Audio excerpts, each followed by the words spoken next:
Moonlight, love chapters, where love howls with the moon. Werewolves, passion, and darkness. Open your chapter. Subscribe to our YouTube channel. Chapter 1. This was embarrassing.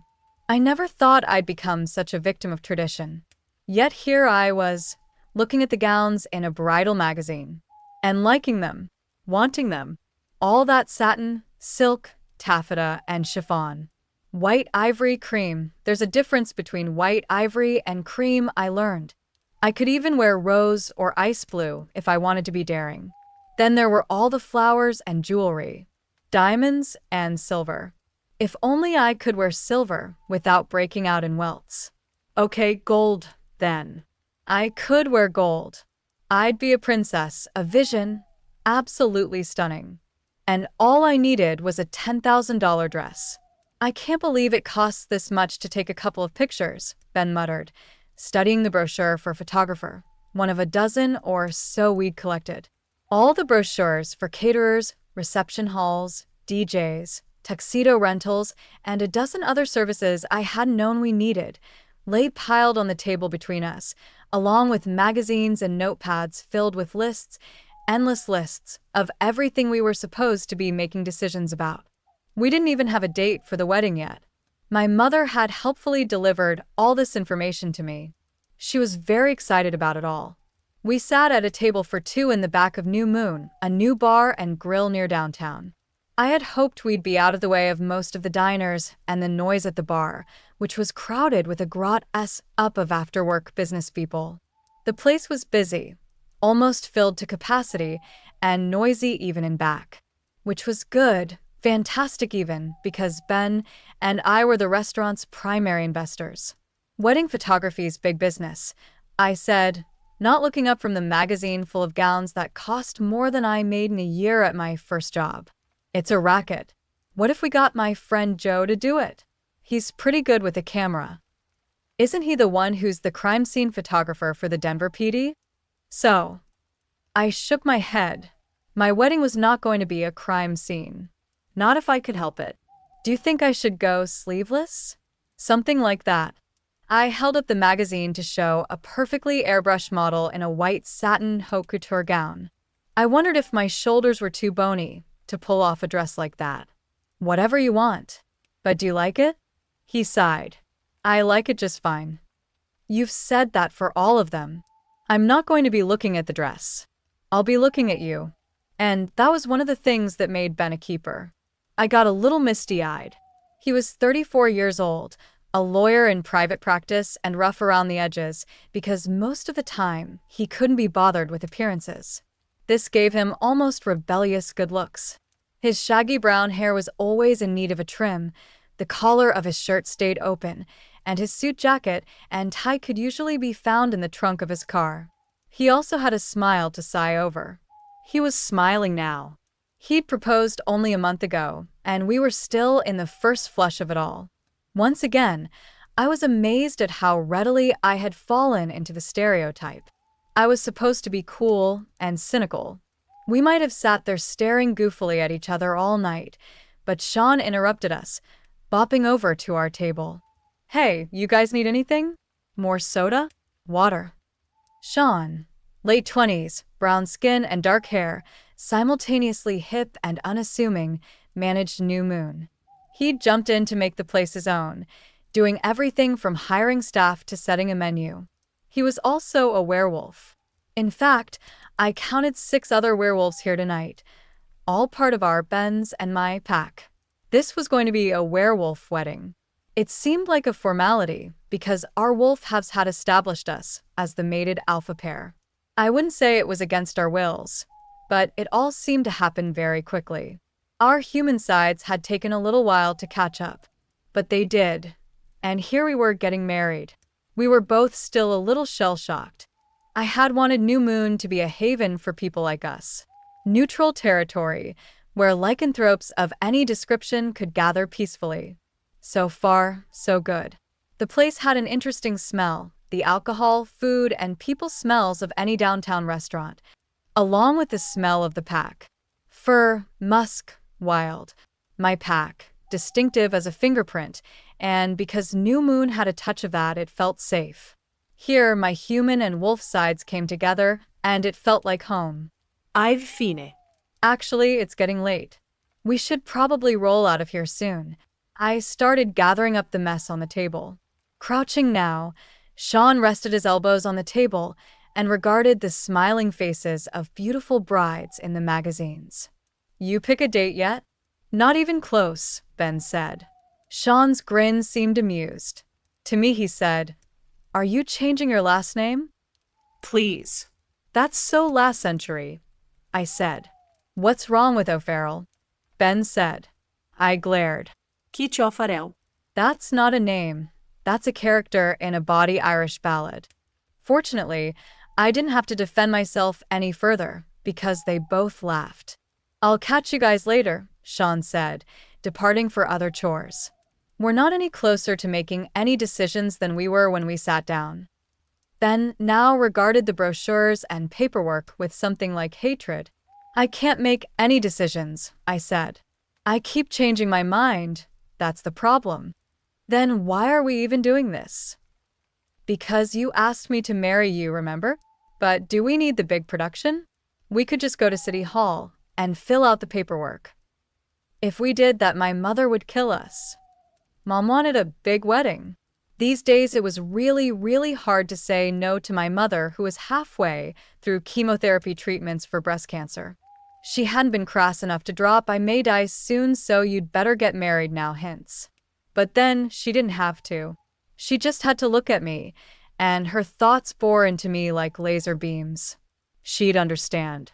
She's not unreasonable. What does your mom say about it?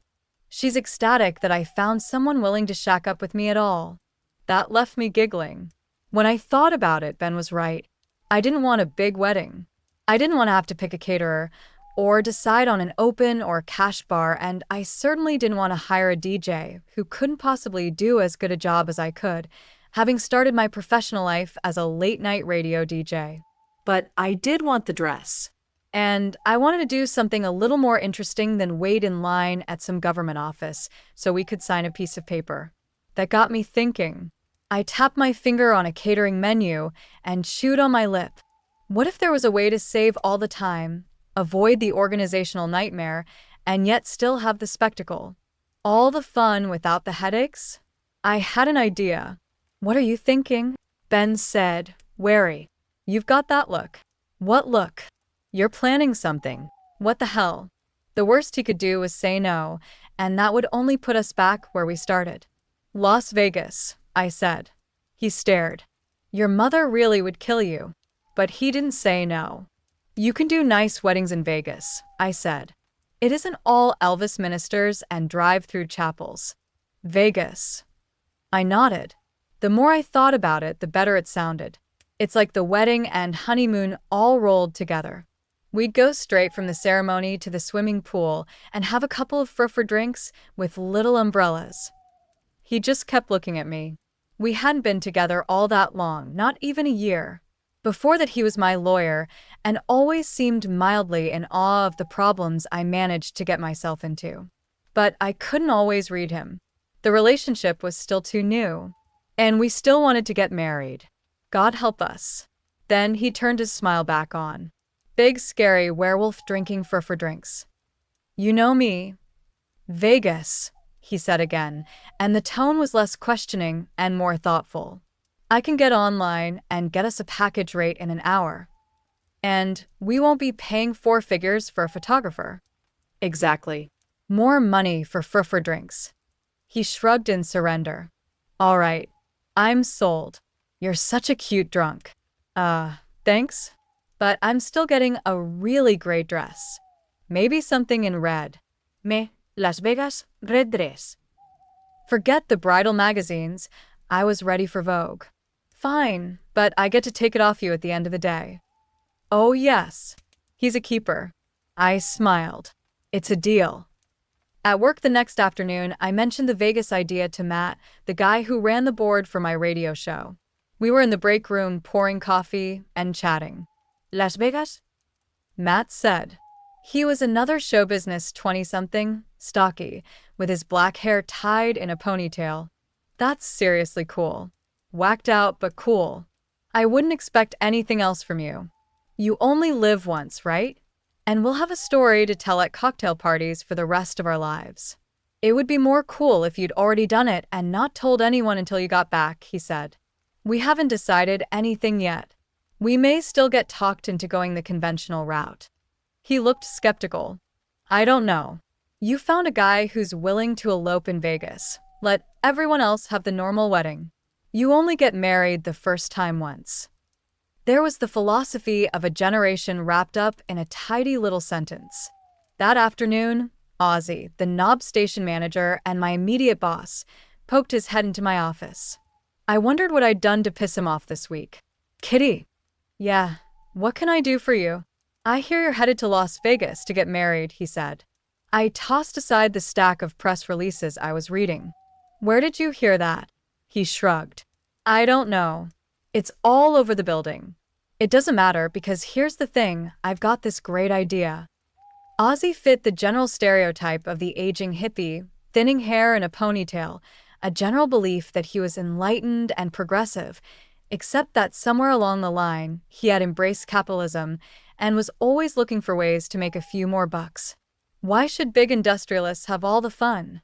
He wanted to beat them at their own game. You've been talking about doing a TV show for a while, right? I mean a real one, not that disaster in Washington last year. Disaster. That was putting it mildly. Never mind that disaster had made me famous and boosted my ratings. I wouldn't say talking. Wool gathering, maybe. We'd mostly been looking for ways to piggyback the midnight hour onto someone else's talk show to see if there was a market for it. I'd appeared on Letterman last month when my book came out and managed not to make an ass of myself, despite way too many cracks from Dave about how often a werewolf has to shave her legs. But that was a long way from my own show. Still, any way we could keep cashing in on my instant celebrityhood as the country's first publicly outed werewolf had to be considered. How about a one-off? A special, maybe a couple of hours long, where you do the show live. It'd still be exactly the same. You'd take calls, do some interviews maybe. Just with cameras and an audience. Weird. But cool. And so crazy, it just might work. You think something like that would fly?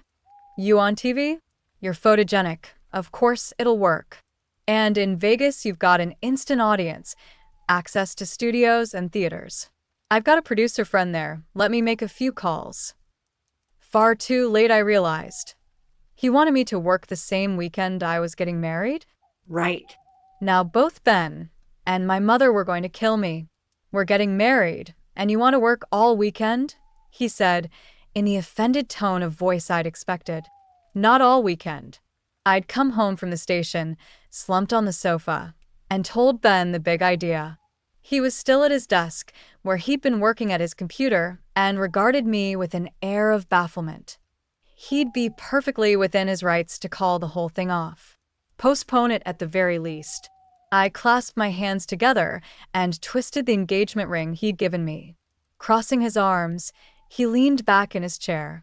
Why does anything that happens to you surprise me anymore?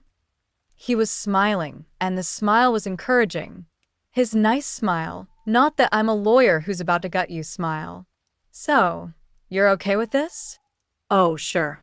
But while you're working, I'm going to go lose a lot of money playing blackjack or poker or something, and you're not allowed to nag me about it. Deal? I narrowed my gaze. How much money? Your money or mine? Nonanin. Deal. My fiancé, the lawyer. The werewolf lawyer. I should have expected nothing less. At least he hadn't said he wanted to cruise all the strip clubs in Vegas. Deal, I said. Chapter 2. Ozzy arranged it, and more quickly than I would have thought possible.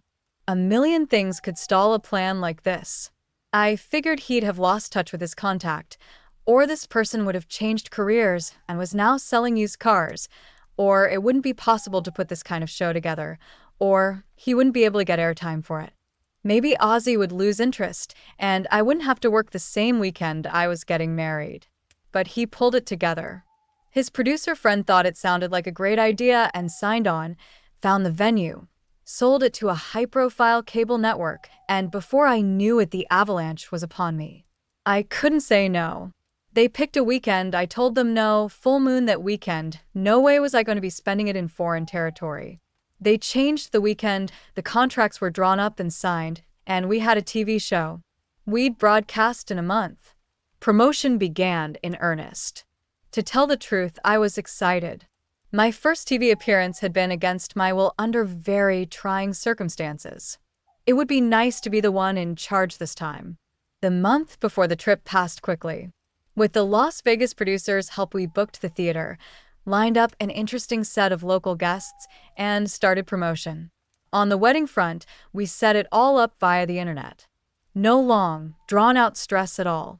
As a bonus, because this was now a business trip, the boss was paying for the hotel and plane tickets. I even found the cutest dress in the world in the window of a store downtown, a sleeveless, hip-hugging sheath in a smoky, sexy blue. Sometimes all you had to do was look around, and solutions appeared like magic. The only problem really remaining, I still hadn't told my mom I was planning a Vegas wedding. And wasn't that an oxymoron? You weren't supposed to plan a Vegas wedding. Maybe I could pretend it had been spontaneous. In the meantime, I still had this week's conventional show to get through. And that was when I thought, oh, it's an angel. This angel has come down from heaven to tell me how to write this book. These words on the page, these aren't my words. These are the words of the angel Glormal, a cosmic being of pure light who in turn is channeling the voice of the universe itself. If you close your eyes, you can almost hear the singing in the words, the harmony of the spheres. If I close my eyes, how am I going to read the book? Oops, that was my outside voice. I winced. Fortunately, if the fringe element of any group had one thing in common, it was an inability to recognize sarcasm. Chandrila Ravensun said, with complete earnestness, the words flow through you. You just have to be open to them. I set my forehead on the table in front of me, which held my microphone and equipment. The resulting conch was probably loud enough to carry over the air. This was the very last time I did Ozzy a favor. I have this friend who wrote a book, he said. It'd be perfect for your show. You should interview her. He gave me a copy of the book, Our Cosmic Journey, which listed enough alluring paranormal topics on the back cover copy to be intriguing: past life regression, astral projection, and even a mention of vampirism in the chapters on immortality of the soul. I assumed that anyone who wrote a book and managed to get it published, no matter how small and fringe the publisher, had to have their act together enough to sound coherent during an interview.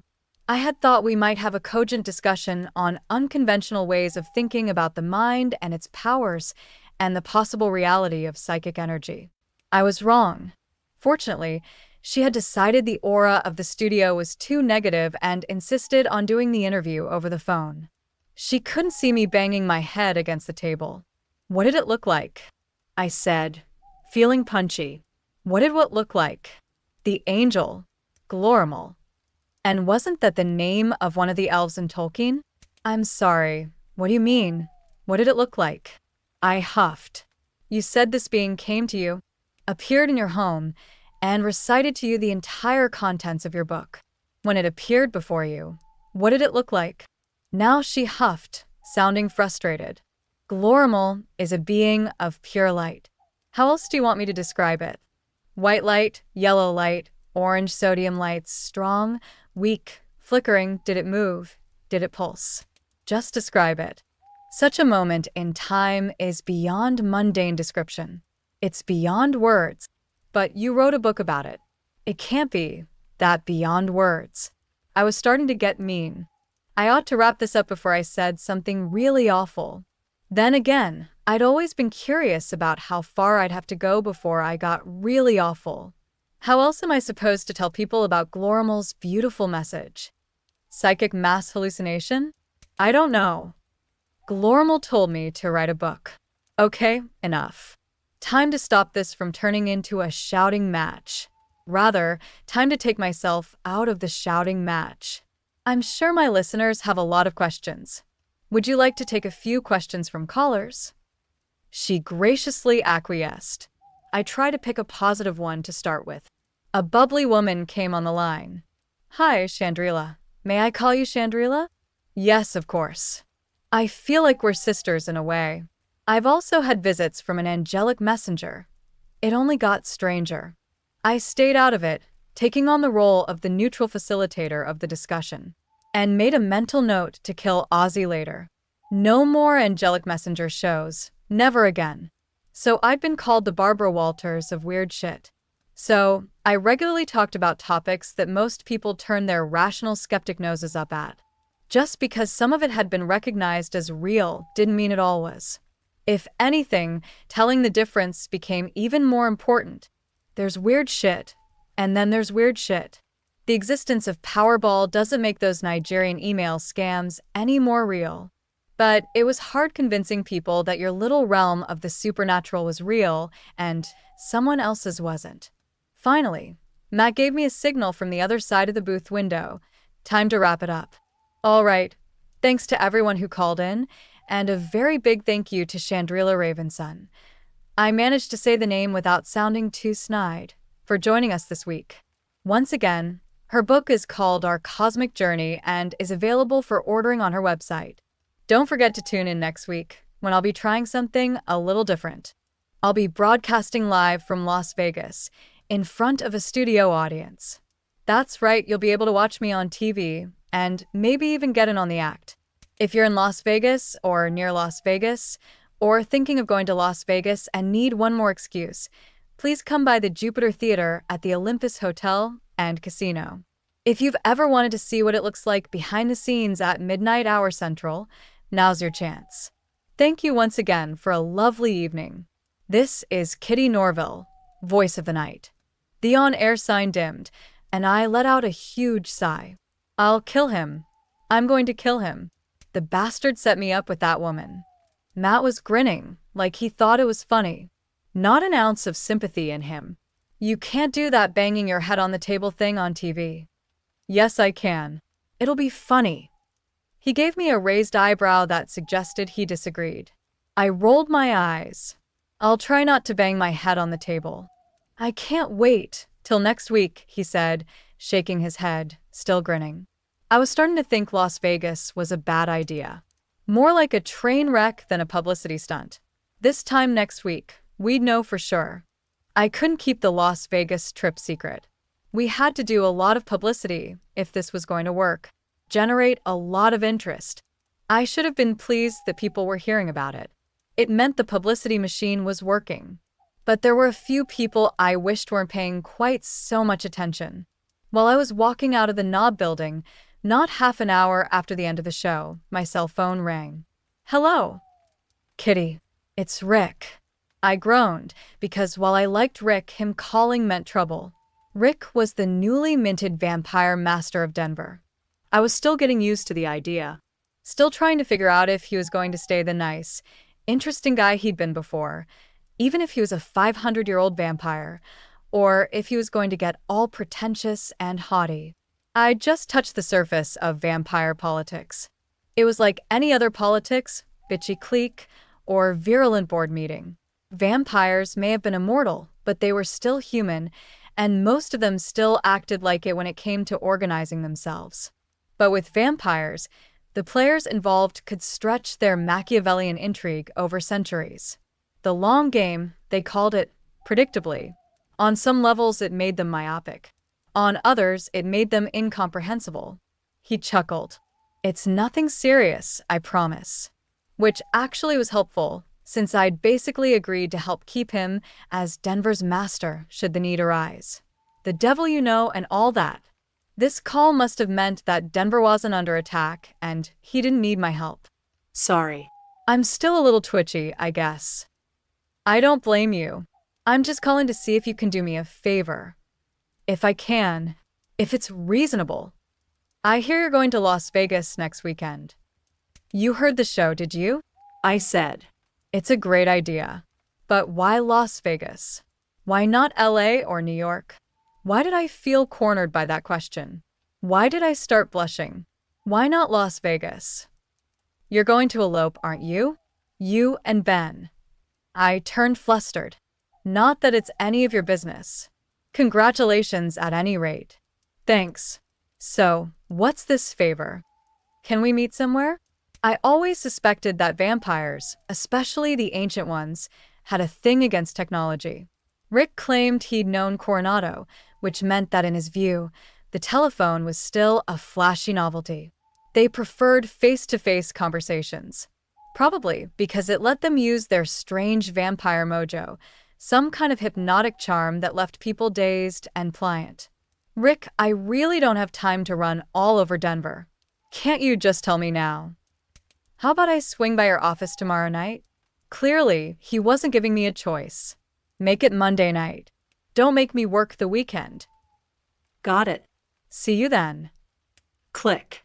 I drove home irritated. Eloping in Vegas was supposed to make everything easier, but it was quickly turning into a logistical nightmare. Suddenly, City Hall sounded pretty good. My sour mood disappeared the second I walked through the door, and Ben greeted me with a kiss long enough to leave me breathless. I melted into him. The show sounded great, he said. How are you feeling? He listened to my show. He cared how my day went. This was why we were getting married. Like I needed reminding. I gave him a goofy smile. I feel amazing. Honestly, part of the appeal of running off to Vegas was avoiding the massive guest list. Friends, relatives, coworkers, werewolves, and whoever else. Keep it simple. If nobody got invited, then everyone could be equally offended. But of course, my mother listened to my show, too, and she had a spooky talent for reading between the lines. It was like she was psychic, which, frankly, was terrifying. It would explain a few moments in high school, though. She and Dad still lived in the same suburb they'd been in for 25 years, just a quick freeway ride from the condo Ben and I shared. She called every Sunday like clockwork, checking in. Comforting, really. If I ever went missing, she'd notice before anyone. So when the phone rang that Sunday, I was ready. Hi, Kitty, it's your mother. Hi, Mom. How are you feeling? Better now that they've stopped fiddling with my meds every week. I think I'm finding some balance. She had cancer and still managed to sound upbeat. She was becoming one of my personal heroes. That's great. So, how's the wedding planning going? She asked with that motherly tone, half suggestion, half interrogation. Yet another reason to elope. I couldn't take 8 months of that voice. I suddenly felt like a teenager. We haven't really decided on anything yet. Still got time. You know, with Cheryl's wedding, they had to book the photographer a year ahead. You can't wait on this stuff. My sister, Cheryl, had the full traditional wedding. The pink taffeta bridesmaid dress I wore was still hanging in one of Mom's closets, entombed in plastic. I swore no one else would suffer pink taffeta on my watch. Well, we were thinking of doing something a bit more low-key. How low-key? She asked, suspicious. City Hall? Just testing the waters. Oh, come on, you don't really want that.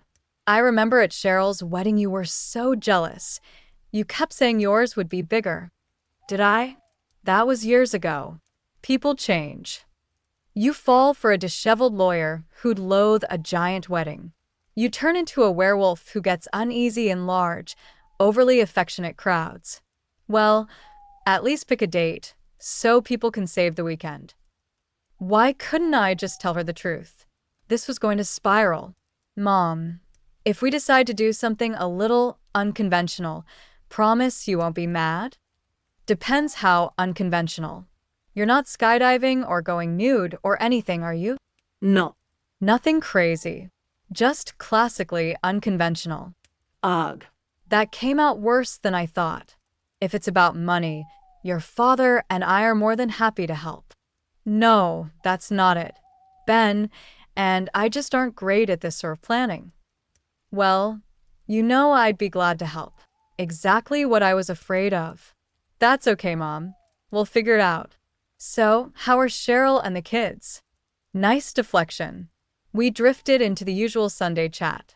Just as we started wrapping up, she said, I heard about your Vegas show.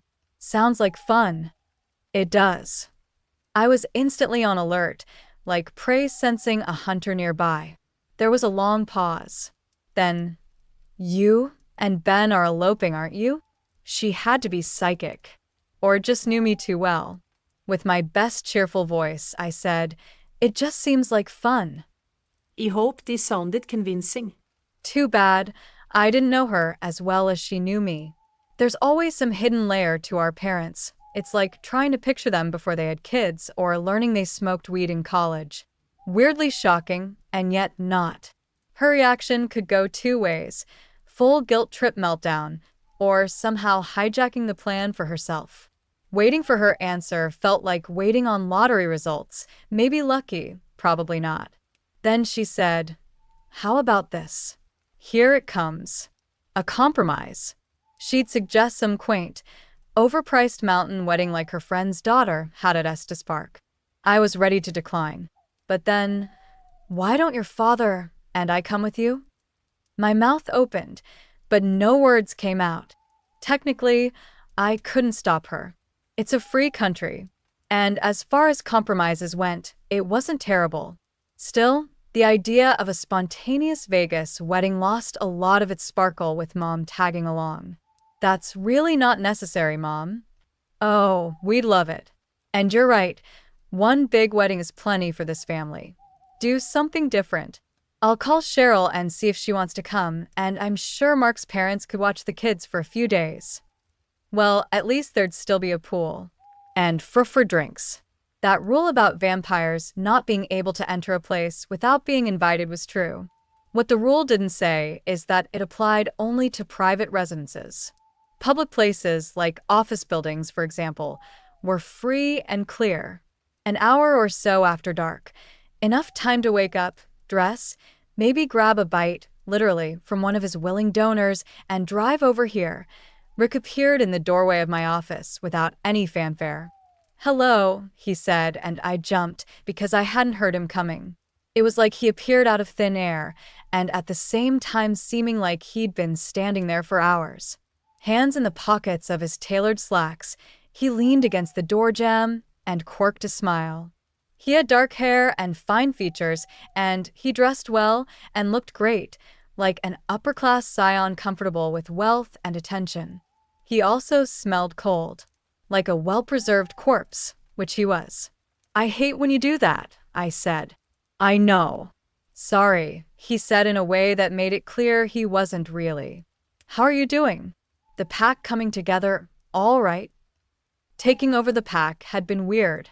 I'd vanished into exile, then a year later came blazing back onto the scene like the Lone Ranger to run the bad guys out of town. Some of the other, stronger wolves in the pack might have taken the opportunity to challenge me, to question my authority by starting fights. So far, I'd managed to talk everyone out of it. Rick didn't need to know all those details. Great. We're doing just fine. I think everyone's so happy to have new management, they don't even care who the management is. The honeymoon phase. Enjoy it while it lasts. What's that supposed to mean? Nothing. I'm sure you'll do just fine. I gave him my sweetest, most innocent smile. "And how are the vampires doing with their new management?" "I'm enjoying the honeymoon phase while it lasts." "I'll bet you are. Now tell me about this favor." The longer Rick put off telling me what the favor was, the more likely it was something I wouldn't like. During the whole of that day, I kept building it up in my mind. I marshaled my arguments. I wouldn't get into any fights for him. It would just be me and Ben in Vegas, without the pack, and I wasn't going to risk my mate's safety for some petty vampire politics. If he asked for something along those lines, I was all ready to have at him. Stepping to my desk, he pulled an envelope out of his pocket. "I'd like you to deliver a message to the master of Las Vegas." Most major cities had a head vampire, someone who kept the local supernatural underworld in line. Why should Las Vegas be any different? But it occurred to me to wonder what kind of supernatural underworld a city like Vegas had. I shuddered to think. I suddenly wondered if I was ready to face it. Sometimes I still felt like a pup. And who is the master vampire of Las Vegas? That would be Dom. owner of the Napoli Hotel and Casino. He won't be hard to find. I'd heard of the place. It was one of the older hotels, not built on the current model of super ostentatious spectacle theme hotels, but it had managed to reinvent itself and stay current enough to still be popular. It had a reputation for old world opulence. Now that I knew it was run by a vampire, that made sense. I took the envelope from Rick. Sealed, of course. It didn't even have a name on it. And what can you tell me about Dom? Or is it Dominic? He answers to both. I can't tell you much, except that he's been there since the 40s, when the money really started pouring in, and he has some very good stories. That got my attention. I was always looking for material for the show. Oh yeah? Like what? You'll have to ask him. Can you at least tell me if he's one of the good guys? Rick's smile thinned, and he said, he'll do. He was being particularly inscrutable tonight. Not that I could expect anything different from a vampire. Why can't you people use the phone? Or email? I'd like this to be a little more traditional. And are you going to tell me what this is about? It's nothing really. Stories ran that, traditionally, lycanthropes in any given territory tended to serve the local vampires. Or the vampires treated the lycanthropes like servants and the lycanthropes bought into it. The alternative was fighting between them. Bottom line, they didn't usually get along as equals. Rick and I were trying to change that. Neither of us was fond of the old hierarchies. Yet somehow here we were. Both of us had ended up at the top of our respective totem poles, and while Rick might not have agreed with the old traditions, he sometimes fell into old patterns. I leaned forward over my desk, the message in hand, studying him, actually trying to think out what to say for once, rather than blurting it all out. Rick. We decided to form a kind of partnership here, didn't we? I support your claim to be the master of Denver. You support my being alpha of the local pack. But what we're most interested in is keeping the city safe from outsiders, right? He gave a cautious nod, which means that I'm not your servant. The werewolves here are not at your beck and call. We're not your messengers. His voice was soft. If you don't want to do the favor, just say so. I'm happy doing it. I just want to know what it's about. He gave me this puckered expression, half amused, half annoyed. You just don't like not knowing everyone's secrets. You read Hamlet? Or see it staged or something? He looked away to mask a chuckle. Once or twice. Rosencrantz and Guildenstern? A couple of dimwits who are given a message to deliver to England, asking the English king to execute Hamlet? And Hamlet switches the letter to one that says to execute them instead? And they deliver it blindly because they're idiots? And you're bringing this up because how do I know this isn't a letter asking this Dom guy to take care of a little werewolf problem you have? Kitty, you're being paranoid. Don't tell me about being paranoid. I really had people out to kill me. That kind of thing left scars. I'd have thought you trusted me more than that. Yeah, well. I do, but I'm paranoid. I gave him a toothy smile. Fine. He took the envelope out of my hand and tore off the end. He read the note in a rapid, deadpan patter. Dear Dom, I'm sure you've heard by now, but I thought I'd confirm the rumors personally. Denver has a new master, and it's me. Surprise. By the way, this is Kitty, alpha female of the Denver Werewolves and a friend of mine, so be nice to her. Signed, Rick. There, that's it. A perfectly straightforward note, I had to admit. But these were vampires, so there was probably some secret code or veiled meaning that I wasn't privy to. I glared. Are you sure you can't just email him? You may need an ally in Vegas, and this is a formal introduction between you. I'm going to try to avoid any supernatural politics. This is a completely mundane, ordinary trip. I shouldn't need any of that kind of help. Rick hid his skepticism well. Just in case. It won't hurt you to meet him. You said he has some good stories. Did he know Frank Sinatra? I think he knew Elvis. And Bugsy Siegel. I had to admit that was pretty cool. Fine. Okay. I'll do it. Thank you, he said, giving a genuine smile that made it hard to stay mad at him. So, Anything else? 'Cause I really have to get back to work. He tapped the letter in his hand, and his grin showed fangs. I'll need a new envelope. Chapter 3. At last, we were off. For all the griping I'd done the moment we boarded the plane, I knew deep down this was the right move. The radio show, Rick's vampire acquaintance, everything about this plan felt right. It had the makings of an adventure, maybe even a great one. Whether we'd get a moment to treat it like an actual vacation, though, remained to be seen.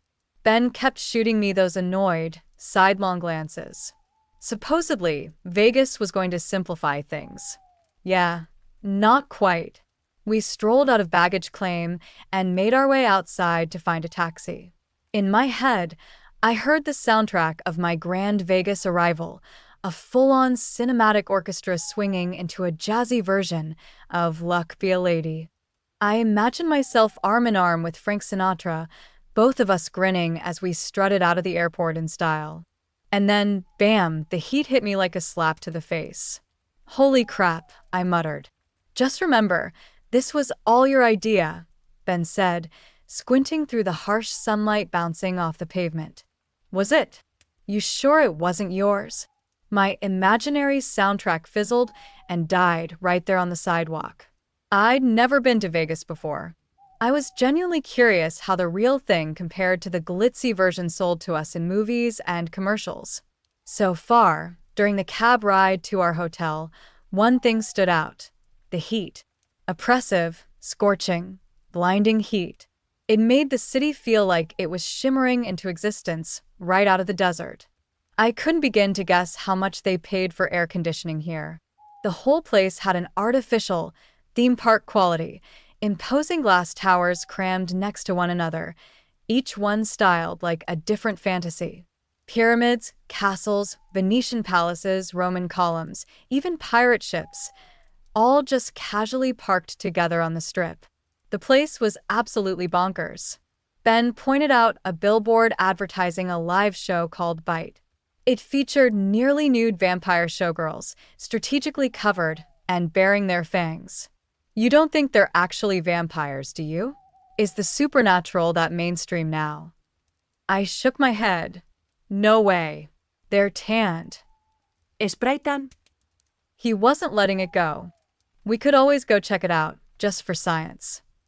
His expression was a little too eager. Yeah, no thanks. I'm not exactly in the mood to watch topless dancers. It's not a strip club. It's classy. Theatrical. Topless vampires were classy now? I raised an eyebrow. And why are you so fixated on topless women who aren't me? You realize how sleazy that sounds, right? Come on. This time last year I was single and most of my social life revolved around chatting with drunk women and holding cells. Sleazy is kind of my thing. You're seriously not helping. He laughed, clearly enjoying himself. He'd been messing with me the whole time, so I gave him a playful punch in the arm. With any luck, it left a small bruise. He earned it. My parents were flying in tomorrow, just in time for dinner and to catch my show. We decided they'd treat this trip as their own little vacation. Aside from a few shared meals, and obviously the wedding, we'd mostly be doing our own thing. I'd be swamped with the show anyway, hardly the best company. Still, Mom's main wish was to be there for the ceremony, and she'd get that. The wedding was set for Saturday, after the final show was behind me, and I could finally stop juggling work responsibilities. We'd booked the Golden Memories Wedding Chapel, located right on the strip. They had a convenient package, and compared to some of the places we'd seen online, it wasn't nearly as over-the-top or syrupy. Well, not entirely. Let's just say I'd never seen that much white tulle gathered in one spot before. It was practically a fabric explosion. My sister Cheryl couldn't make it. Life was too hectic. Kids, her husband buried in work, and she didn't want to come alone. But she sent her best and thanked me for not forcing her into some hideous bridesmaid dress as payback. Honestly, I hadn't even considered that. Maybe I missed a prime opportunity for a little sibling revenge. Might have made a traditional wedding almost worth it. Our cab pulled up to the hotel entrance. The Olympus Hotel and Casino lived up to its name, and then some. The building loomed like a marble mountain, decked out in faux neoclassical grandeur.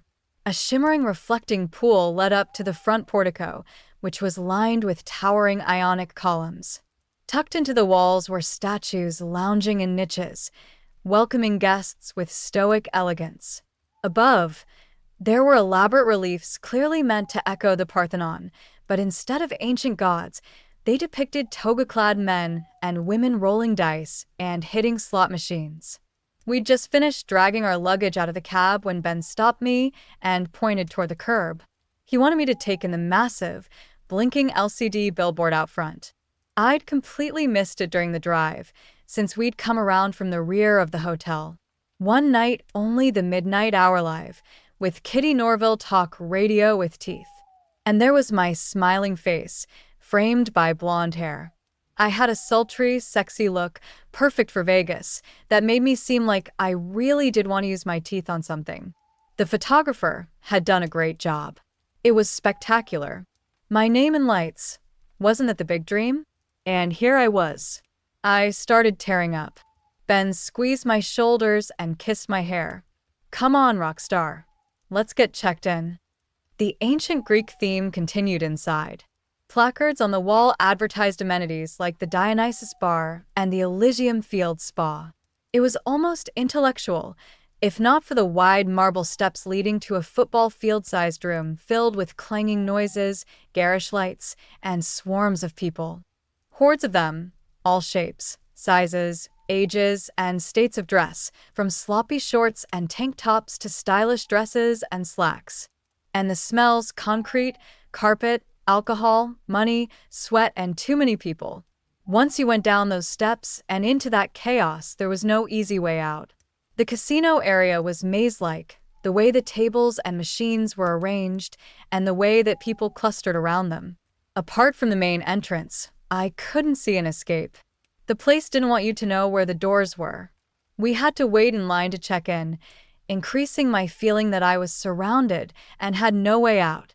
I tapped my feet, looked around nervously, and brushed Ben's hand, hoping the touch would comfort me. But he was also glancing around, his lips pressed in a line.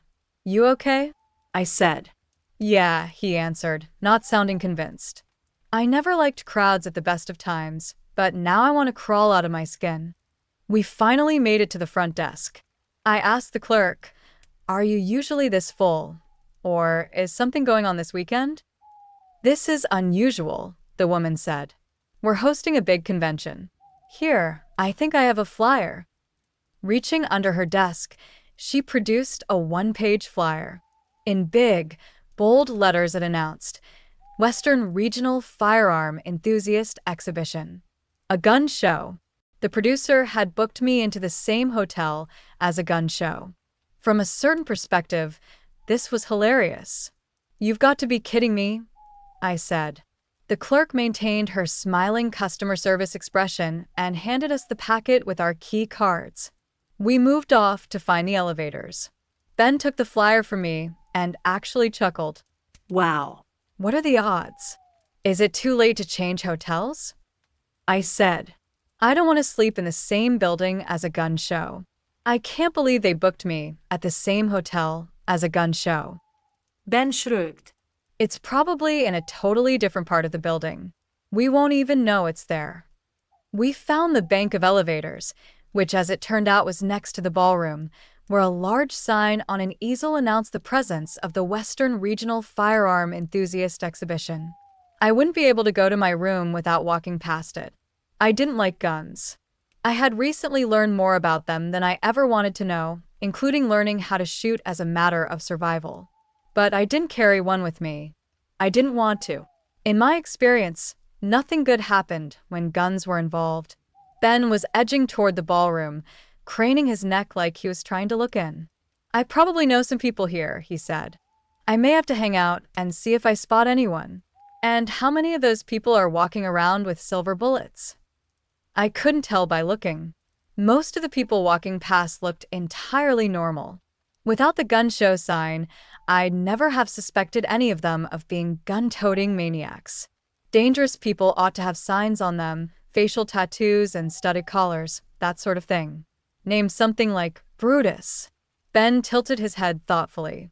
At least a few, I'm sure. Oh, this weekend was not starting out well. I really doubt you know anyone here. Let's just concentrate on the tasks at hand. Then a voice called across the hallway. Offarel, Ben Offerel. Approaching us from the ballroom was the kind of figure I expected to see at a gun show. Linebacker big, bald, wearing worn jeans and a ton of leather. A tattoo of barbed wire in black crawled around his neck and disappeared down his shirt. Chains rattled from his jacket and leather boots. He probably had a Harley in the parking garage. Disbelieving, Ben said, "Boris?" At least it wasn't Brutus. I might have expected a hearty handshake between old friends, smiles, school reunion-type conversation about the job and kids, and such. None of that happened. Instead, Boris approached, stopping about 5 paces away from Ben. Just out of arm's reach. They sized each other up. I could almost hear tumbleweeds blowing in the background. Nearby, the elevator door slid open. I tried to inch toward it, and to will Ben to do likewise, so we could sneak in and make our escape. But the two remained deeply involved in their standoff. Ben wasn't going to budge, and I wasn't going to leave without him. The elevator door closed, shutting off our escape. "How you doing?" Boris said. "It's been a while since that job in Boise, wasn't it?" "That sounds right. That was a pretty bad scene," Ben said, clearly unhappy. But Boris smiled, like he was proud of the memory. That was when Boris noticed me. I was standing a little behind Ben, off to the side, trying to be unobtrusive because this was his gig. But Boris recognized me, and I could tell from the way he narrowed his gaze that he didn't like me. He didn't have to know me to not like me. This was a guy who didn't like werewolves. And here I was. I bet he had a box of silver bullets somewhere.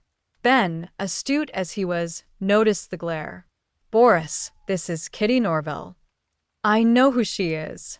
May I ask what you're doing hanging out with a werewolf?" If only Boris knew. I was out of the so-called lycanthropic closet, but Ben wasn't. I kept quiet so I could see how he'd play this. "I'm her lawyer." That was exactly how I thought he'd play this. I gave what I hoped was a neutral smile. Boris crossed his arms. "That's pretty funny, considering some of your other clients." "Trust me, I know. So I heard Cormac ended up in prison. Maybe he should have hired a better lawyer.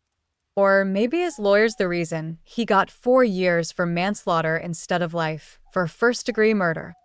The stare down between them was intense, like neither one was willing to back off. I wondered how Ben's inner wolf was handling it. From the outside, though, he looked completely unfazed, a faint hint of amusement on his face. Cormac was a bounty hunter, a supernatural one. He hunted werewolves, vampires, and all the other creatures that most people didn't even believe existed, let alone had the means to deal with. He also happened to be Ben's cousin. And my friend. The fact that Boris even knew of him said a lot. Clearly, Boris moved in the same shadowy circles. No doubt he had a stash of silver bullets somewhere. Then the tension broke. Boris blinked first, I think. He gave a thin, knowing smile. "Maybe you're right. Just a stroke of bad luck," Ben said, which was actually a fair summary of what landed Cormac in jail. Could have happened to anyone. "You here for the event?" "No, I'm here for her show." "You?" Ben shot him a look. "You always seem to have some scheme running at these things." "Oh, absolutely," Boris replied smoothly but didn't explain. He kept eyeing me, though, like I was caught in his crosshairs. It made my skin itch. "We should get going," Ben said, glancing my way like I'd been part of the conversation. "Yeah," I nodded. "Well then, maybe I'll see you around." "Take care," Boris said, before walking off through the lobby and out the main doors. Ben let out a breath like he'd been holding it the whole time. "Okay," I said. "Who is that and how do you know him?" "That's Boris," Ben answered. "He's in the same business Cormac used to be. It's a small world. Everyone knows everyone. I've represented about half of them in court over the years. My man, attorney to the dangerous. Did you ever represent him? Hell no, Ben replied, frowning. He's bad news. And Cormac isn't? I muttered. So, I was right. He does have silver bullets. Probably a whole case of them. Knew it. I could tell just by the way he looked at me. That's part of the trick. Boris is the distraction, the flashy frontman. He's got a partner who handles the real business. Classic misdirection. Everyone keeps an eye on him and forgets to look for the real threat. Who's his partner? Do you see them skulking around? She. Sylvia. And no, I don't see her. Which, knowing her, means she's definitely nearby. He glanced around, suddenly a little too alert. I could feel the paranoia creeping in. Great, by the end of this weekend, someone was definitely going to try and take a shot at me. I could feel it in my bones. One more thing. Are you my lawyer or my fiancé? That would have taken way too long to explain. You know that. Yeah, but technically, you're not even my lawyer anymore. Apparently, sleeping with your client was frowned upon by the ethics board. Never mind that he represented hitmen. And your point is? I'm just giving you grief. Mostly. I finally managed to drag him into the elevator. Our hotel room was just short of a suite. Ozzy had done us a favor with the reservation. He could have booked us into some rundown motel off the highway, but this place was decent. Standard hotel setup, king-sized bed, a dresser and TV across from it, and florid Italian-style curtains and bedspread in muted greens and blues. A sofa, 2 armchairs, a coffee table, a generously stocked minibar, and a wide desk, because technically, I was still working. Ugh. I had a long list. Get in touch with the producer, confirm the meeting, finalize guest appearances, double-check the giveaways I'd packed, your classic midnight hour swag, t-shirts, bumper stickers, and the like. Run over cue sheets and review backup plans in case of disaster. Lost phone lines, guests ghosting, or something even worse I hadn't yet imagined. Oh, and the fact we were sharing space with a gun expo? That wasn't helping my stress level. Once again, coming to Vegas was starting to feel like a mistake.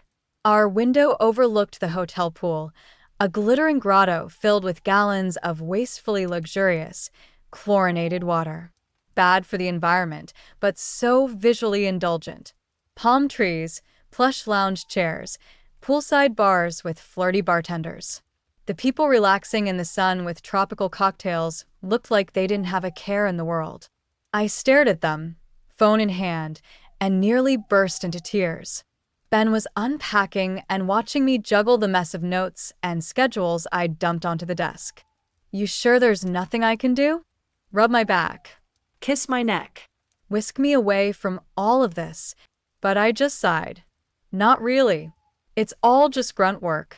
And most of it stuck in my head. But thanks for offering. I could just hang out and keep you company. Tempting. But having him here would just slow me down even more. I smiled. You've been dying to check out the casino. Go now, because after tomorrow night, I'm not letting you out of my sight. I gave him a mock warning look. All right. But just so it's clear, this was your idea. Or, hey, have a drink by the pool for me. He was already halfway out the door, room key and wallet in hand. Call me if you need anything. I will. He kissed the top of my head, gave my hand a reassuring squeeze, and left the room. I let out another sigh. Ozzy's producer contact had booked a smaller theater inside the Olympus. About 30 minutes before our meeting, I made my way down to the lobby to find it. There were still way too many people around. I wondered if I'd ever be able to relax in this town, or if it would always keep me on edge. Even from down the hallway, the flashing lights and noise of the casino hit me like a wave. My inner wolf hated it, too many distractions. How would we even notice if something was stalking us? Not that anything was. This was just Vegas doing its best to overwhelm me into spending money. I still had to walk past the curse gun show. Not everyone attending the show was like Boris. Surely not all of them were in Cormac's line of work. As I made my way along the corridor from the elevators, I slowed when the ballroom doors came into view. I took a moment to observe the crowd. Know your surroundings, after all. Most of the attendees looked totally ordinary. There were more men than women, but not overwhelmingly so. Some women, even a few kids, and the general dress code was casual: jeans, shorts, sneakers, t-shirts.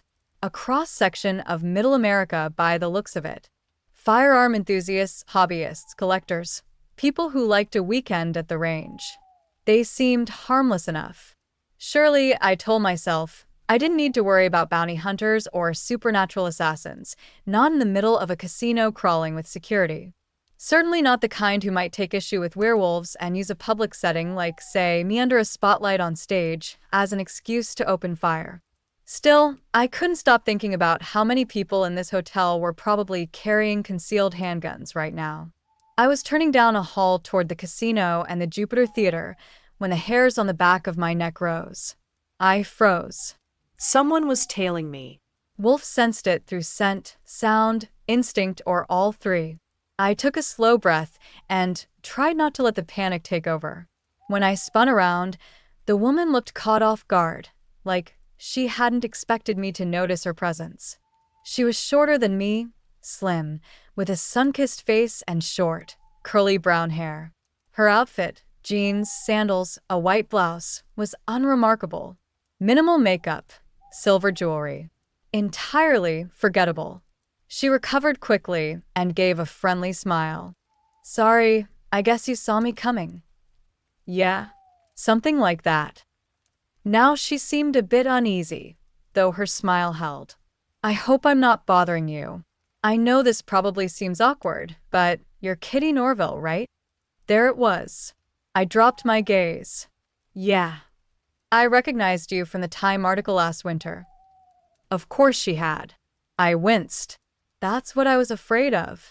Last fall, the Senate held actual hearings about vampires and werewolves after a secret NIH project got leaked. I'd testified, and somehow time decided to make me the face of the movement. I still hadn't lived it down. When I was just a voice on the radio, I didn't have to worry about being recognized.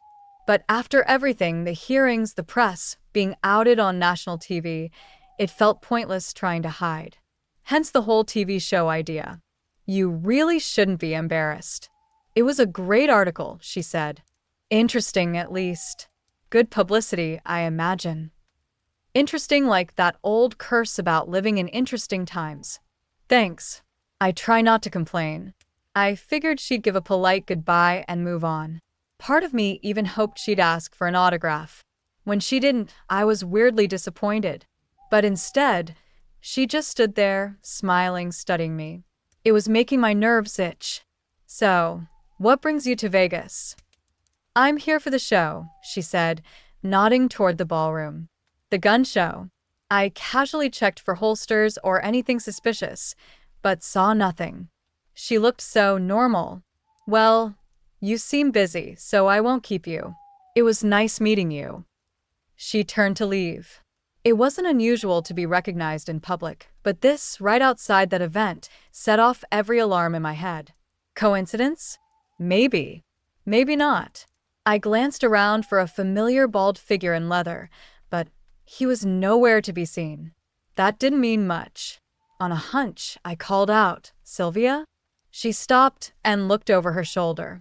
Our eyes met. Her expression shifted, not angry, not surprised, but sharp. Like I'd passed a test, and she didn't mind me knowing it. She smiled, but it wasn't friendly.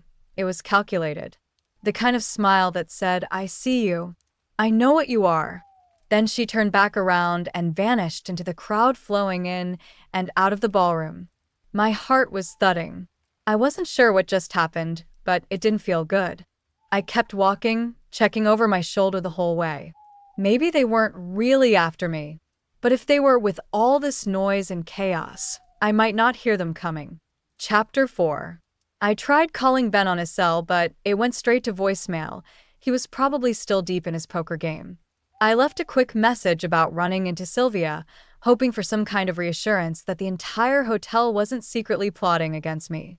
But, as they say, the show must go on. Following the producer's directions, I slipped in through an emergency exit that had been left unlocked and made my way into the theater. On stage, a small crew was already setting up. Two guys were arranging a table and some broadcast equipment, taking direction from a woman with a clipboard, clearly the one in charge. Clipboard people always were. I walked straight up to her. "Hi, you must be Erica Decker? I'm Kitty Norville."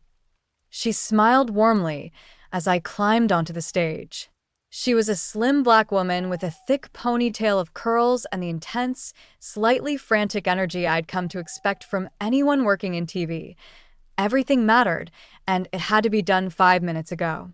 Oddly enough, that kind of urgency was comforting. She worked for a local network affiliate, producing half-hour news specials. Ozzy had known her from back in his LA days, when he was an assistant station manager, and she was just starting out as an intern. "Glad you made it," she said. "What do you think?" I hadn't taken much time to really look around. The theater was small by Vegas standards, more suited for stand-up or lounge acts, but clean and modern. Navy blue seats, dark walls, subtle lighting. We'd planned to set up a table on stage for my call monitor and guest chairs, and hoped to fill the seats with a live audience. Erica said advance ticket sales were promising, but not quite sold out. I was still mentally preparing for worst case. An empty theater. Everyone choosing Mamma Mia. Over me. Honestly, the space was great. But that didn't stop me from being uneasy. We were still sharing the hotel with a massive gun show. I flashed a cheeky grin that probably came off more charming than menacing. Nice space. But whose idea was it to book this place during a gun convention? She gave a little shrug. Shouldn't be an issue. The convention's got the ballroom and some conference rooms. The theater and everything around it is ours. It's just, I struggled for a way to explain without sounding completely paranoid. Some folks at events like that don't exactly have warm, fuzzy feelings toward people like me. Erica raised an eyebrow in the kind of look only a black woman can pull off, and I immediately felt like a jerk. I glanced at the ceiling, trying to gather my thoughts. Look, let's just say the whole silver bullet thing isn't a myth. And I'd bet good money there's someone in that ballroom right now selling them. She didn't lose the look. Part of me wondered if she was one of those skeptics who, despite all the evidence, still thought werewolves and vampires were just horror movie tropes. That's the weird part about being a werewolf in modern America. Even after the government acknowledged the existence of supernatural beings, even after I transformed live on national TV, some people still didn't believe. Or didn't want to. They'd rather assume I was delusional than deal with the truth. But Erica wasn't one of those people. She wasn't scared either. Just amused. "You're a werewolf," she said, half laughing. "What are you afraid of?" I gave her a tight-lipped smile. "You'd be surprised." She waved it off. "We've got security, and we can get extra if it'll help you sleep at night." "Thanks," I said, though it didn't do much to calm my nerves. I'd been in worse situations. This should have been nothing. Just another case of my paranoia trying to run the show. Besides, I had a job to do. Erica started pacing across the stage, walking me through the setup. "Everything's ready, except the phone line. Ozzy connected me with your sound guy, Matt, right? He said you've done remotes before and can guide us on how to route the calls. Also, maybe coach the call screener a bit. You'd be surprised, but yeah, we do have screeners." She smirked. "Got a backup plan if the phones tank?" I always have a couple rants in my back pocket, and some interview segments I can stretch if needed. I might try to book 1 or 2 more interesting guests while I'm here. "Who've you got lined up?"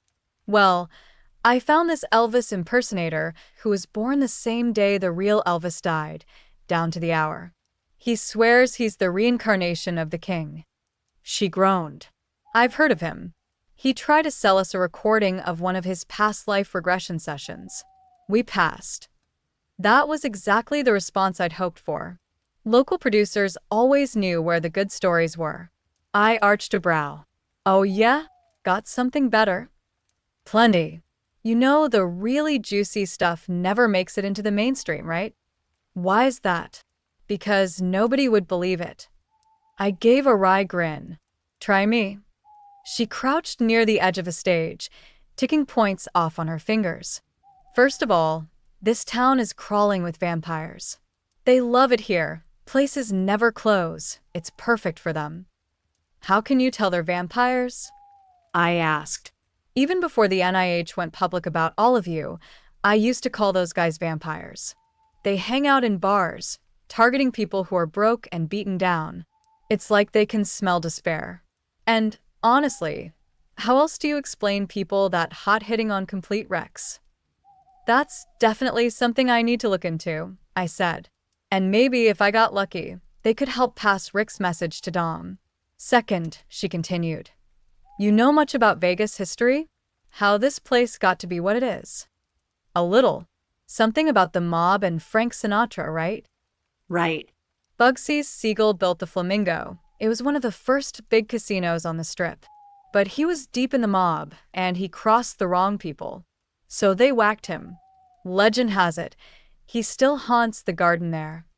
She raised her eyebrows meaningfully. That's wild, I said. I could picture some ghostly mobster in a fedora lurking under the palm trees. Have you ever seen him? No, but a friend of mine works as a dealer there. She's got a few stories. Maybe you can get me in touch with her. Then there's this magic act at the Diablo. Pretty standard, card tricks, disappearing acts, the usual stuff. The hairs on the back of my neck were already standing. Something about this felt familiar. And, I asked, some folks swear it's real. Not sleight of hand, actual magic. Once, I would have laughed that off. Just another performer spreading rumors to drum up publicity. But that was before I'd been bitten by a werewolf. Since then, I'd learned better. Vampires, shapeshifters, psychics, magic, it was all real. And those subjects were now the heart of my show. You've seen the performance? Oh, yeah. Her voice hinted that she might actually believe it herself. Why do people think it's not just illusion? You'll see. Catch his matinee. It's worth it. All right, I said. I'll check it out. She glanced back at her clipboard. Now, we just need you to pick your furniture setup. We brought a few chairs and couches. But you're in radio. Do you even have a style? Maybe it's time I find one. I made a few calls. First, Ben. This time, he picked up. Hey, Kitty, he said, a little out of breath. I got your message, but I can't talk long. Should I be worried? I doubt it. Sounds like she was just scoping you out. If she really had it in for you, you wouldn't have seen her coming. Not exactly comforting, I muttered. Oh, break's over. I'm in a satellite game for the tournament, and I think I'm actually winning. Gotta go. So, no magic show date. But he sounded upbeat and maybe winning. That had to be good news. At least let me make dinner reservations? I asked quickly. Sure. I'll see you then. After that, I made those dinner reservations. Then I called the Diablo to grab a ticket for the magic act, still available. I hailed a cab and headed over. The Diablo had a theme that felt like a cleaned-up version of a sketchy Mexican border town, flashy, loud, and full of show. No real drug dealers or out-of-control tourists, but the vibe was definitely there. I saw a few party girls already getting wild.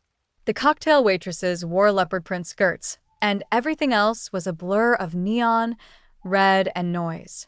Like every casino here, it was packed and chaotic. I couldn't even smell anything anymore. Odysseus Grant didn't market himself as a magician performing real magic. That would have lumped him in with every other illusionist who'd ever pulled a rabbit out of a hat. They all claimed authenticity in their own way, daring their audiences to unravel the mystery behind their seemingly impossible tricks. Instead, Grant branded himself as classic. He had a throwback appeal. No glittering purple suits, no booming rock music or dramatic pyrotechnics. He didn't make jumbo jets vanish or rely on flashy technology. The poster for his show, displayed in the Diablo's lobby, showed a man in his late 30s dressed in a sharp tuxedo, fanning a deck of cards with a serious, almost solemn look, like he was solving a global crisis, not doing a card trick. He looked like he'd stepped out of a 1920s vaudeville ad. Naturally, I was curious. I decided to watch his show and, if possible, meet him afterward. Even the theater followed the retro theme. Rows of red velvet seats faced a proscenium stage framed by thick curtains. Art Deco touches, gold and blue accents, vintage lighting lined the walls. The place had a warm, nostalgic atmosphere, like stepping into another era. It pulled me in, made me ready to believe. I didn't expect to know whether what I was seeing was real magic or just well-done illusion. I knew some tricks of the trade, sleight of hand, hidden compartments, mirrors, false thumbs, but I wasn't an expert.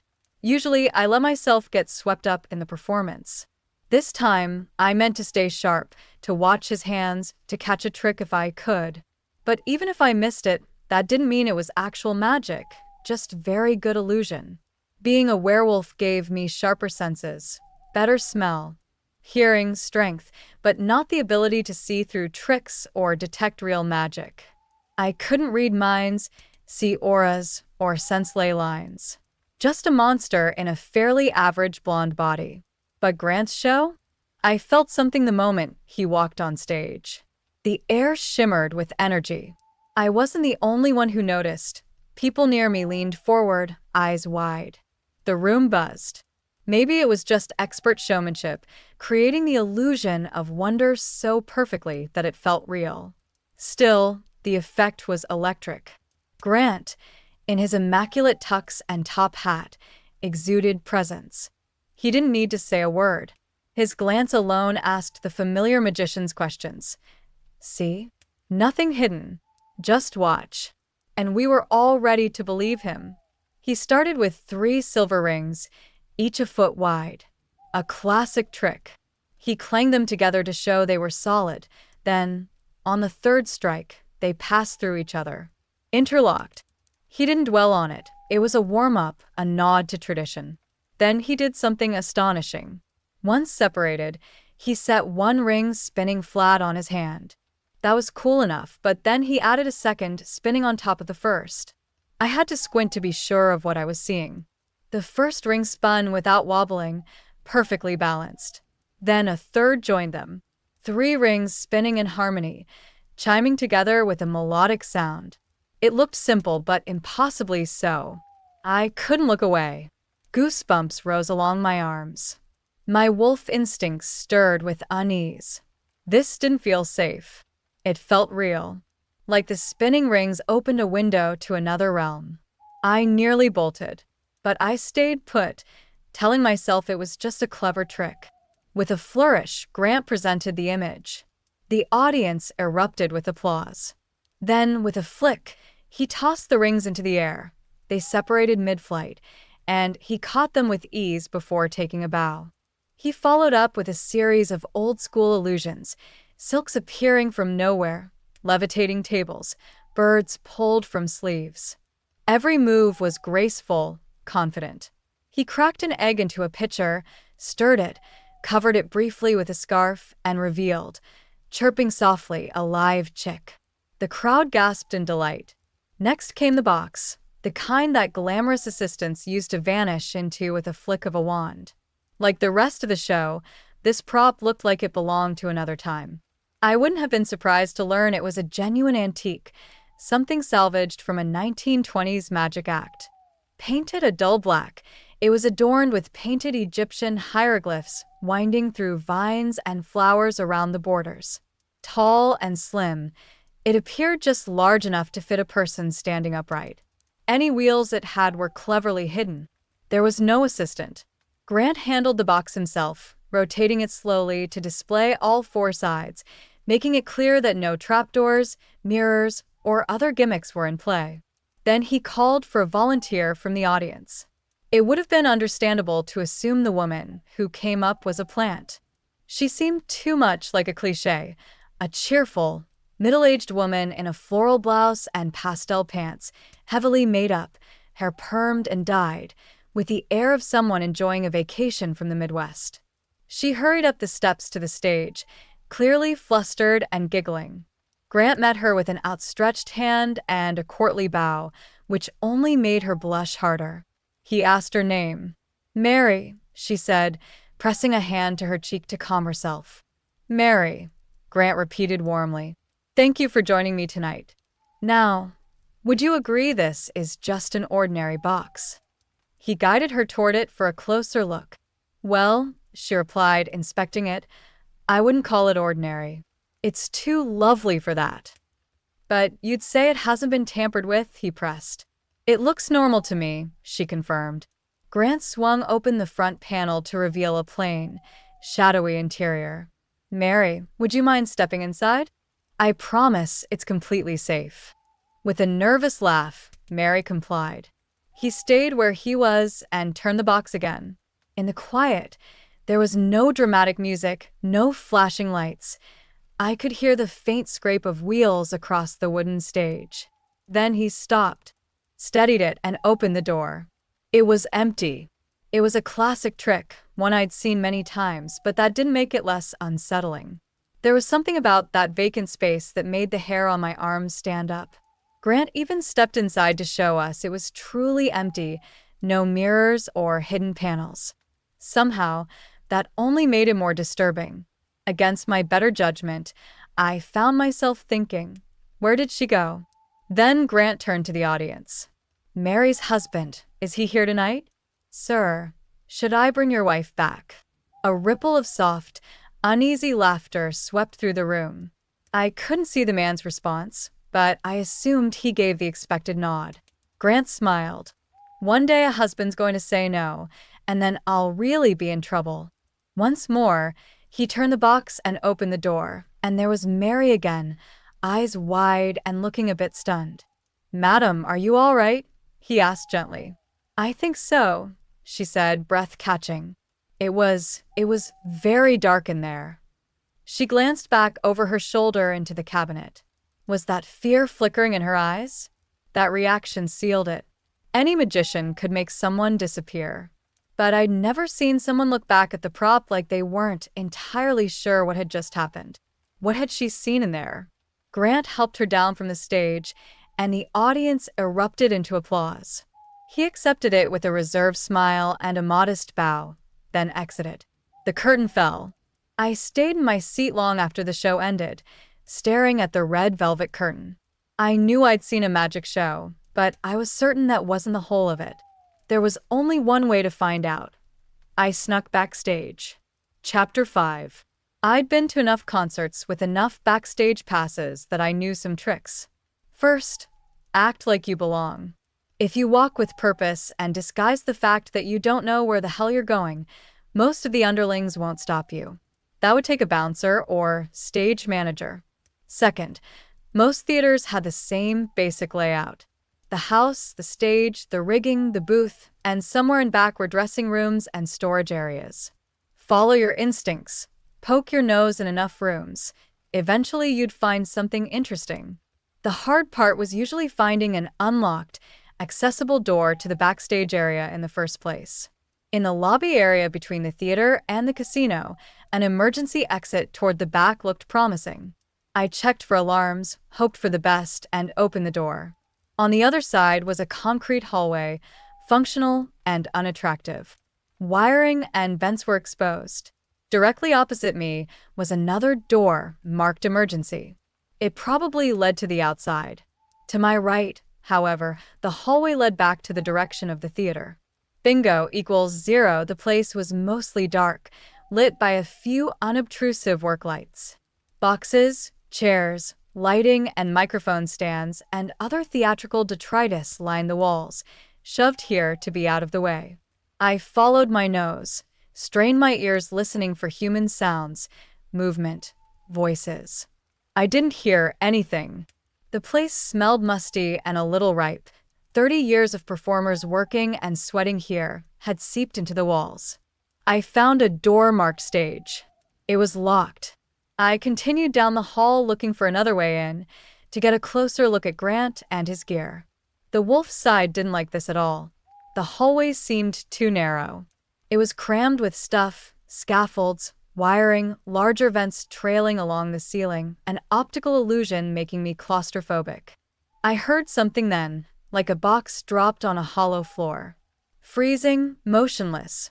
I waited for the next noise to tell me what was happening and heard movement, shifting, someone walking on the stage, maybe. When I turned, the direction the sound came from seemed to change. Carefully, I continued on, and the sound seemed less human. More like mice scritching behind the walls of an old house. The muscles in my shoulders started to bunch up, like hackles rising. Maybe this place was haunted. Every old theater had a ghost, right? Nothing to be afraid of. Actually, I didn't know enough about ghosts to know whether to be afraid of them or not. I tried to breathe slower. Had to keep it together. Ahead, another doorway, double doors with long metal push-in handles, stood open. It seemed to be lighter beyond. Maybe this was where the dressing rooms were. I continued, expecting to find another hallway lined with doorways. Maybe one would be helpfully labeled with a nameplate reading Odysseus Grant. Instead, I found a workshop. Industrial power tools stood on islands, their electric cords attached to overhead sockets. Other industrial equipment, like a stage-sized cherry picker, lined the edges.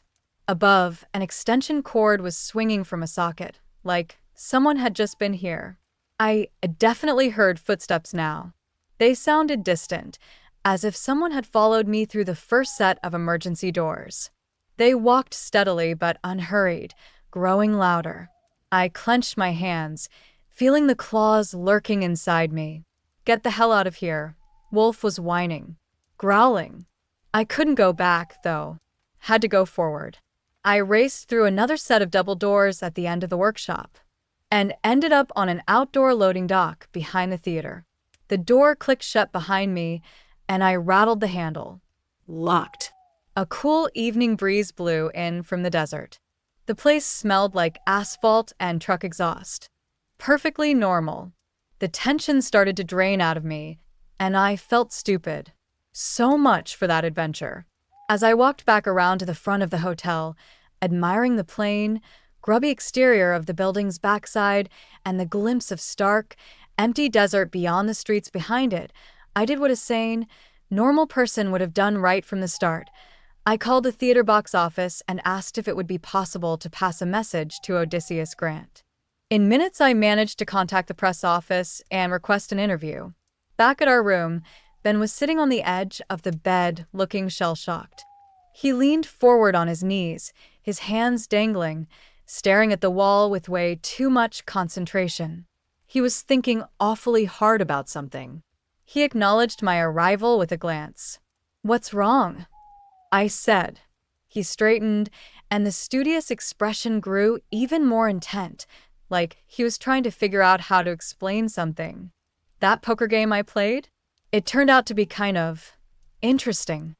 We weren't even married yet, and I could already recognize the tone of guilt. I sat next to him on the bed. "How much did you lose?" "That's just it," he said. Now his brow furrowed, confused. He'd failed to figure out how to explain this. "I won." My eyes bugged. "You what?"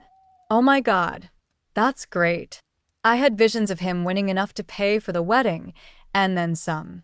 All those Vegas dreams come true. I sat down next to him.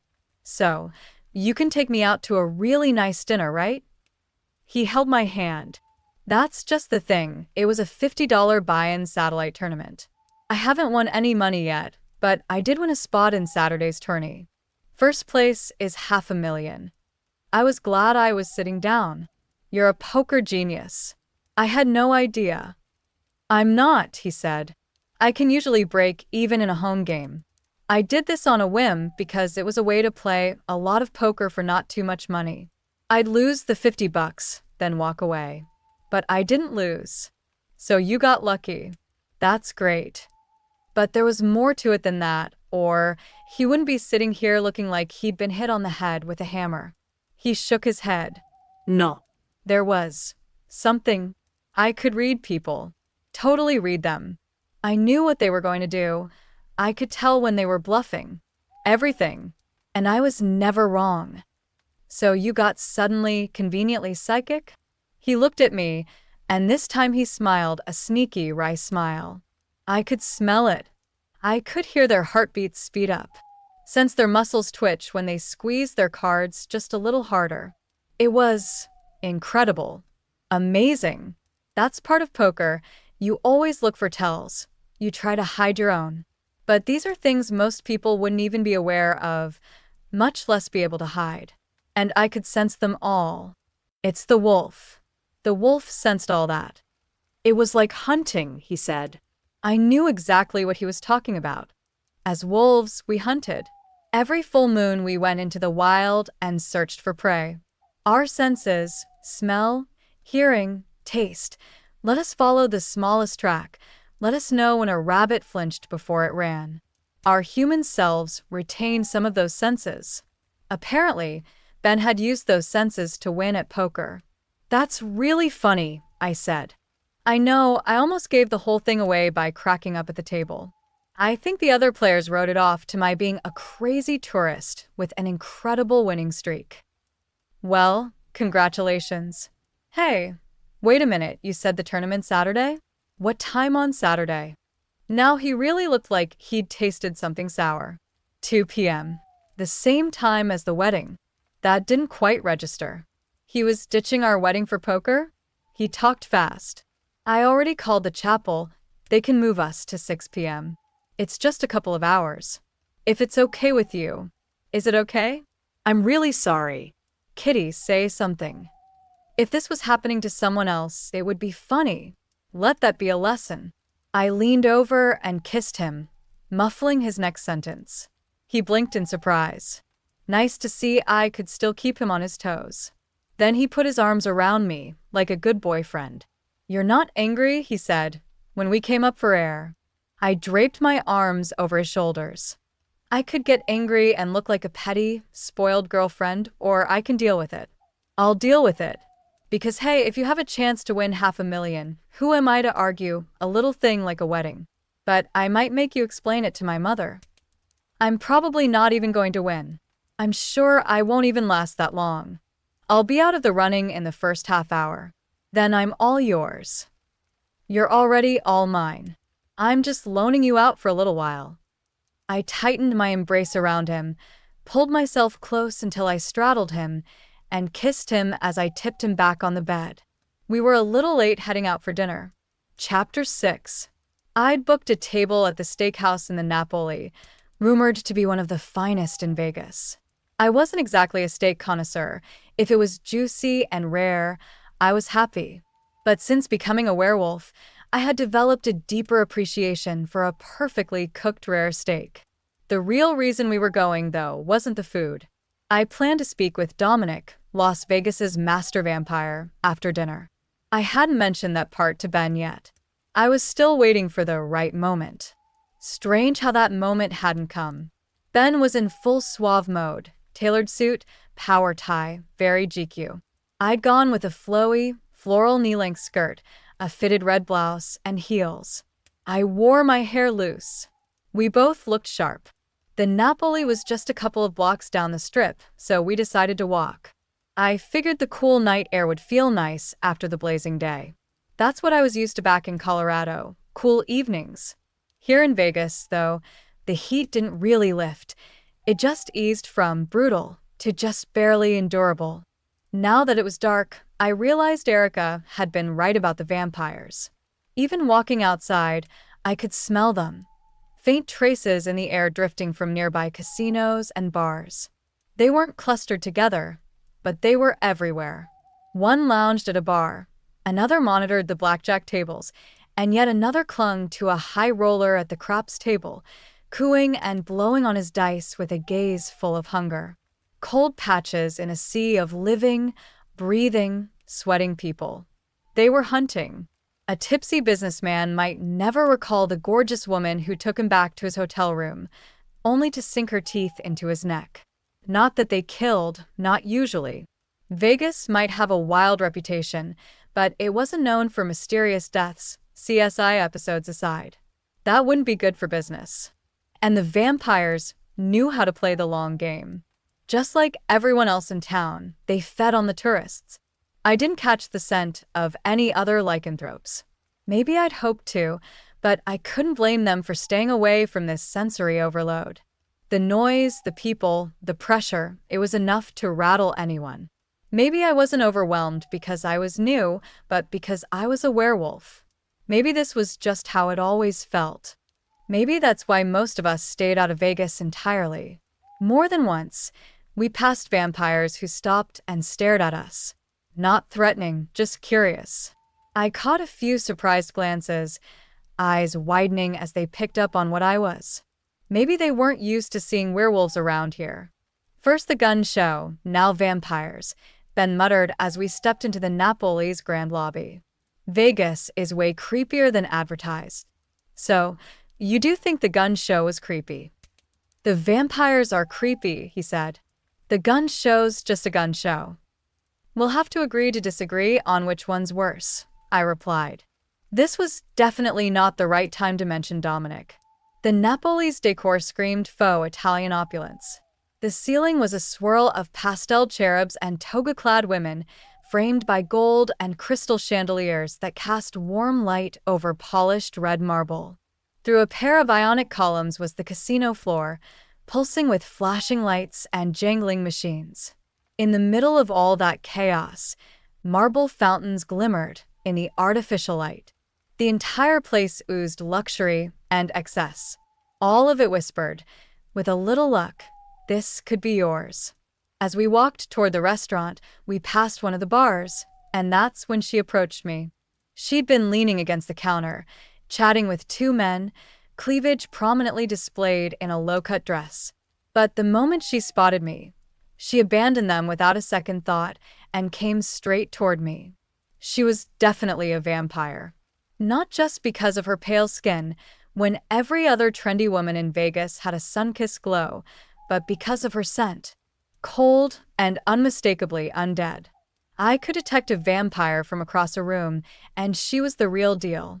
Speak of the devil, Ben murmured under his breath, tension creeping into his voice.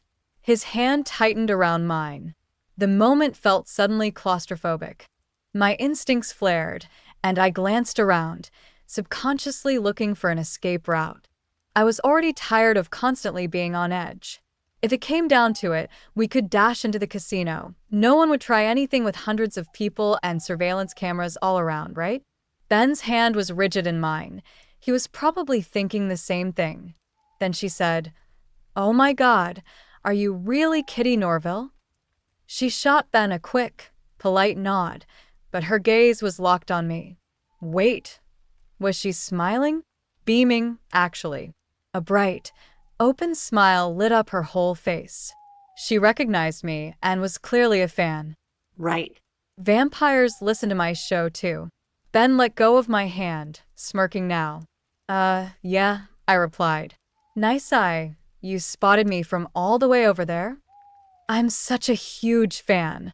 I heard you were going to be in Vegas, but I never imagined I'd actually see you just strolling through the lobby, like a regular person. Are you staying here? I'm totally going to be at the show tomorrow. I can't wait. She was practically bouncing with excitement. I'd never seen a vampire this enthusiastic before. Most of them cultivated that cold, too cool to care attitude. She must have been newly turned. I couldn't help but smile back. It was kind of flattering. For the first year or so of my show, nobody knew what I looked like. I was still getting used to being recognized. Thanks, that really means a lot. What's your name? Lisa, she said, offering her hand. I shook it. Cool to the touch, just as expected. Nice to meet you, Lisa. It'll be great to see a familiar face in the crowd tomorrow. Oh, this is so cool. I'm bringing all my friends. She was actually adorable. I grinde her. Lisa, I'm sorry. We've got a reservation and should probably get going. Of course. I didn't mean to hold you up. Have a great evening. With a last wave, she turned and returned to her companions. That was surreal, Ben said, still grinning. See, I said. Vampire, but not creepy. Now, Sylvia lurking around the gun show parking lot? That was creepy. Ben chuckled. Turned out the Napoli steakhouse did live up to the hype. Perfect rare steak, a knockout Cabernet, and a decadent chocolate raspberry torte to finish. Ben watched me polish it off with an amused look. You know one of the reasons I really want to marry you? You're incredibly easy to please. My needs are simple, I said, licking the last smudge of chocolate off my fork. So, is now a good time to head back to the hotel room? Take care of a few other simple needs? Plus, we could use a break from the crowd. He tilted his head toward the doorway, his meaning clear. Even surrounded by steak and sugar, I could still smell the hormones in the air. I knew exactly what he was thinking. Damn. This might actually be the right moment to bring up Dominic. Not that I had much choice anymore. I tried for a sweet smile, though it probably came off more guilty than charming. Actually, I need to take care of something here first. Kind of the reason I chose this place for dinner. Oh, he said, raising a brow. And what kind of something? It's nothing major. It'll just take a minute. I focused on my napkin, folding it, then unfolding it again. I'm listening, he said. I winced. Rick asked me to deliver a note to the master vampire here. He owns the Napoli. I know, I should have told you. I just didn't want to ruin the evening. Ben's smile turned cold. Vampire errands. You're doing chores for Rick now. It's a favor, not an errand. You literally called it an errand. I let out a sigh. Fine.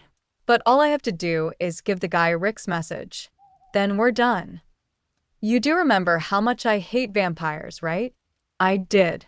And I couldn't really blame him. He didn't have any vampire friends, whereas I had more than I could count. Rick's different, I said quietly. Rick nearly got us both killed when he took over Denver, Ben said. I couldn't really argue with that. Look, you don't have to come with me if you'd rather not. It should only take a few minutes. You could hang out in the casino, kill some time. He had a knack for that. Do you want me to come? He asked. Yeah, I kinda do. We were a pack. I felt safer with him beside me. Then let's get it over with. We walked out together, arms just brushing as we went. I should have told you sooner. I'm sorry. He didn't say anything, but he took my hand and gave it a squeeze. I squeezed back, grateful for the connection. Not quite sure how else to reach Dominic, I approached the hotel's front desk. I was navigating this based on assumptions. I didn't know much about how this world worked. Even with all the attention supernaturals were getting lately, most vampire masters still preferred to stay behind the scenes. But they clearly had some kind of internal network. They knew each other, kept in touch. That didn't mean they were all on friendly terms. There were definitely factions, though I didn't understand how they were organized. I approached a clerk. Could I speak to the manager? Nothing's wrong, I promise, I added quickly when she looked alarmed. A moment later, a second woman appeared, poised, polished, and balanced effortlessly on high heels, wearing the kind of professional smile that could deflect bullets. I'm the manager on duty. Is there a problem? She asked. No, not at all. I just need to pass along a message to Dominic. I was hoping to see him tonight. Is there any way to let him know I'm here? Her eyes widened just like the first clerk's had. Not surprising. A random stranger asking to speak with the owner of a luxury resort probably sounded like a prank. Rick really could have given me a contact number. May I have your name? She asked. Kitty Norville. Please tell him I have a message from Rick in Denver. One moment, she said, and vanished into the back. We stood in silence for about 5 minutes, watching people stream through the lobby into the casino. Most were tourists, wide-eyed couples of all ages.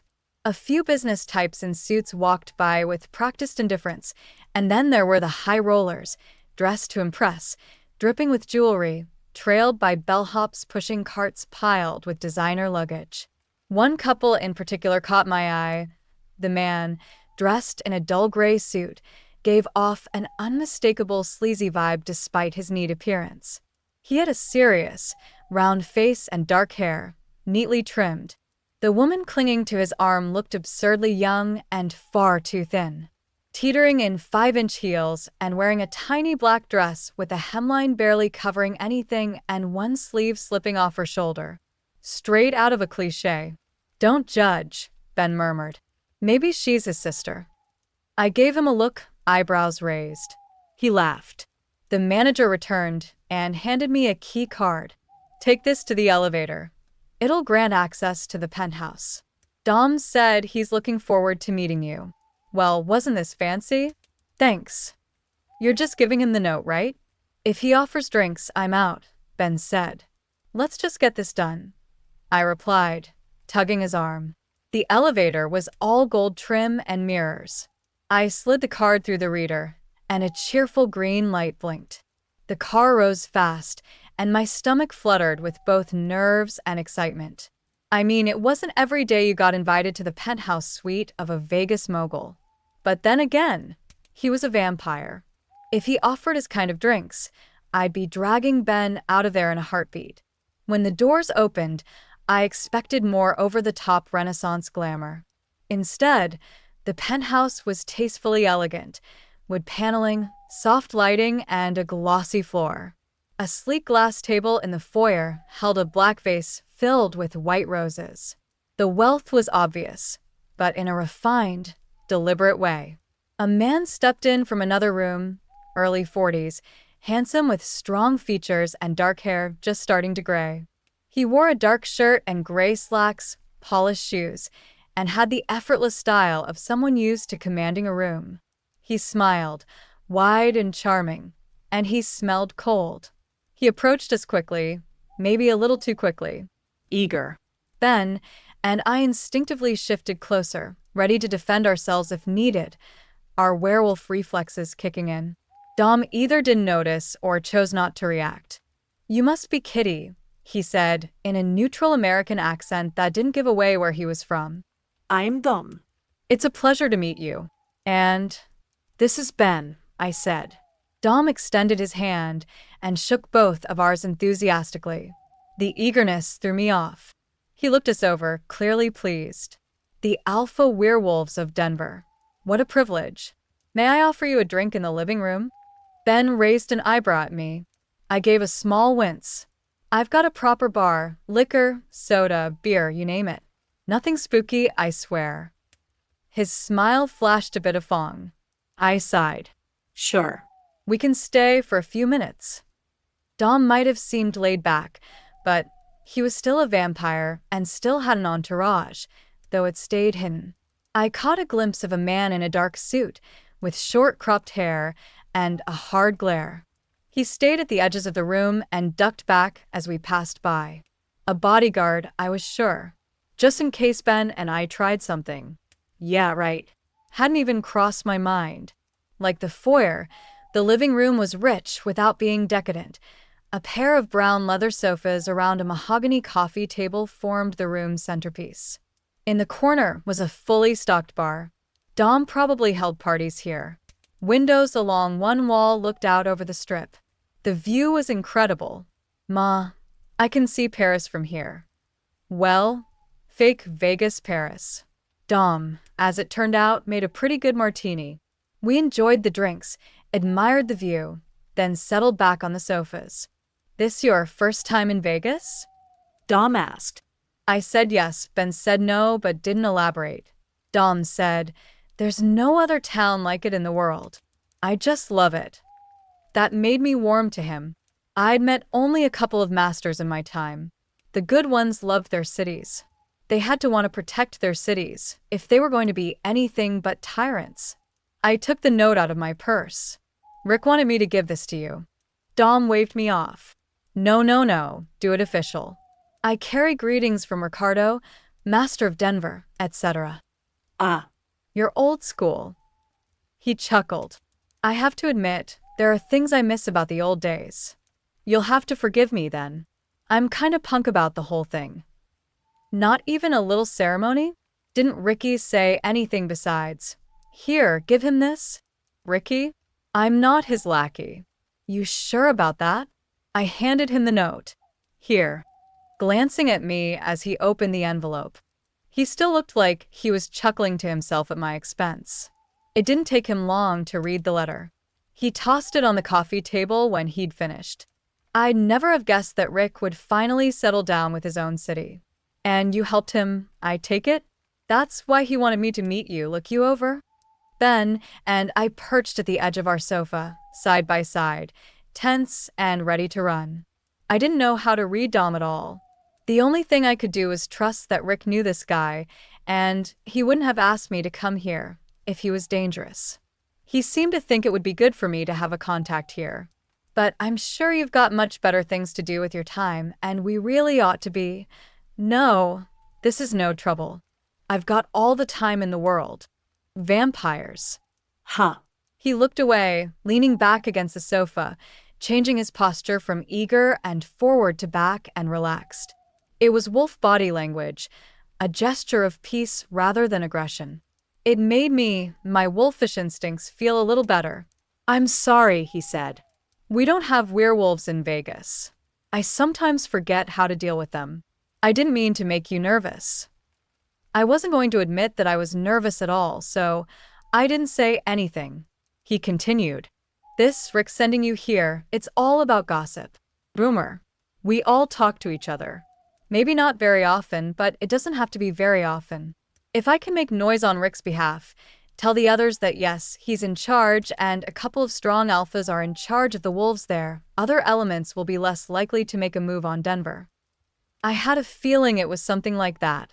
Maybe our boy's finally growing up, settling down, he said. Growing up? He's 500 years old.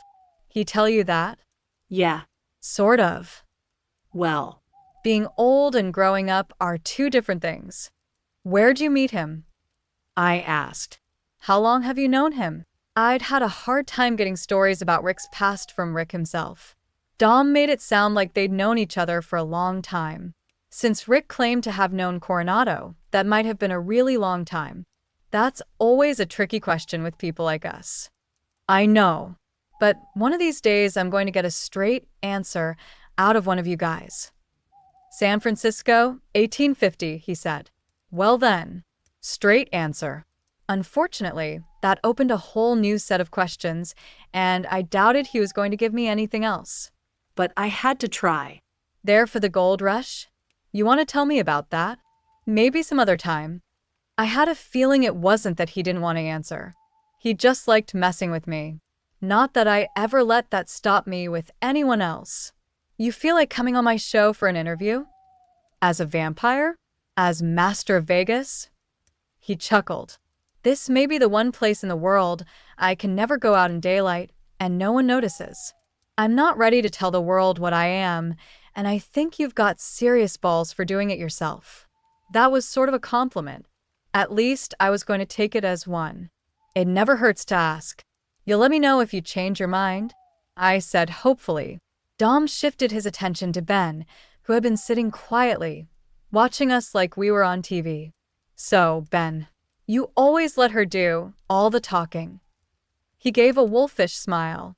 Always. She's a professional. Dom laughed, and I was less nervous. Still wasn't sure I trusted him, but I did believe that he and Rick were friends, and that was something. Dom, Rick says you've been here since the start, back when all the mob money started pouring in. You got one straight answer. You expect me to give you more now? I scooted forward, to the edge of my seat. What's the dirt on Frank Sinatra? What about Elvis? Did you ever meet JFK? What makes you think I've got anything on those guys that hasn't already been spilled in the dozens of books written about them? Because all those books came out before anyone was even willing to admit vampires existed. He laughed. What, you think those authors were in the know? You expecting me to tell you Lee Harvey Oswald used silver bullets? I almost laughed with him, almost. Then I froze, eyes going wide. Wait, what? Are you serious? Holy crap. Relax, he said, holding up his hands in a calming gesture. Then he winked. Or maybe not. He could deny it all he wanted, but my pulse was still pounding. Just the possibility was enough to blow my mind. I joked before about what might happen if a werewolf ever got elected president. But now I had to wonder, had it already happened? The research alone would be brutal. Cross-checking press appearances with full moons, figuring out if the White House ever used silverware at state dinners, tallying who'd survived assassination attempts. And it would all still be circumstantial. It'd be a whole lot easier if he would just tell me outright. That's exactly the kind of dirt I'm after, I said. If you just come on the show for a quick chat. His smile was thin. No. Sorry. Darn. I gave him my best pout. We didn't linger much after that, just long enough to finish our drinks without chugging them.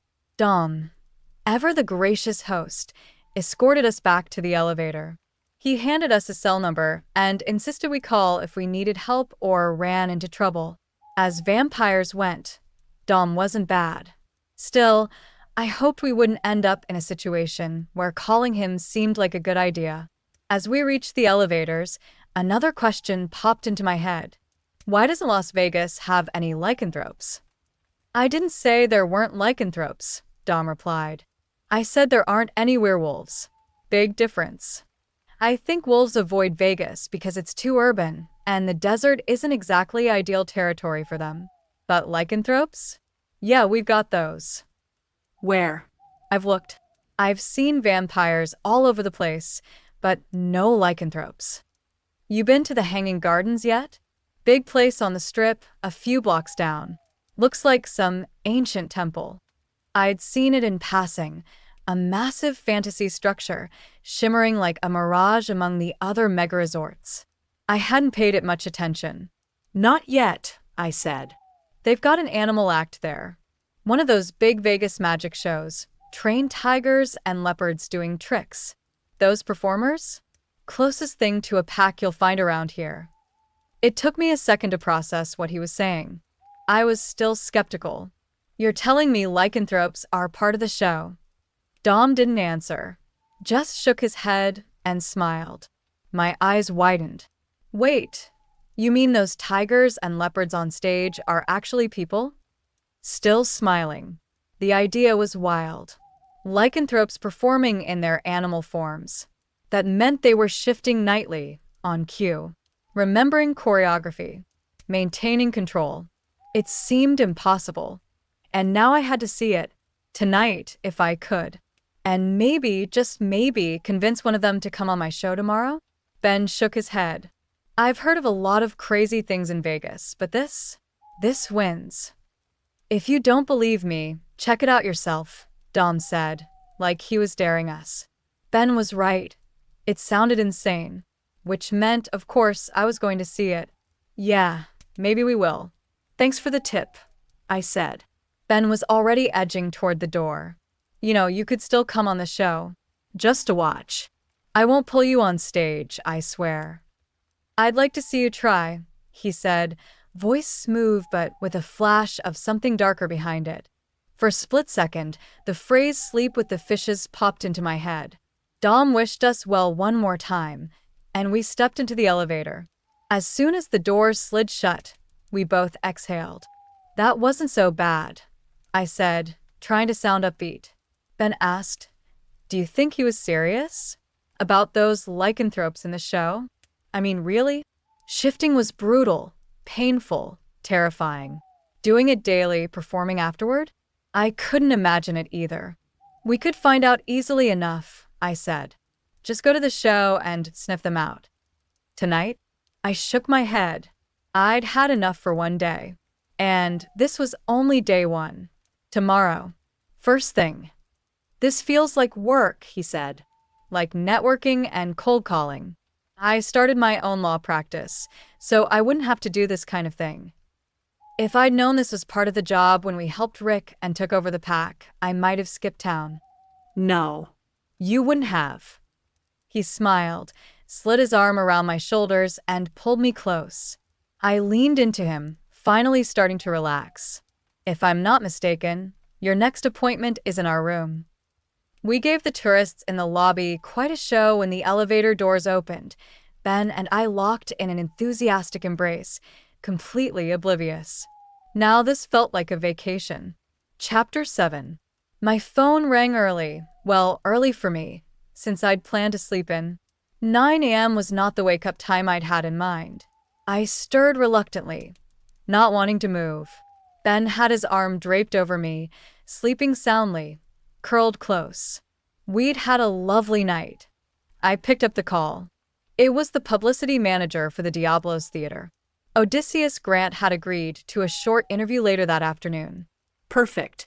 That was my opening, just a foot in the door to convince him to come on the show. Since my show was late enough in the evening, he could swing by after his own performance. Normally, having a magician on a radio program might seem silly, but this episode would have a live audience and be broadcast on TV. It could be brilliant, if I could just get him to agree. Until then, I had a few hours free. Time to head over to the Hanging Gardens and check out that mysterious animal act. Ben was curious too, though skeptical. There's no way there's an animal act full of lycanthropes. Dom was just messing with us, he said. Like that joke about Lee Harvey Oswald.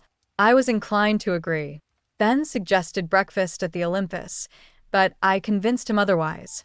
The gun show there was already in full swing, and I'd had enough of running into Boris and Sylvia. I hadn't seen them since our little encounter, and wanted to keep it that way. I was still looking over my shoulder too much for comfort. So instead, we had a relaxing breakfast at a nice cafe in the hotel next door. Afterward, we walked to the Hanging Gardens.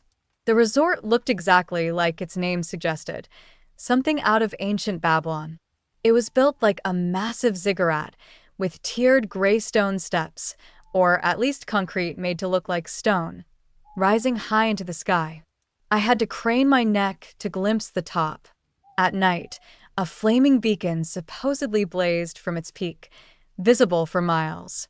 Every tier was lined with hotel room windows, surrounded by lush greenery, palm trees, flowering vines, tropical shrubs, all growing in a riot of color and texture, like vegetation reclaiming a long-lost ruin. The effect was spectacular. According to the brochure, the resort featured several swimming pools and lagoons, all designed to fit the exotic Mesopotamian theme. The palm trees around the grounds only added to the surreal atmosphere. A low blue wall bordered the property, decorated in relief with marching lions, a replica of the Ishtar Gates walls from ancient Babylon. 2 large stone lions, stylized with stern expressions, flanked the hotel's main entrance. If the goal was to transport guests into another world, they were succeeding. I had to fight the urge to stop and stare. I didn't want to look like a tourist, but the place was overwhelming. The lobby opened into a vast atrium filled with greenery. Walls of glass and living plants surrounded us. Balconies from the upper floors overlooked the space, and just beyond, through what looked like a temple gate, we could see the casino. Flashing lights, a din of noise, and a steady stream of people heading inside. Standing there, I felt oddly out of place, more so than I had since arriving in Vegas. Everything about this place felt unnatural. The climate-controlled air, the recycled water, the artificial charm. It was a far cry from anything resembling wilderness. And yet something else was off here. Ben and I stood together, back stiff, senses alert as we inhaled the air. "You okay?" he asked softly, his voice nearly lost in the ambient noise. "I'm not sure. You? Does it smell weird to you?" "Not bad, just off." He wrinkled his nose. I looped my arm through his, and we followed the hallway toward a sign that read theater. A large poster on the wall brought us to a halt. It depicted a stage framed by massive fake columns, decorated with hieroglyphs. The backdrop was painted with images of ziggurats and sphinxes, with torch flames leaping in the foreground. Posed dramatically across a set of risers and platforms were a dozen big cats, a few orange tigers, 1 white tiger, a majestic lion with a dark mane, 2 snow leopards, and a pair of sleek black panthers. This had to be the show. In the center of the group stood a man, strikingly handsome, with dark, wavy hair and a chiseled jawline. Shirtless, wearing skin-tight black leather pants that left little to the imagination, He stood with hands on hips, proudly presenting his feline companions and the spectacle ahead. His chest sparkled with flecks of glitter. The poster read, Balthasar, King of Beasts. The scale in the poster didn't seem right. Something was off about the animals. They looked wrong. Too big, too small, the proportions weren't quite believable compared to the trainer standing at the center. And the look in their eyes? Not normal. Too sharp. Too aware. Like they understood more than they should. Maybe it was just a trick of the camera, forced perspective, weird lighting, or a sloppy Photoshop job. Ben glanced at the poster over my shoulder. I'm not buying it, he muttered, though he didn't sound entirely sure. Those can't really be. I pressed my lips together. Still, it would explain the smell. And that weird vibe we've felt since walking in. Like we're trespassing on someone else's turf? Exactly. The scent was distinct, part human, part animal, part something in between. The unmistakable musk of lycanthropes. Even in a well-maintained hotel, an animal show would have some trace of that. Most people wouldn't notice it, but I wasn't most people. So maybe Dom wasn't joking after all. A Vegas animal act run by work creatures? That deserved a segment on my show. I'd make room for it if Balthasar, King of Beasts, was willing to talk. This is pushing even my limit for weird, I said. Next step, talk to Balthasar. I want to know who thought putting a bunch of war tigers in a stage act was a good idea. Are you sure that's smart? Ben took a cautious step back from the poster, leaning side to side like he was trying to shake it off. I swear, his eyes are following me. That guy gives me the creeps. I tilted my head, considering. Honestly, I think he's kind of hot. Ben let out an exaggerated huff and walked ahead without me. We found the box office about 30 steps farther down the hall. The lycanthrope scent was even stronger here. The ticket counter was open, manned by a cheerful young woman. Can I help you? We still have a few seats left for tonight's performance. Actually, I had a few questions, I said, leaning casually on the counter. Ben wandered off a few paces and acted absorbed in the theater doors. I picked up a brochure from a nearby stack. The cover showed the same poster as before. Inside were more shots from the show, leopards jumping through flaming hoops, Balthasar with his hand in a lion's mouth, big cats stacked in precarious pyramids. Standard circus fare. Except the lion looked too small, and the leopards seemed too large. Lycanthropes don't turn into monsters, they shift into animals. Real animals. A werewolf in wolf form just looks like a big wolf. Because mass doesn't disappear. A 200-pound man becomes a 200-pound wolf. So if Balthasar was putting his hand in a lion's mouth, it should have disappeared. Instead, the lion had to stretch to fit it in. Balthasar probably could have carried it over his shoulder. And the leopards? They were nearly the same size as the lion. If I hadn't been paying attention, I might not have noticed. I could almost convince myself it was still a photo editing issue. The ticket clerk looked at me expectantly. So, what's the show like? The photos make it look like the usual tricks. Oh, no, it's so much more than that. Her eyes lit up, full of admiration. Honestly, you've never seen anything like it. The routines those animals do are incredibly complex, like really advanced stuff. It's like they actually listen to him. Not just responding to cues or hand signals. It's like they're having a conversation. Are the animals on display during the day? Some shows let guests view them in their habitats. She shook her head. They need a lot of rest. The show's intense, and Balthasar makes sure they're not overworked. What's Balthasar like? Her whole face transformed, eyes rolling dreamily, lips curling into an awestruck smile. He's amazing. So gorgeous. You don't really get it until you see him up close, but wow. We have guests who come back again and again just for him. Does he ever do interviews? I'm Kitty Norville. I host a radio show. I'm always looking for unique stories, and this one definitely qualifies. Her expression shut down instantly. All fangirl vanished, replaced with professional poise. She was the kind of loyal assistant who'd guard her boss like a lioness. "You need to contact the press office," she said flatly. "But Balthasar's a very private person. He doesn't usually do media." "Private? He's headlining a Vegas show," I said, trying a smile. "I could give him great publicity." I'm sorry. "I really can't help you. Please contact the press office." I knew a brick wall when I hit one. I took out a business card and placed it on the counter. "Maybe you can give this to the stage manager or someone who might pass it along to him. I'd love to catch the show this weekend."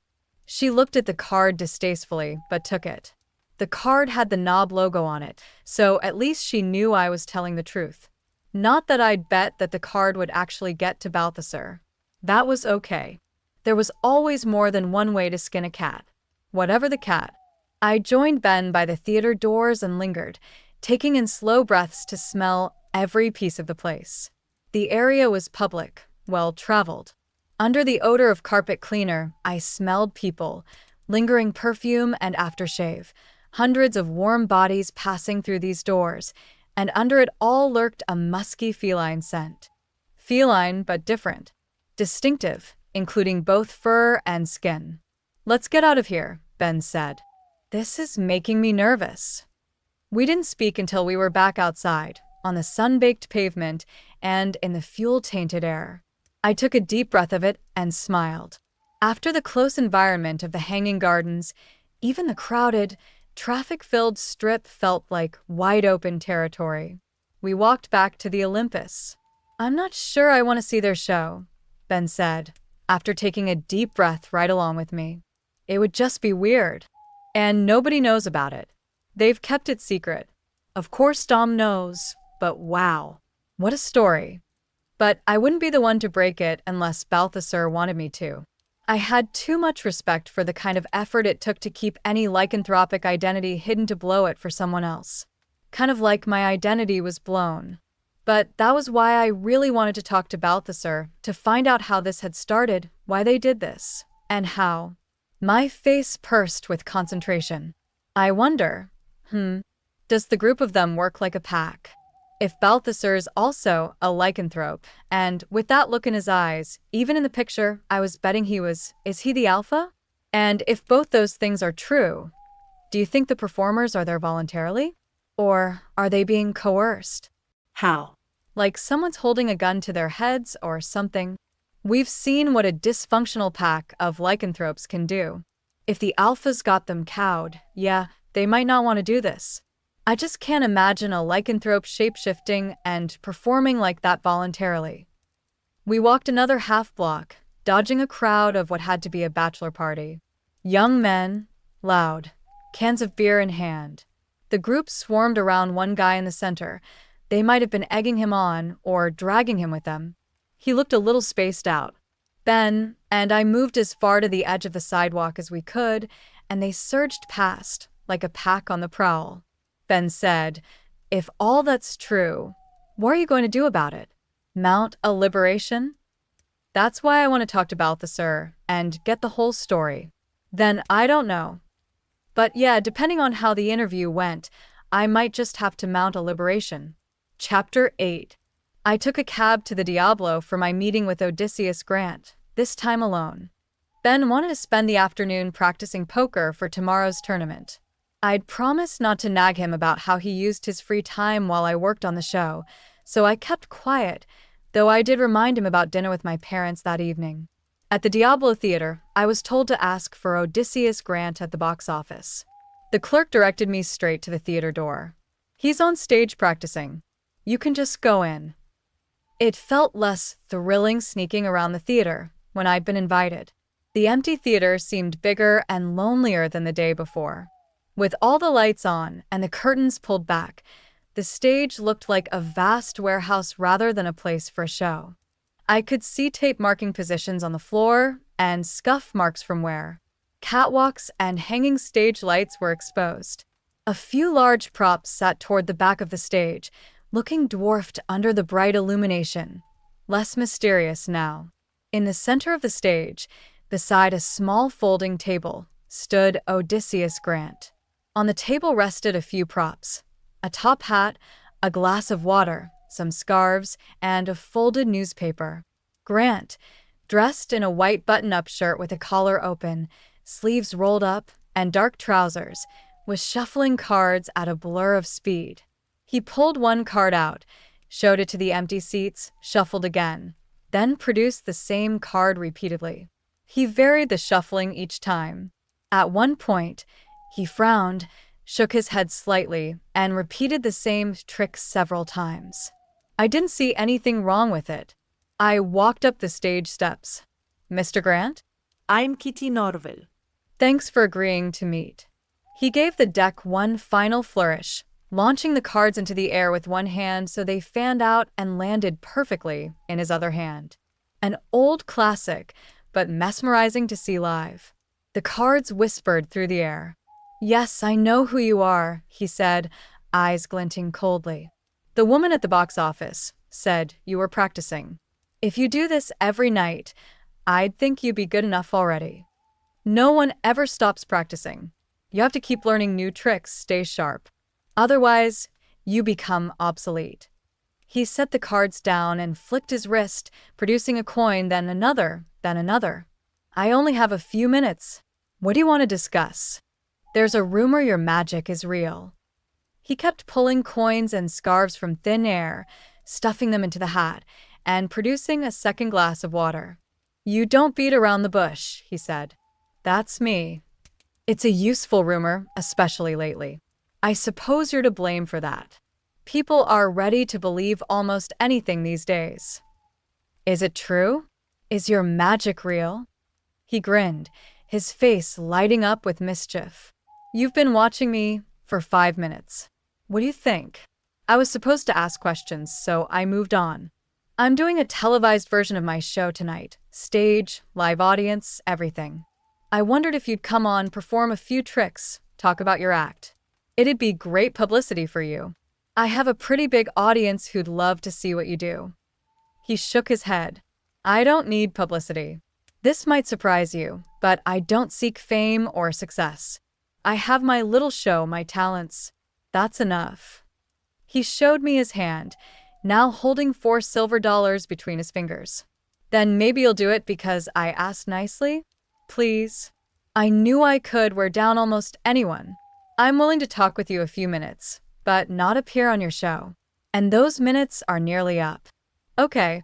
I filed this one under future projects. I smiled and nodded. Right.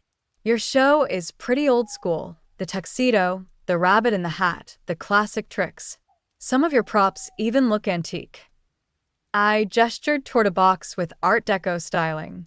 "A lot of it is antique," Grant said, still guarded. "Mysterious. Was it part of the act or just him?" "I inherited it from an old vaudeville magician.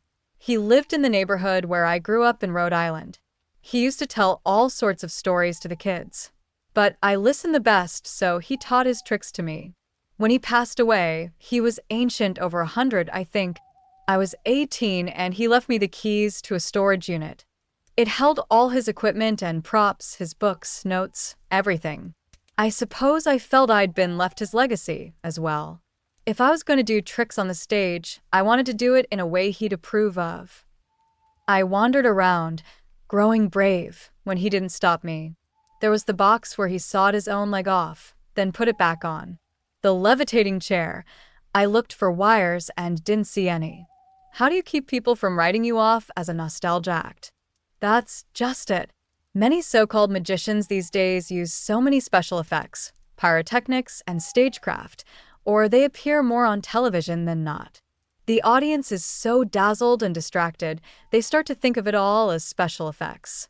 Many of the people who come to see my show have never seen the classic tricks in person. Those are the people who wonder how I do it without all the stunning effects. Sleight of hand, sleight of mind, something like that. So much of this is in the mind, optical illusion and tricks of perception. Then, leaving aside the question of whether or not you work real magic in your show, do you believe in real magic? He folded his pack of cards in a silk handkerchief and tucked the bundle in the pocket of his trousers. "What kind? What kinds are there?" "A couple. There's wild magic, anything you might observe that seems to break the laws of physics. Things disappearing and reappearing, sawing something in half and restoring it. Then there's magic that requires ritual, ceremony, spells, the right tools, the right chance. For example, let's say Jesus Christ turning water into wine is wild magic, and the Catholic miracle of transubstantiation, turning bread and wine into the body and blood of Christ, is ritual magic because it requires the Massachusetts.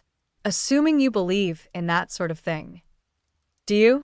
Do I believe there are things in the world that can't be explained? Yes. My examples were perhaps a bit simplistic. Don't touch that.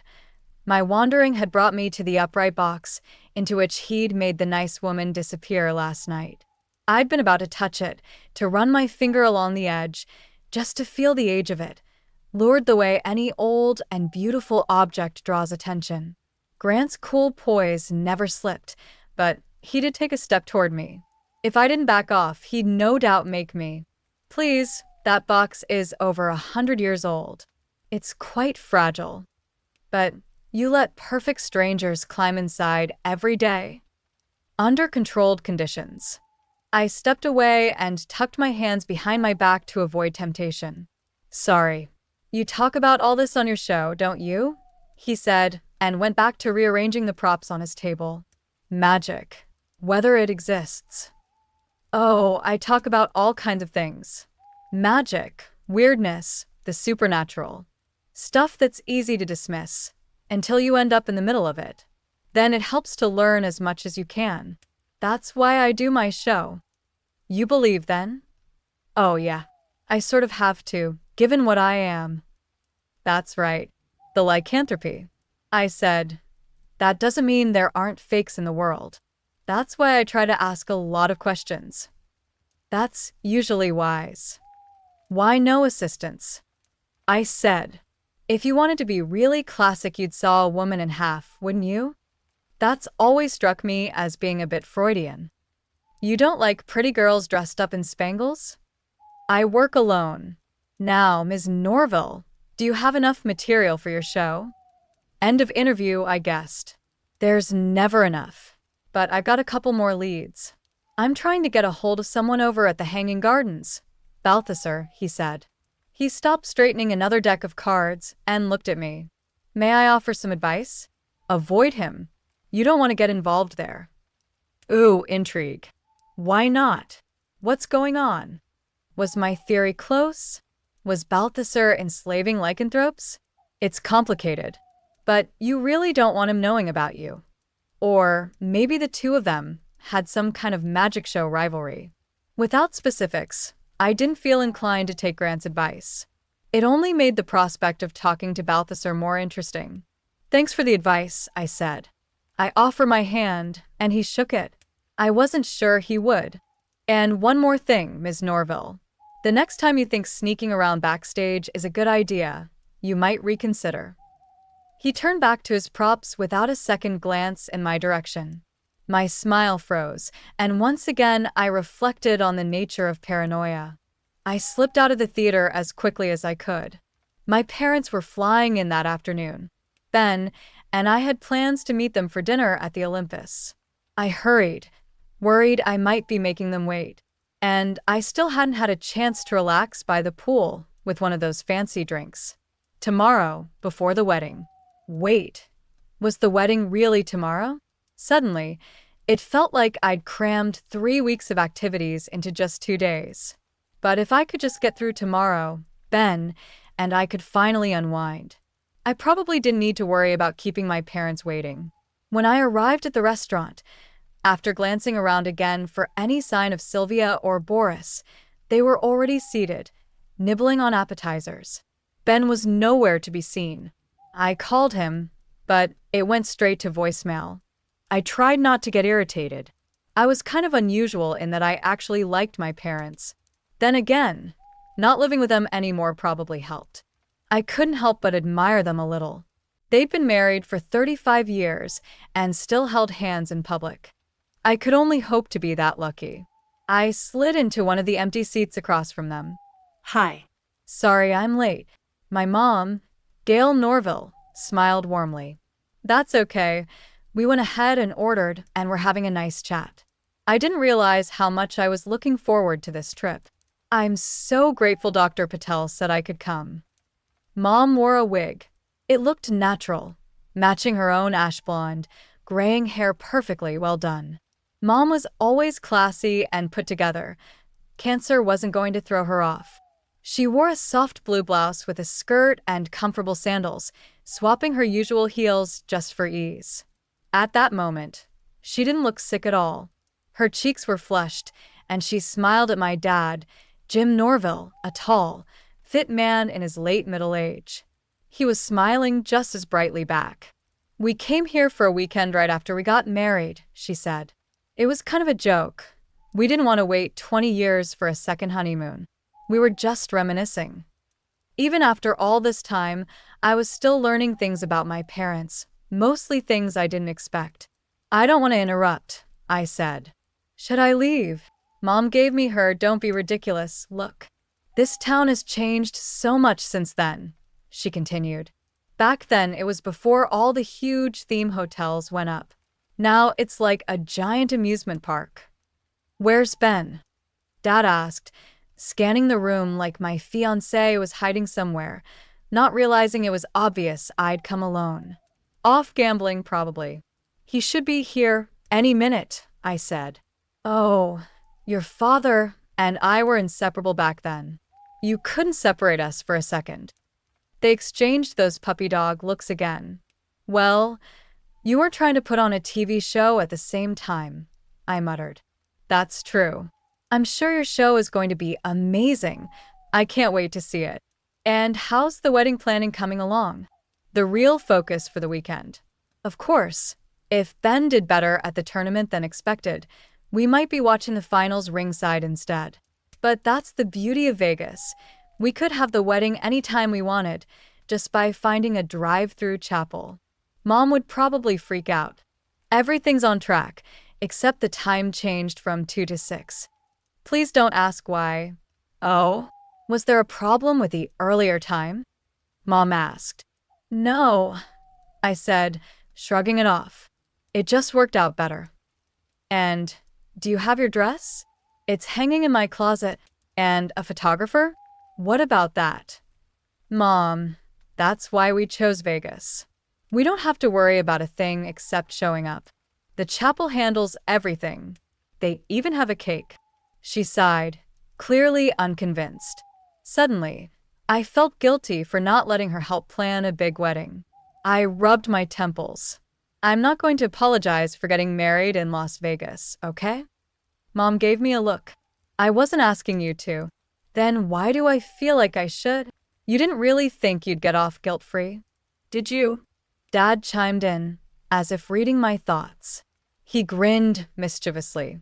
I rolled my eyes. I caught a familiar scent and heard footsteps, turning just in time to see Ben enter through the restaurant's front door. I hadn't realized how worried I'd been until a wave of relief washed over me when he came to the table. Sorry I'm late. Got held up. Mr. Norville, Mrs. Norville, he said, shaking my parents' hands. He slid in beside me, placed his hand on my leg, and smiled. Just like that, all was forgiven. It's Gail, please, Mom said, beaming even wider if that was possible. Or you can just call me Mom. Ben always teased me about having too much family. Even if it was only my parents, I'm sure he'd say the same. Ready for the big day tomorrow, Ben? Dad asked. Ben's eyes widened slightly, and for a moment, he looked caught off guard.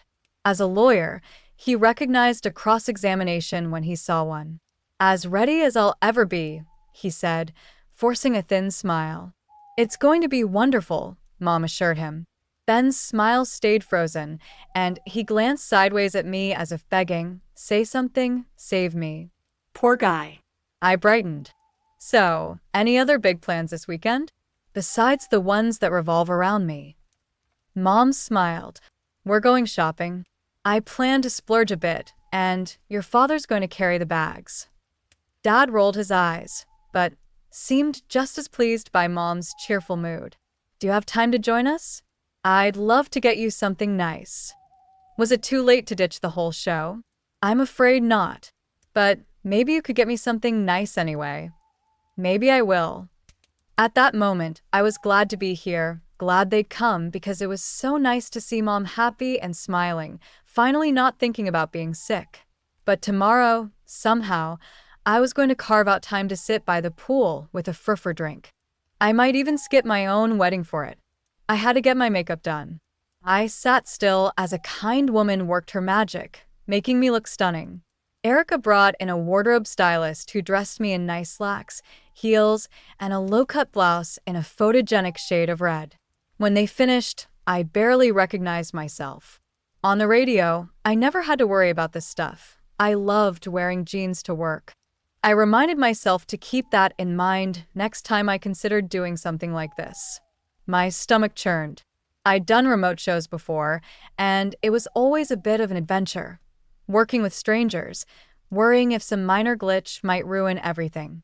The key was to keep pushing forward as if nothing was wrong.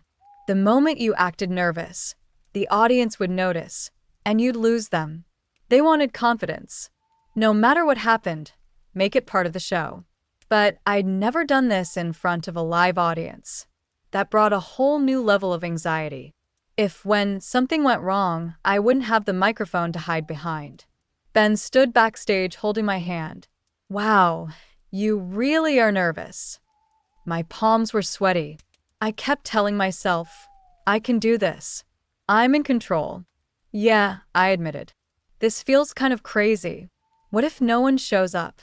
Wait, are you more worried about no one showing up or about performing in front of a crowd? I whined a little. I don't know. Will you be okay? What he really meant was, will the wolf be okay? When I got nervous or scared, the wolf inside me got restless. Harder to control, harder to keep hidden. I had to stay calm, or she might just explode out of me, a snarling werewolf on stage in front of a packed theater. That could definitely end up in the morning headlines. There's such a thing as bad publicity, and I wasn't ready to deal with that. I took a deep breath and exhaled slowly. I think I'll be okay. I'll be right here if you need me. I squeezed his hand, and that actually helped. Thanks. I couldn't stand the noise coming from behind the curtain any longer. It sounded like a crowd. I had to see for myself. Carefully, I pulled the curtain aside a couple of inches and peeked out. The theater was nearly full. I noticed a few empty seats here and there, and some people walking up and down the aisles. Their voices blended into a low, constant hum like the ocean. I quickly pulled the curtain back and bumped into Ben. Oh my God, it's packed. The place is totally full. That's a good thing, right? It's amazing. It's incredible. I think I'm going to faint. He tried to boost my confidence. Haven't you ever been on stage before? You seem like the kind of person who did a lot of theater in high school. Not exactly a reminder I wanted. I did one play. Annie, Get Your Gun. I was a dancing Indian in the politically incorrect Indian song. He looked skeptical. You played an Indian? Kitty, you're blonde. I wore a wig made of black yarn. It wasn't a very diverse high school, okay? A woman wearing a headset, probably the stage manager, caught my eye. You're on in 2 minutes, Kitty. Thanks. Another deep breath. Not too deep, though. I was starting to feel lightheaded. So, I said, how many people out there do you think have silver bullets ready to shoot me? Like Boris and Sylvia? He gave me a look. I wish you hadn't said that. I'm not paranoid. You thought it too. He pressed his lips together and didn't answer. The stage manager gestured at me again. It's time. I took a deep breath and ran through my intro in my head one last time, picturing myself walking out confidently and nailing it. No problem. Ben gave me a quick kiss. Knocking dead. Thanks. I stepped into the spotlight like I knew exactly what I was doing. Chapter 9.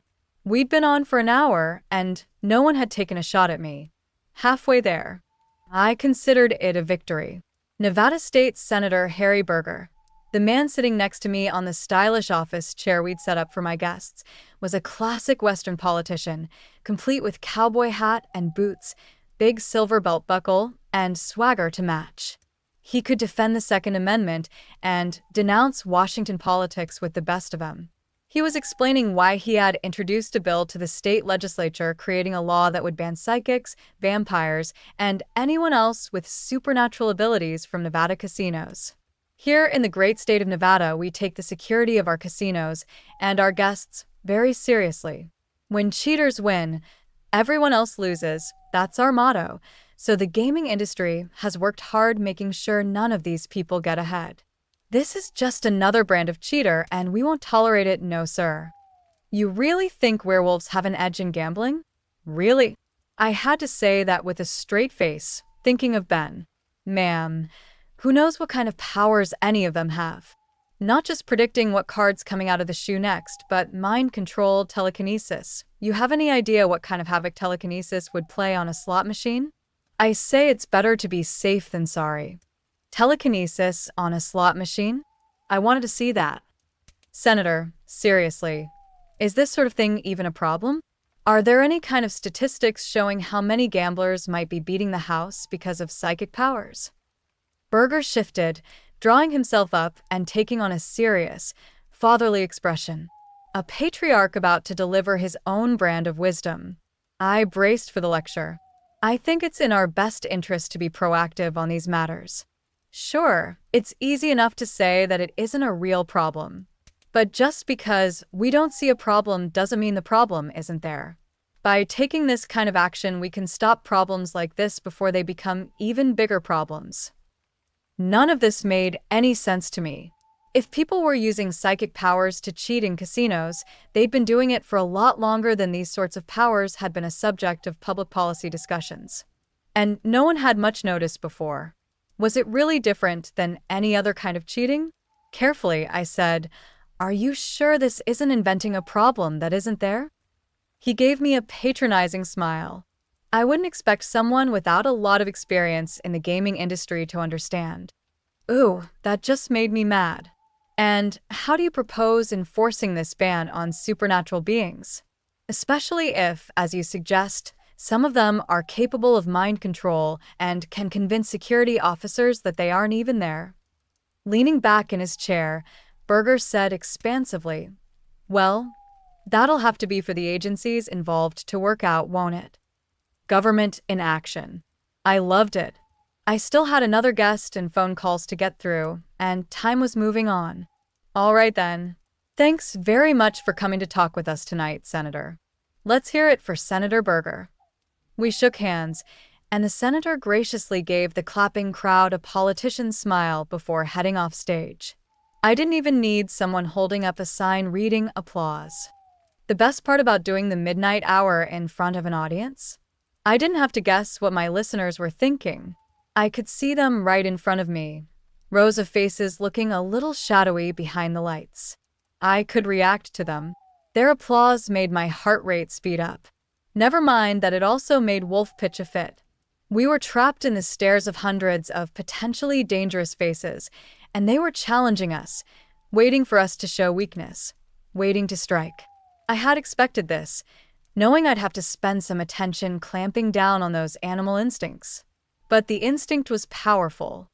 Wolf wanted to growl a warning, then run to get out of danger. But we weren't in danger. I kept repeating that. This was our shining moment. I was in charge here. I was the alpha. Smile, relax. Of course, it didn't help that I kept seeing people, suspicious people, out of the corner of my eye. On the fringes of the crowd. Maybe not Boris and Sylvia, but people who looked like them. Like the guy in the suit sitting in one of the seats farthest to my left, dressed with a lot of polish. He had a watchful expression and hadn't laughed at any of my jokes. Very suspicious. And one more time, how many of these people were packing heat? Never mind. The setup looked like that of a typical late-night talk show, but with radio equipment. I had a desk with my monitor and microphone. Beside the desk was a sofa for my guests, who were wired with mics. I pictured this being sort of a cross between The Tonight Show and Howard Stern. If I was lucky, unlucky, there'd be some Jerry Springer involved. Also at my disposal, I had the rest of the stage, where I could do all kinds of things I never could on the radio. I wanted to take advantage of the visuals. My next guest would never have worked on radio. Moving on, I wouldn't even think of hosting a show in Vegas without introducing you to my next guest, who is a member of a fine and noble breed of men. Say hello to Artie Gruberson. Artie.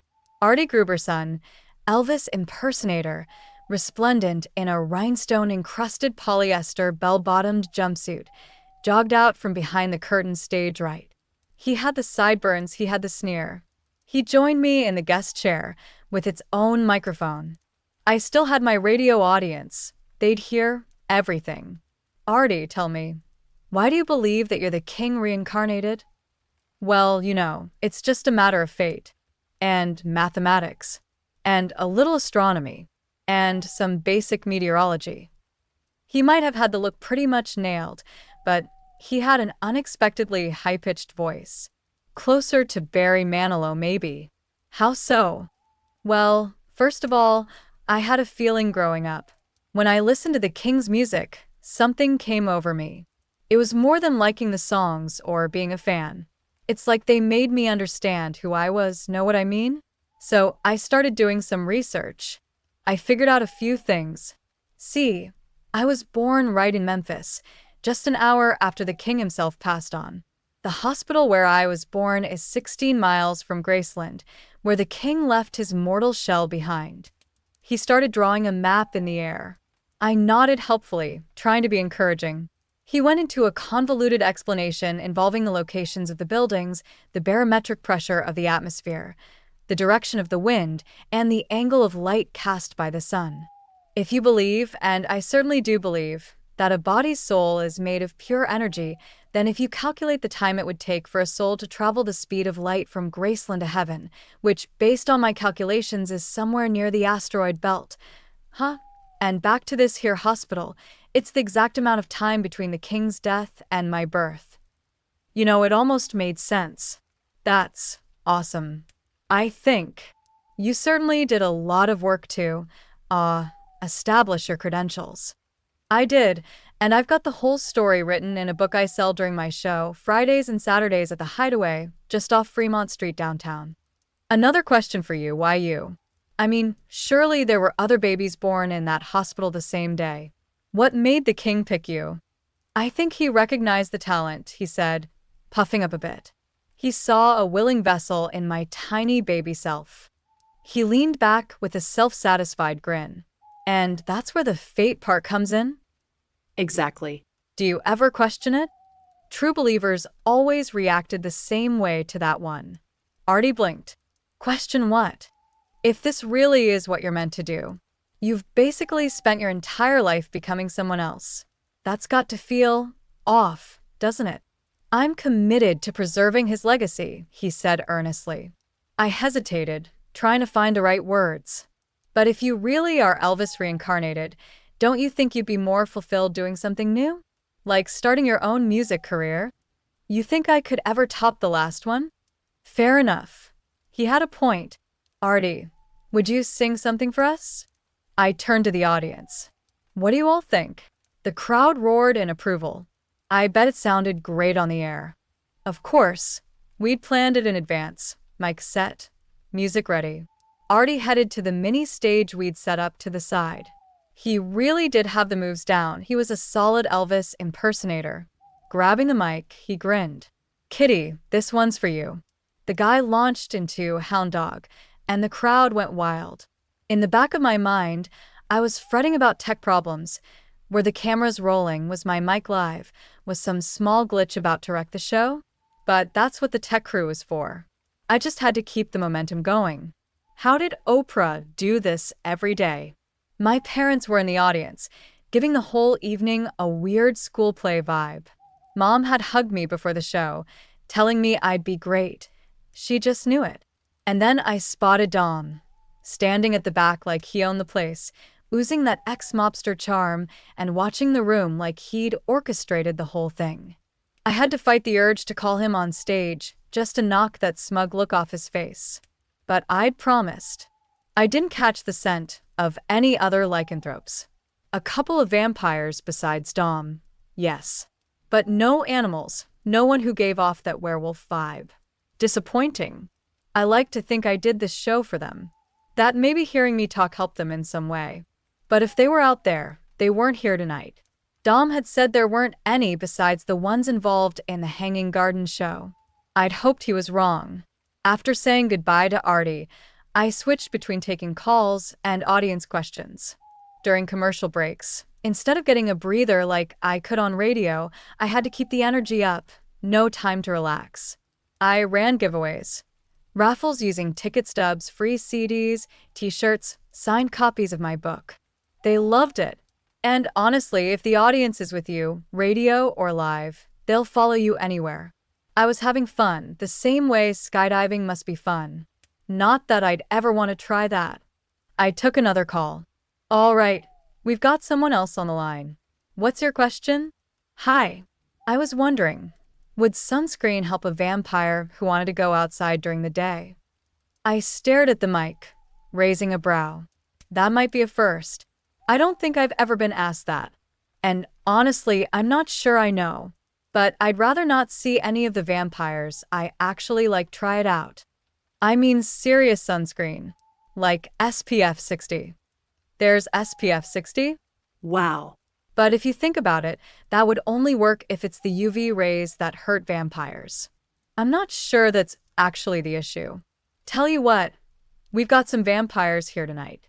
Anyone want to field Dan's question? That's when Lisa stepped up to the mic down by the front.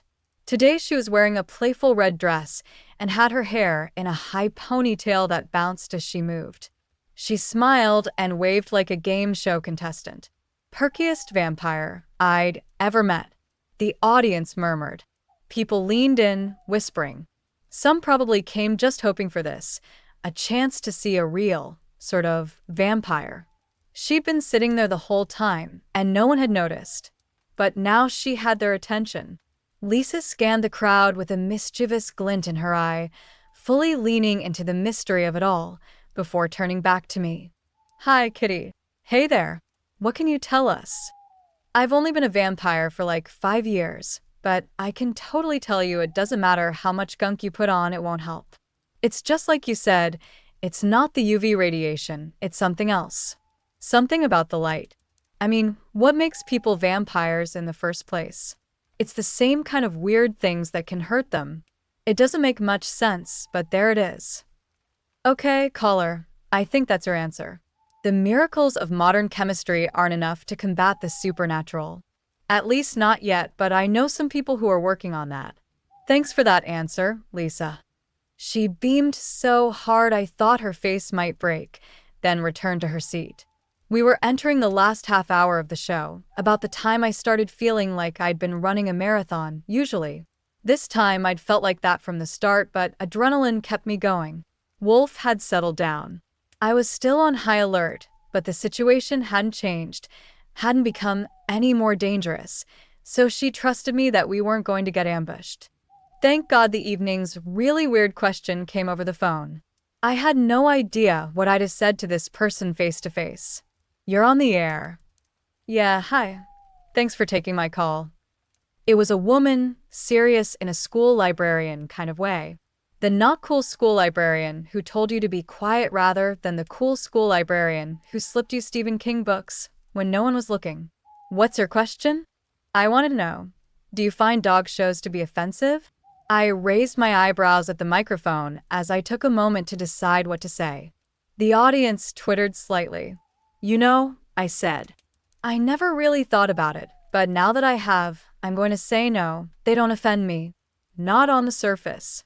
I suppose if I thought about what inbreeding does to some of those show dogs, I might be. But I've never spent any brain energy on it at all. Now she was offended. She spoke in a huff. It doesn't bother you that your canine brethren are being paraded around show rings like slaves? My canine brethren? I said, I don't have any canine brethren. How can you say that? You're a werewolf. That's right. I'm a werewolf, not a poodle. What makes you think I have any kinship with dogs? Well, I thought. No, obviously you didn't. I can't get within 20 feet of my sister's golden retriever without it barking its lungs out. We've got no brethren going on there. Show dogs are pets, while I'm a sentient human being. Do you see the difference? That's what I'm trying to say. Don't you think that the very existence of werewolves of all lycanthropes proves that there really isn't much difference between us at all, and that maybe we should think about extending human rights to all creatures? I had a flash of insight. Oh my God, are you from PETA or something? A long, ominous pause. Then, maybe, I leaned forward and bonked my head on the table, just like Matt was afraid I would do. And the audience laughed, and I blushed because while I tried to tell myself they were laughing with me, I was pretty sure they were laughing at me. Okay, I'm sorry, I said. I'm not supposed to do that where people can actually see me. All right. Equal rights for animals. What can I say? If I say no, absolutely not, that opens an argument for claiming I'm not human and denying me my civil rights. Right, exactly, said PETA Lady, sounding like she'd won a point. Okay, so I'm not going to do that. But I'm sure as hell not going to lobby for voting rights for beagles. Here's the thing. A werewolf isn't a half-person, half-wolf cousin of the AKC Grand Champion. I'm a human being with a really whacked-out disease. Apples and oranges. Got it. But I clicked her off. I always get the last word. Huh. During the PETA Lady call, one of the doors in the back of the theater opened. That didn't catch my attention in itself. We didn't have an intermission, so people had been slipping in and out all evening, usually during the commercial breaks. This time when the door opened, I caught a scent, the smell I'd been missing. Human and animal, merged, inseparable. Lycanthrope. A man strode down the far left aisle, making his way to the microphone near the stage. Beside him stalked a hip-high leopard. The animal was sleek, muscles sliding under fur and skin. His tail flicked behind him. His head held low, he glared forward with yellow-green eyes. Some human awareness glinted in those eyes. A lycanthrope. A couple of people screamed, in short bursts of shock. Others tried to push away, leaning back in their seats, crowding into the people next to them, an instinctive reaction, trying to get away from this uncaged predator. The cat ignored the ruckus. The man beside the cat smiled. He was medium height, with rich brown hair, like mahogany, and a wicked, I've got a secret expression on his tanned, boyishly gorgeous face. He was a lycanthrope, some variety I hadn't encountered before. It wasn't just the smell, it was the stance. He moved like a feline, muscles shifting under his almost too tight black t-shirt and just tight enough jeans. Graceful, poised, ready to pounce. He had a cat that ate the canary look about him. Literally. When the pair reached the microphone, the cat leapt to the stage. This elicited another round of gasps from the audience, and a couple of security guys pounded forward from the wings. I jumped from my chair to intercept the guards. No, wait. I held my arms out, stopping them, and the two burly guys hesitated, straining forward, ready to do their jobs, glancing at me with uncertainty. But the very last thing I wanted was for them to tangle with a were-leopard, possibly getting scratched or bitten in the process. The leopard stalked along the edge of the stage, tail flicking thoughtfully. Still watching me, he sat primly, a few feet away from his companion. We regarded each other, and I resisted an urge to stare, though my heart was racing and Wolf's hackles were stiff. I suppressed a growl, find out what this was about first, then get pissed off at the invasion. I couldn't believe the nerve, bringing a fully shifted lycanthrope into a crowded room like this. My wolf would have fled, fighting her way clear if she had to. But I had to admire this one's control. He stood in front of a crowd and hardly seemed to notice. Maybe they just had a question for the show. The leopard started licking its paws, like a big old cat, after all. The human half of the pair looked up at me. His stare didn't quite challenge me, but he was definitely sizing me up, wanting to see if I'd blink first. I never blinked first. Mostly. But I kept glancing at this huge cat, perched a couple of yards away from me. He could shove me over in a single leap. I gave the man a hunter's smile. Aren't there laws against letting wild animals out of their cages? You mean Kay here? He's perfectly safe, he said. The leopard blinked at me. He really was a beautiful animal. I wondered about the person inside. How do you know I was talking about him? I said, raising a brow. The guy actually winked at me. Oh, I hope the cameras were picking this up. Ratings gold. And what brings you to the midnight hour? I've got a secret. Wondered if you'd be interested. He had a clear male voice to go with his handsome body. He might have fronted a boy band. I just bet you do. You sound like someone who's about to make me an offer. He pulled something out of his back pocket and held it up, a pair of tickets. These are you for you if you want them. Front row seats to see Wayne Newton?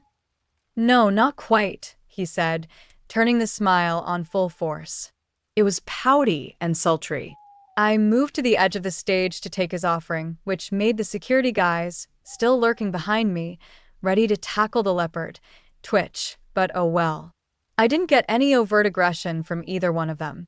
Just posturing. I could do posturing. Close to him, his smell washed over me like strong aftershave. The lycanthropy on him was thick, like his animal was close to the surface, more fur than skin. He spent a lot of time in animal form, I guessed. The leopard was now close enough to take a swipe at me, but I stayed calm. Kept my breathing steady. Worked very hard to pretend like I wasn't nervous around him. I wasn't surprised when I looked on the tickets and saw the name of the show printed. Smirking, I announced to my audience, both TV and live, 2 tickets to see Balthasar, King of Beasts, at the Hanging Gardens. Trying to make me feel at home, are you? Oh, there aren't any werewolves in this show. But there are. Something else? He winked. It's a secret. I get it, I said, playing to him, the audience, the cameras. It's a publicity stunt. You're here with tickets to Vegas's hottest animal show, acting all mysterious and talking about a secret, so I will naturally want to check it out. And in the meantime, you get a free plug. I almost said something. I almost pointed to them and called lycanthrope, but I was sensitive to revealing the lycanthropic identities of people who didn't want to be revealed. Until this guy announced the fact himself, I wasn't going to blow their cover. As far as the audience was concerned, this was a guy and his very well-trained leopard. You really should come see for yourself. Moments like this made me really wish I'd managed to land Balthasar for an interview. So, I see the show. Then what? Then we talk, he said with another wink before turning and striding off up the aisle, like a lion surveying his domain. The leopard leapt from the stage and followed close behind. Most of the audience probably thought it was just a well-trained animal. But didn't anyone notice they hadn't exchanged a single word or signal? I watched him go, probably longer than I should have. With a shake of my head, I refocused. Well, that was basically the live equivalent of getting hung up on. Story of my life. A few sympathetic chuckles and ahs came from the crowd. The teleprompter warned I had 5 minutes left. A moment of panic fluttered in my chest. How was I supposed to wrap things up after that little bombshell? But I pushed through, settling back into my chair. We're just about out of time tonight. Thank you all so much for being a part of this crazy experiment. The audience erupted into cheers. Victory. I closed out the show by offering thanks all around, name-dropping crew members, stage managers, anyone who helped make it happen. It was a fun touch, and I ended front and center, soaking in the applause. It was addictive. I'd done live TV, survived it, and it actually felt amazing. The adrenaline rush made every anxious second leading up to it worth it. When the camera shut off, I handed out the last of the t-shirts and sat at the edge of the stage for half an hour signing autographs. It helped channel the leftover nervous energy that otherwise would have just had me pacing. In the middle of the post-show chaos, Erica handed me a cordless phone. Ozzy's voice greeted me on the other end. It was fantastic. I told you this was the right move. You were born for this. How did it feel? Like jumping out of a plane and building the parachute on the way down, I replied. Breathless, terrifying, but weirdly exhilarating. He laughed. After a quick debrief, the place slowly emptied out, just the crew packing up. Dom with his usual entourage, my parents, and Ben remained. I sat on the edge of the stage talking with them. Dom came over to shake my hand. Thanks for having me, Kitty. That was a blast. Glad you enjoyed it. Hey, do you know who that guy was? The one with the Balthasar tickets. Probably part of the act, he said with a shrug. I don't keep tabs on all of them. Really? Every other vampire master I've met has detailed files on the local lycanthropes. Full-on espionage. But this is Vegas. They keep to themselves, I do the same. Everyone stays happy. Don't you think that's better? He gave me a wink before gliding off with his group. To the casual observer, they just looked like regular Vegas night owls. Oh, Kitty, we're so proud of you. My parents joined me with hugs and glowing smiles. Did you like it? Did you have fun? They said yes, and I had to admit, even as a grown woman, their approval still meant everything. So much for being the rebellious daughter. Dad nodded toward the door Dom had exited through. Who was that fellow? That was an actual vampire. As in undead. He's a friend of a friend. Dad raised an eyebrow. Well, how about that? Sometimes I wondered if my parents had ever fully grasped what I did for a living, that their daughter was a werewolf and hosted a show where the supernatural was real, not fiction. I think they saw it as some eccentric passion project. They didn't really understand it, but they were supportive, which was more than enough. I didn't want them to fully understand. I just wanted them to be safe. The world had enough real dangers like illness and tragedy, without monsters being one of them. Ben came and sat next to me on the stage's edge. Hey, Ben. How are you? Mom asked with a bright smile at her future son-in-law. Doing well? Thank you. You two all set for tomorrow? Oh, right. The wedding. I hadn't exactly forgotten, but the show had consumed all my attention. Now the nerves returned. I probably should get some sleep. Or maybe a drink. Mom took Dad's hand. It's way past our bedtime, so we'll leave you two lovebirds alone. I smirked. It's Vegas, Mom. There's no such thing as bedtime here. She gave me that classic mom look. Good night, sweetheart. One last hug from each of them, and then they were gone.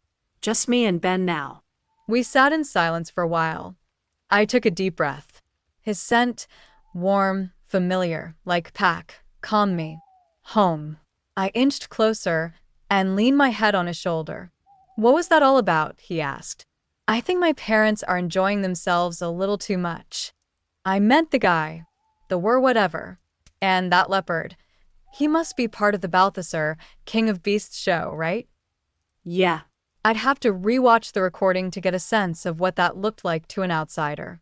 I think he might actually be a tiger. Ben gave me a look. So, is he attractive? Like, do you think he's good looking?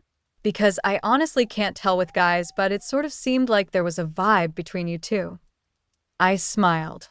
Are you jealous? He grinned right back. That's a trick question. If I say yes, you'll accuse me of being paranoid and unreasonable, and if I say no, you'll make some defensive crack about how I don't think you're worth getting jealous over. This was what I got for hooking up with a lawyer. They were here to get my attention, I said. They wanted to go check out their show and ask questions. Maybe they want to go public. Then they should have called me earlier, I grumbled. I don't see how I even have time to go talk to them. We're going to be in the middle of a lot of celebrating tomorrow. He raised his brows and clearly didn't believe me. But you're curious. You want to know what a troupe of performing lycanthropes is really like. What I really want to know is if they're there because they want to be, or if something funky is going on. To be part of his act, they have to shapeshift every night. That's not normal, it's not right. I'm still having a little trouble finding a baseline normal with this whole situation, he said. He hadn't been a werewolf for even a year yet. We'd grown so comfortable. I forgot that. At least, I'd grown comfortable. I almost took him for granted. Almost. There's something weird about the whole thing. He put his arm around me and kissed the top of my head. You always manage to find the weird stuff, don't you? I whined. It wasn't like I went out looking for weird. Much. It just found me. Now, what about that drink you mentioned? He said. When Ben steered me toward the Olympus Hotel's main bar, right across from the gun show, my feet started dragging. This wasn't quite what I had in mind. This is where all your fans congregated. Think how popular you'll be. The place was also filled with people from the gun show who looked like Boris. My fans or your fans? I muttered. In fact, we'd only just found places at the bar when someone called. Ben. Hell, it really is you. A guy with Asian features, short dark hair, a long face and hard gaze, wearing a leather jacket, not a biker leather jacket, but a designer jacket in brown leather with lean, slimming lines, came over from one of the tables. In his 30s, he had polished good looks and the confident stance of someone who is successful in his line of work and proud of it. Unlike the meeting with Boris, they engaged in a burly old pal handshake. Evan, how you doing? Ben said. Not bad, said the suave and smiling Evan. Yourself. Ben gave a noncommittal shrug. You here for the exhibition? You know how it is, it's a good place to meet up with people. Catch up on all the gossip. Here, anything good? I heard about Cormac. That must have been a rough scene. It could have been worse. Wives who went to their husbands' business conferences must feel like this. I didn't even have a drink to hide behind yet. I sat there smiling. In 5 seconds, I was going to jump in and introduce myself. I must have been vibrating or something because they both looked at me. Ben might have been about to introduce me, but Evan beat him to it.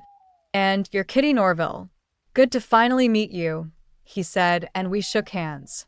He focused his gaze on me like he was taking aim. My shoulders tensed up. Then it clicked. I glared. You were at the show. I saw you. Left-hand side, 3rd row back. You were spying on me. He didn't try to deny it, and he didn't seem bothered by it. His laid-back, amiable expression didn't change. I wanted to see what a performing werewolf looked like. Well, I hope you had a grand old time at the freak show. Ben put a hand on my arm. Kitty, calm down. My teeth were bared. I crossed my arms and snarled. Evan continued, not to sound too rude, but I didn't expect to see the two of you having a drink together. We hear that a lot, I said. I wondered if he could see it. If I wasn't so publicly known, would he be able to tell I'm a werewolf? Could he tell about Ben? Kitty's my client, Ben said. Again with the client thing. What was he going to say when we were both wearing matching rings? I have to say, that's pretty funny, he said. We hear that a lot, too, I said. Evan laughed politely. You in town long, he said to Ben. Just for the weekend. Maybe we could have lunch or something, if you have time. Maybe. I'll call you. Your number's still good. Last time I looked, a prickling sensation crept up the back of my neck, and my shoulders tensed.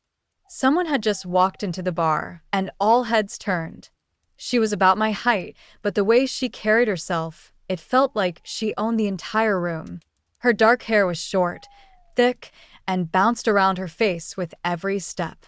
She wore edgy, spiked earrings, deep red lipstick, and stylish dark sunglasses, which she casually removed, folded, and slipped into her leather jacket pocket as she scanned the room. But it was her outfit that really grabbed attention. Black, knee-high leather boots with razor-thin 4-inch heels, toned legs, a tight black leather skirt that most women would be yanking at self-consciously, but not her. She wore it like it was part of her.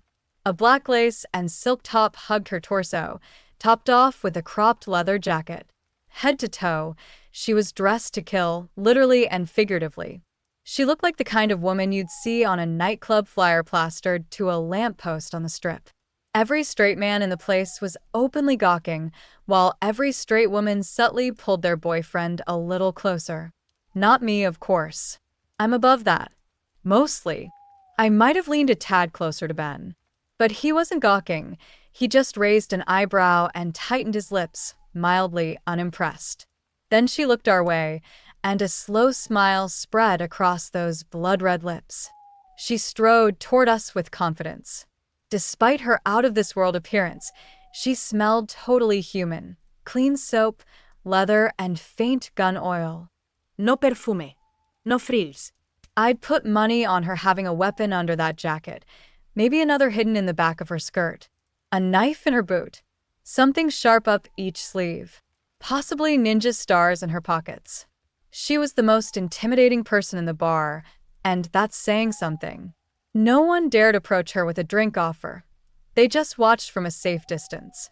Brenda, I was wondering when you'd show up, Evan said, grinning as he reached out to shake her hand.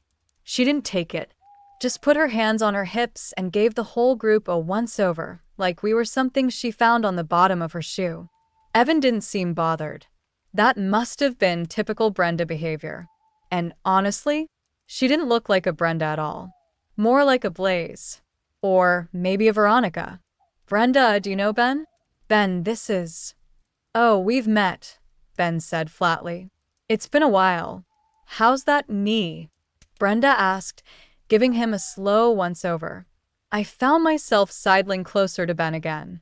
Whatever their history was, it didn't sound boring. Just fine, thanks, Ben replied, deadpan. Definitely a story I needed to hear later. Then she turned her attention to me, gave me the same head-to-toe scan, and suddenly I felt like someone had painted a bullseye on my chest. Well, hello there, she said with a smirk. I've always wanted to ask, Kitty's a stage name, right? No way that's your real name. Oh, I saw the joke coming a mile away, some snarky line about a werewolf named Kitty.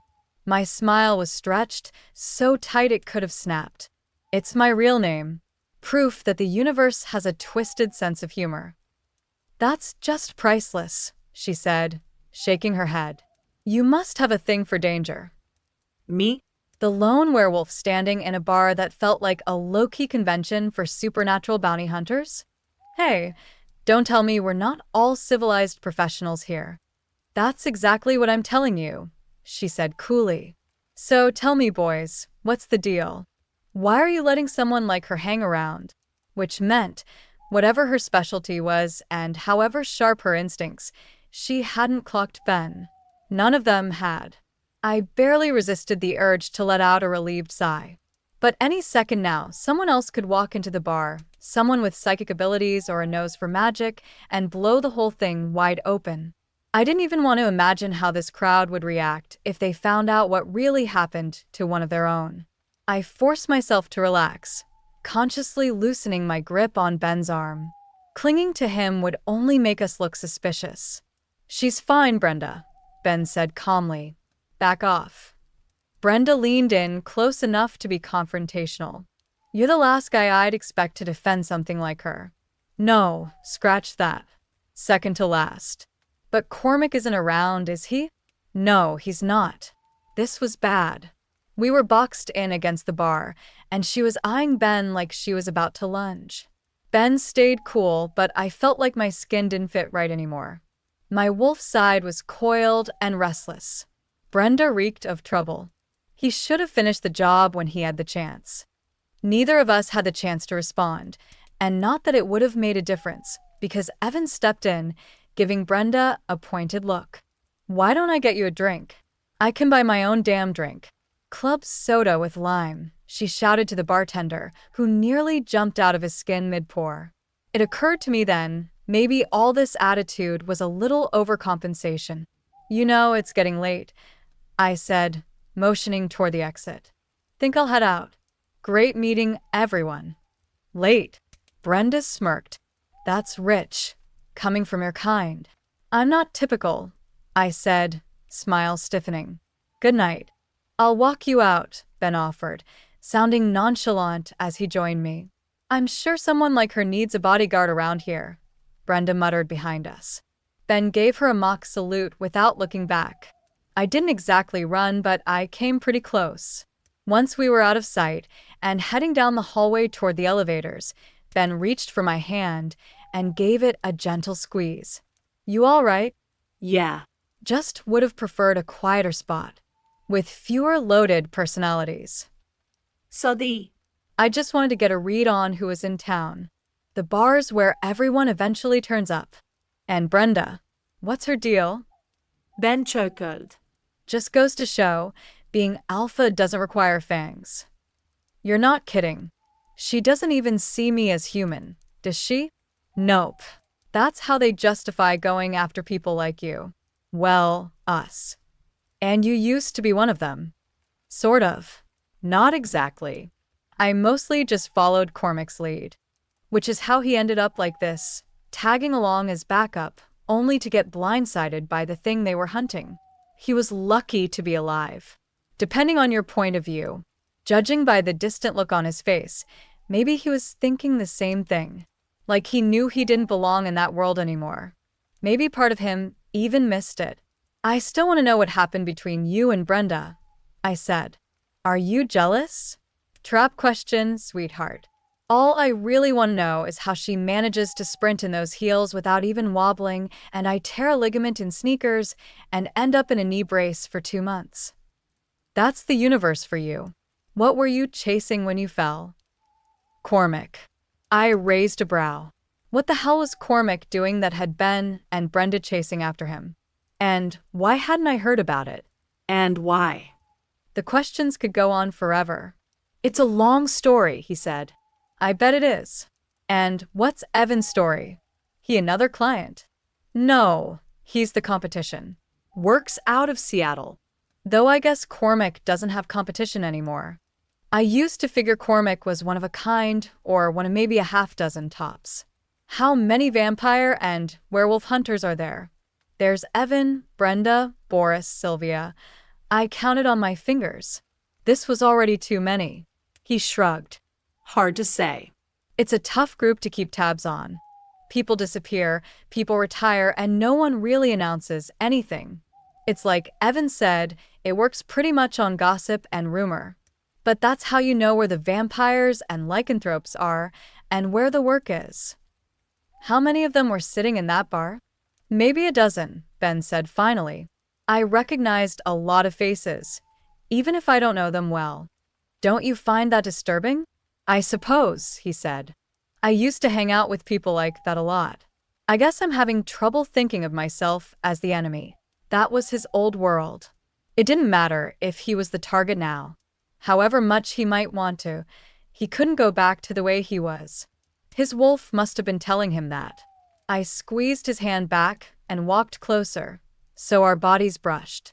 I wanted to run my fingers through his hair. There'd be time for that when we got to the room. What happens when they find out about you? When they found out he was one of the bad guys now, nominally, they probably won't shoot me on sight, if that's what you're thinking, he said. You stood in that bar a whole 10 minutes and no one took a shot at you.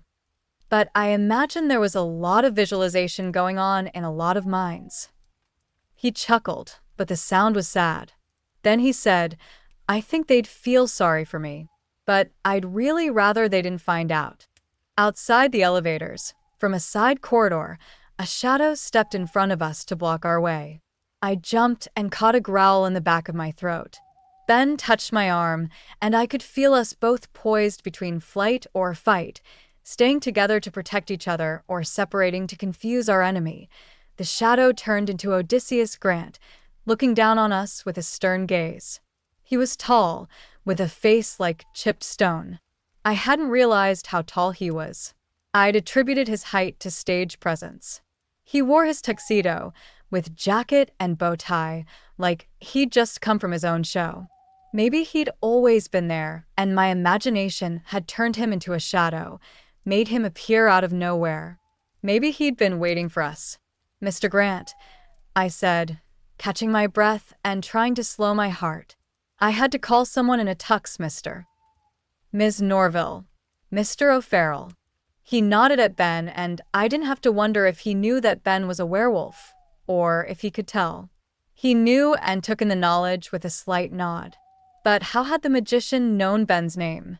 I'm sorry if I startled you. I wanted to tell you. I watched your show. I'm almost sorry I didn't take part. But about the gentleman inviting you to Balthasar's show, don't go. Don't have anything to do with them. Why? What's the story? It's complicated. It always is. He quirked a smile. Have you met any other lycanthropes here? Have you seen any sign of a pack here, besides those two this evening? No. I've been wondering about that. Balthasar does not tolerate rivals. I'm not a rival. Of course not. But he might see you as something else. A possession, maybe? I laughed. I don't think so. Ben wasn't laughing, though. He'd curled his hand around my arm. I wanted to warn you. What's this to you? Why give me the warning? I'm just a well-informed citizen offering advice, he said. I know something you don't. Well, that definitely got my attention. So, what's the mystery? What do you know? What's really happening over there? The lycanthropes, they're not performing willingly, are they? They're stuck, forced into it. He let out a low chuckle and shook his head. It's not that simple. Then what is it? Let's just say it's not your concern. I don't mind secrets. I just hate being kept in the dark. That attitude can get you into trouble. Thanks for the warning, but I know how to handle myself. He gave us both a long look, clearly sizing us up. I imagine you do. We've got each other's backs, Ben said evenly. Good, Grant replied. I'll leave you to your evening then. Apologies for the interruption. He gave a slight bow, an invisible hat tip, and turned the corner like some kind of time traveler in formal wear. I stood there watching him go, only half aware that Ben still had a firm grip on my arm. It's maddening. I can't dig up a single solid thing about Balthasar. And then Grant shows up sounding like a walking omen. And he wouldn't even agree to be on my show. Ben Schmierked. You seem to have quite the effect on men. Jealous. Yeah, maybe a little. I slid my arm around his waist as we headed for the elevator. Good. Chapter 10. Late that night, I lay in bed, curled on my side, wishing for a quiet place that didn't smell like the hotel room, which stank of furniture polish, bleach, lint, and people. Strangers. Not pack, not friendly. I hadn't wanted to take over Denver's werewolf pack. I'd kept insisting that I didn't want to be an alpha. But now I miss the other wolves. I miss my own place. Here, even with the thick curtains drawn, shutting out the neon lights and early morning activity on the strip, I could still hear the cars, an occasional voice, distant music. Ben touched me. He set his hand on my bare hip, lightly, then moved his face along my shoulder to my neck, my hair, taking in my scent, letting his breath whisper over my skin. His warmth brushed over me, sending calm through me. Wherever he was, that was home. He smelled like pack, and that made him safe. Not just in the sense that I knew he wouldn't hurt me. It was more than that. He meant safety. Lying with him, closed in his arms, nothing could harm me. That was objectively true. But my shoulders were tense, like hackles, despite the drinks, despite making love before drifting to sleep. Rather, Ben had drifted to sleep, and I stared at the curtained windows, waiting for ninjas to strike. The whole way back here, I'd looked over my shoulder and jumped at odd noises. I'd felt that prickling sensation that someone was watching me from across the room. But of course, when I looked, no one was there. Ben kissed my upper back, pressing at the knots in the muscles. I moaned softly and bent my neck forward to give him better access. Distraction. I only needed distracting, and I'd be fine. As if he knew this, he nuzzled my neck, burying his face in my hair, moving slowly, gently. My body tingled, flushing. Where he touched felt electric. You smell worried, he murmured. You can tell? Yeah. He kissed, more firmly this time, his mouth open, and I melted a little further. Is it about getting married? I was chagrined to realize I hadn't been thinking about getting married. I really should have been. No, I'm looking forward to that, I said. It's not that. I feel like I'm being watched, followed. Even now. He inched closer, pressing his body to mine, wrapping an arm around me, his hand crawling up my torso to cup a breast. I nestled firmly into his arms. I saw this TV special once about security in the casinos. They have cameras everywhere. You can't even tell where they all are. People sit in these dark rooms watching the footage all day, every day. There are no cameras in the hotel rooms. His movements, holding me against him, nuzzling at my hairline, became more insistent. His erection against my backside became insistent. I'm worried about people who don't need cameras, like the lycanthropes from Balthasar's show. And Odysseus Grant, the way he seemed to jump out of thin air. That doesn't even start to mention all your buddies at the Silver Bullet convention. Oh, another moan caught in my throat because he was tracing my ear with his tongue and shifting me onto my back. He loomed over me now, gray and shadowy in the dark, his hair ruffled by sleep, but a light shone in his eyes. He smelled warm and wild, a spicy, earthy scent that was all his. I wanted to dig my fingers into him and pull him close, never letting go. "Kitty," he said, "stop worrying." "Okay." I laced my hands in his hair and made him kiss me until I forgot about everything else. The next morning, I felt as good as I had all weekend, relaxed, refreshed, ready for the day. On the other hand, Ben, his expression pursed and studious, was pacing back and forth along the window. "You okay?" I said, watching him from the bed. "I'm not sure I can go through with this." I blinked in confusion and tried not to let out a wail. "Wait a minute. The wedding? Now you get cold feet." "No, not the wedding," he said, frowning. "The poker tournament." Oh, That. The frown turned into a scowl. And I said, "But this tournament, it's a big deal, right? If you don't try, you'll always wonder." see? I could be a supportive girlfriend. I don't know. Am I supposed to be this nervous? I've got butterflies. No, it's like I've got claws scraping the inside of my skin. What are you smiling at? That's exactly how I felt yesterday before my gig. Ben stopped pacing and let out a sigh, a release of nervous energy. I'd had my turn in the spotlight yesterday. I actually thought it was kind of cool Ben was getting a bit of that spotlight today. In poker, of all things. I said, "If your werewolf superpowers can win anything at all, I think you should try it. It'd be nice to have some good come out of being infected with lycanthropy." "Besides being with you, you mean?" he said, his smile crooked. I grinned stupidly. Ah, "You're right, it's just nerves. Do you want me to come cheer you on? I could even find some pom-poms." I wrinkled my brow. Is cheering allowed at poker tournaments? "You don't have to do that. It'll be boring, watching a bunch of obsessive people playing cards. You were there for me yesterday. Kitty, it's okay. You've wanted to go sit by the pool for weeks. Now's your chance. Besides, I'm not supposed to see the bride before the ceremony, right?" I smirked. "If you wanted to be that traditional, we should have gotten separate rooms and last night never should have happened, which would have been a shame." His smile was a very satisfied leer. I finally pulled my swimsuit out of my suitcase. A bikini even. I figured I'd only be young once. Ben was suitably admiring, and best of all, he held my hand when he walked me to the elevator. My mental Frank Sinatra soundtrack had started playing again. "Come fly with me." We were halfway there when the faint click of a heel on linoleum behind a closed service door caught my attention. My hand flexed against Ben's.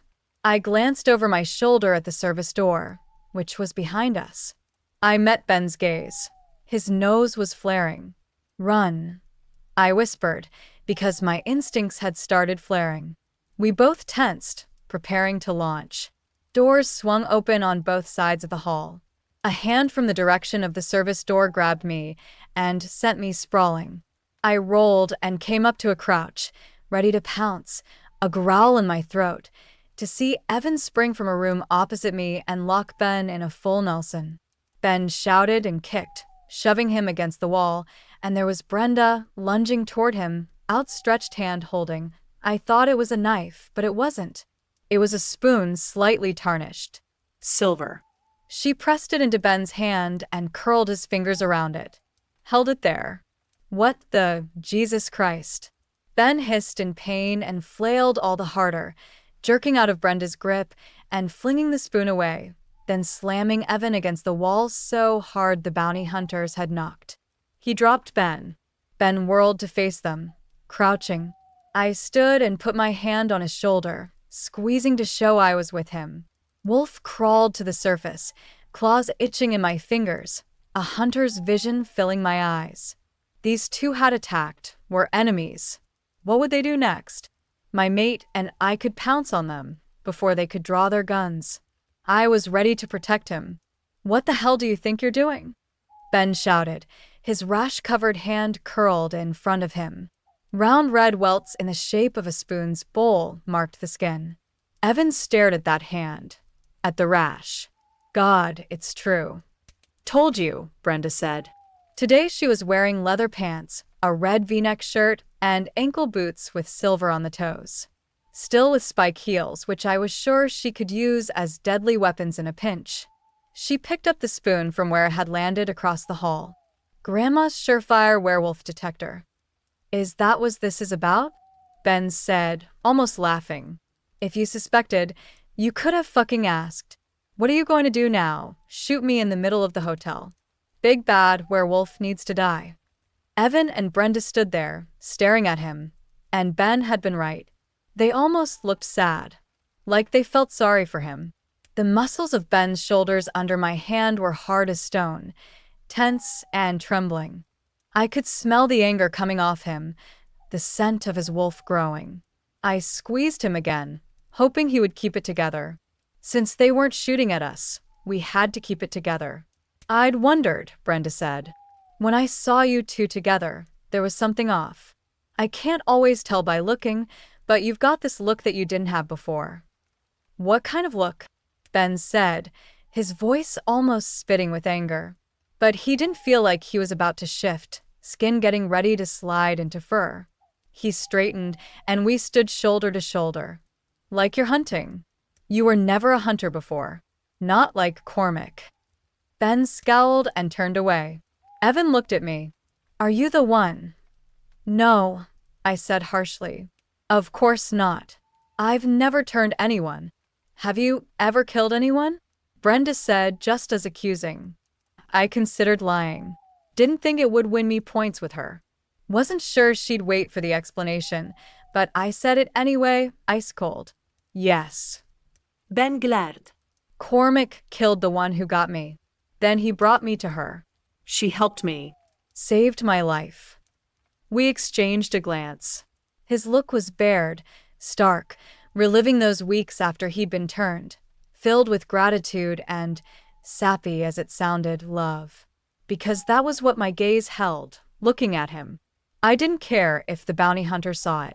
I said, he wanted Cormac to shoot him, but he wouldn't. Cormac went soft. Brenda said, frowning. No, Ben said. I think he grew a soul. Enough of this. I was supposed to be on vacation. Are we done here?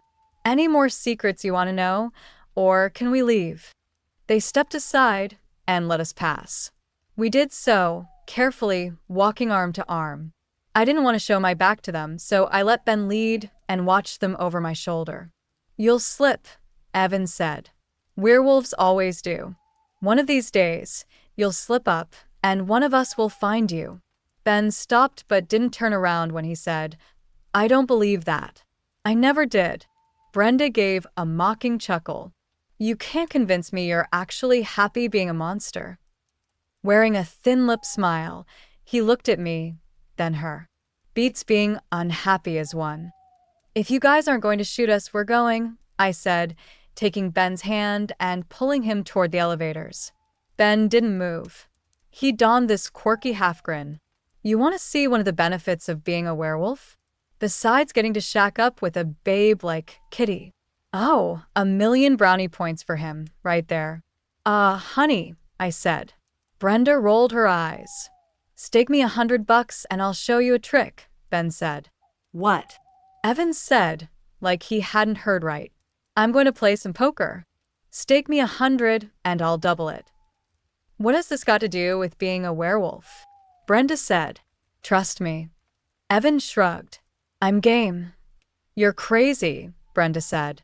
Let's go, Ben said, marching toward the elevators. I trailed after him, nervous because Brenda and Evan flanked me. Are you going to be okay? I'll be fine, Ben said. You guys going to shoot me? Only if I see your claws, Evan said. Deal. This could only end badly. On the elevator ride down, Ben was pure Lupin bravado. Back straight, shoulders square, glare in place. His tail, if he'd had it, would have been straight up, maybe even wagging. I eyed the two bounty hunters, who eyed me back. I don't trust them. I want to stay with you.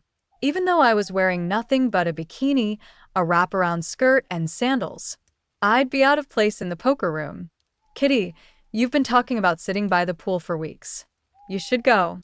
I'll be fine. I looked at Evan and Brenda.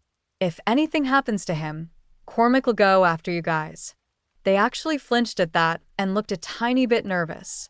Even Brenda. He's in jail, she said. That'll just give you a couple years to let your guard down before he gets you. I gave her a wolf smile. Nothing will happen to Ben, Evan said. Unless he sprouts claws, Brenda added. The freaks. The elevator doors opened. Ben gave me a light kiss. I'll be fine. I'll see you later. Okay, I said weakly. The three of them marched off toward the casino, which left me with nothing to do but check out the pool. Ben was a big boy. He could take care of himself. Couldn't say I cared much for his friends. Chapter 11. At last, I made it to the pool. Morning sunlight, a strawberry margarita in hand. Pure bliss. The only thing that could have made it better was Ben rubbing sunscreen on my back. The setting was styled like the courtyard of an opulent Italian estate. Mosaic tiles framed the rectangular pool and the surrounding deck, while neatly pruned shrubs and sculpted trees bordered the area, cutting off the view of the streets beyond. Ivy spilled from terracotta pots, and flowering vines climbed the trellises. Classical-style statues were scattered throughout, half-dressed nymphs playing flutes, satyrs being fed grapes, marble figures frozen in flirtation. It was borderline theatrical. The air was rich with layered scents, the sharp tang of chlorine, the creamy sweetness of sunblock, sugary drinks, and fruity alcohol. Just breathing the mix made me feel slightly buzzed. Winding paths branched off to private corners where sunbathers could retreat in solitude, away from the main pool scene with its swim-up bars and blackjack tables. I picked a quiet little patio set off to the side, still close enough to see the pool and anyone approaching, but secluded enough to breathe. Vegas, I thought, would be perfect if it didn't have quite so many people. Despite Ben's best efforts to keep me grounded the night before, the tension had crept back in. That familiar tightness between my shoulders returned, the nagging sense that someone was watching me. I stretched out on the lounge chair, listening to the sounds of splashing water, trying to let it soothe me. Then I sat up suddenly, sure someone was looming right beside me. But there was no one there. The pool deck had started to come alive as the day warmed. Families had staked out their corners, kids laughing and spraying water everywhere. Couples reclined in loungers, sipping drinks, flipping through glossy magazines. Tanned bodies, sleek swimsuits, and the hum of vacation energy filled the space. A server made the rounds taking drink orders. On the surface, it all seemed perfectly normal. Roughly 20 yards to my left, a woman held up her phone, snapping a photo of the pool scene, something to send back home with a "wish you were here" kind of caption. Or, at least that's what it looked like. But was the camera aimed directly at me? She lowered the phone and gave me what might have been a wink. Or maybe not. Was I slipping into paranoia again? I told myself to just lie back and relax. But I kept watching her as she walked away, and then it clicked. That was Sylvia. The change in appearance had thrown me. She looked completely different. A floral wrap skirt hugged her hips, a black string bikini top showed off her shoulders, and a slouchy bag dangled from one arm. Her brown hair was pinned up with an ornate wooden clip. She didn't seem aggressive or threatening. She was just watching. I leaned back again and took a steadying breath, trying to calm Wolf. We weren't trapped. Everything was fine. The ice in my margarita was melting. I took a sip and debated whether to follow Sylvia to see what she was really up to, or if that would just provoke her. Either way, there was no way I could roll onto my stomach now. You never turned your back on someone who might be an enemy. Not ever. So much for my quiet, carefree poolside retreat. Sylvia was gone, but somehow the sensation of being watched had only intensified. My skin crawled like ants were marching across it. At least the sun was pleasant, warm without being oppressive, thanks to the humidity the pool gave off. I considered letting myself drift off for a while, enjoy the success of the show, forget everything else. Then I noticed him. He was lounging a few chairs away, hunched forward with his elbows resting on his knees, looking straight at me over the top of some designer sunglasses. When he saw me looking back, he smiled, stood up, and started walking in my direction. I recognized him immediately. The sleek dark hair brushed back, the chiseled jaw, the magnetic eyes, the half-smile that said he knew more than he let on. Balthasar, the so-called king of beasts. He moved with the easy, quiet confidence of a predator. He might as well have been a lion, for all the animal presence he carried with him. I caught the faint, unmistakable scent of fur. He didn't need to sunbathe, his tan was already flawless. Just like the rest of him. His body looked sculpted, like something out of a classical statue catalog. The black Speedo he wore left little to the imagination, and I had to fight the urge to sink through my chair in embarrassment. Still, I held my ground, lying there with what I hoped passed as cool detachment, pale skin and all. "Hello," he said smoothly, motioning to the chair next to mine. "May I be my guest?" I replied, and he sat. He remained upright, keeping his eyes on me. In the world of wolves and most lycanthropes, the ultimate sign of submission was lying on your back, belly exposed, with the dominant figure looming over you. Which, unfortunately, was exactly the position I found myself in relative to Balthasar. I quickly sat up, leveling the playing field a little, and felt more in control. "You seem to be enjoying your time here," he said, removing his sunglasses to reveal striking green eyes, deep emerald, mesmerizing. "I'm good, thanks." We were sitting close, just a couple of inches between our knees. "I've got to ask, I'm dying to know. Are you coming to the show?" "So, you were behind that little stunt last night." He gave me a sly smile, his eyes narrowing slightly, like a cat about to pounce. I can't claim responsibility for what Nick did, but I won't say it was a bad move either. If I'd known how stunning you are in person, he left the rest hanging, head tilted in that suggestive way. "Appreciate it," I said, trying to find my footing in the conversation. He had an angle, I just wasn't sure what yet. "You should have come to the show last night. We could have talked then." "You're right. I apologize. If I'm hoping you'll come see mine, that's the least I could have done. Still, I hope you'll think about it." I shrugged. "Might be hard. I'm getting married tonight." He raised his brows in mock surprise. "You are? Lucky guy. Where is he?" "I'd love to meet him." I smiled tightly. "He's off playing poker." Balthasar clicked his tongue with feigned sympathy. Bold choice, leaving his gorgeous fiancée alone in Vegas. I wasn't so sure I wanted Ben meeting Balthasar after all. I told myself it was because I didn't want him sniffing out Ben's secret. My cheeks burned. "Tell you what," he said. "The matinee's in about 2 hours.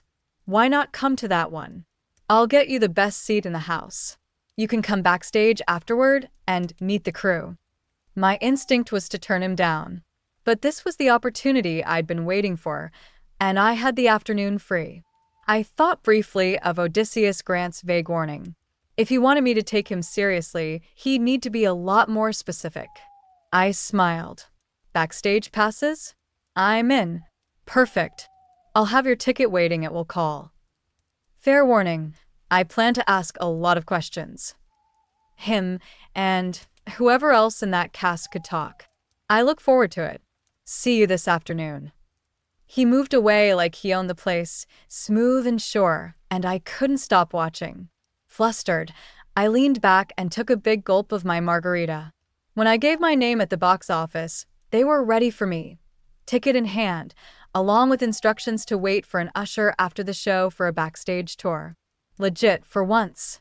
Inside, I found myself restless.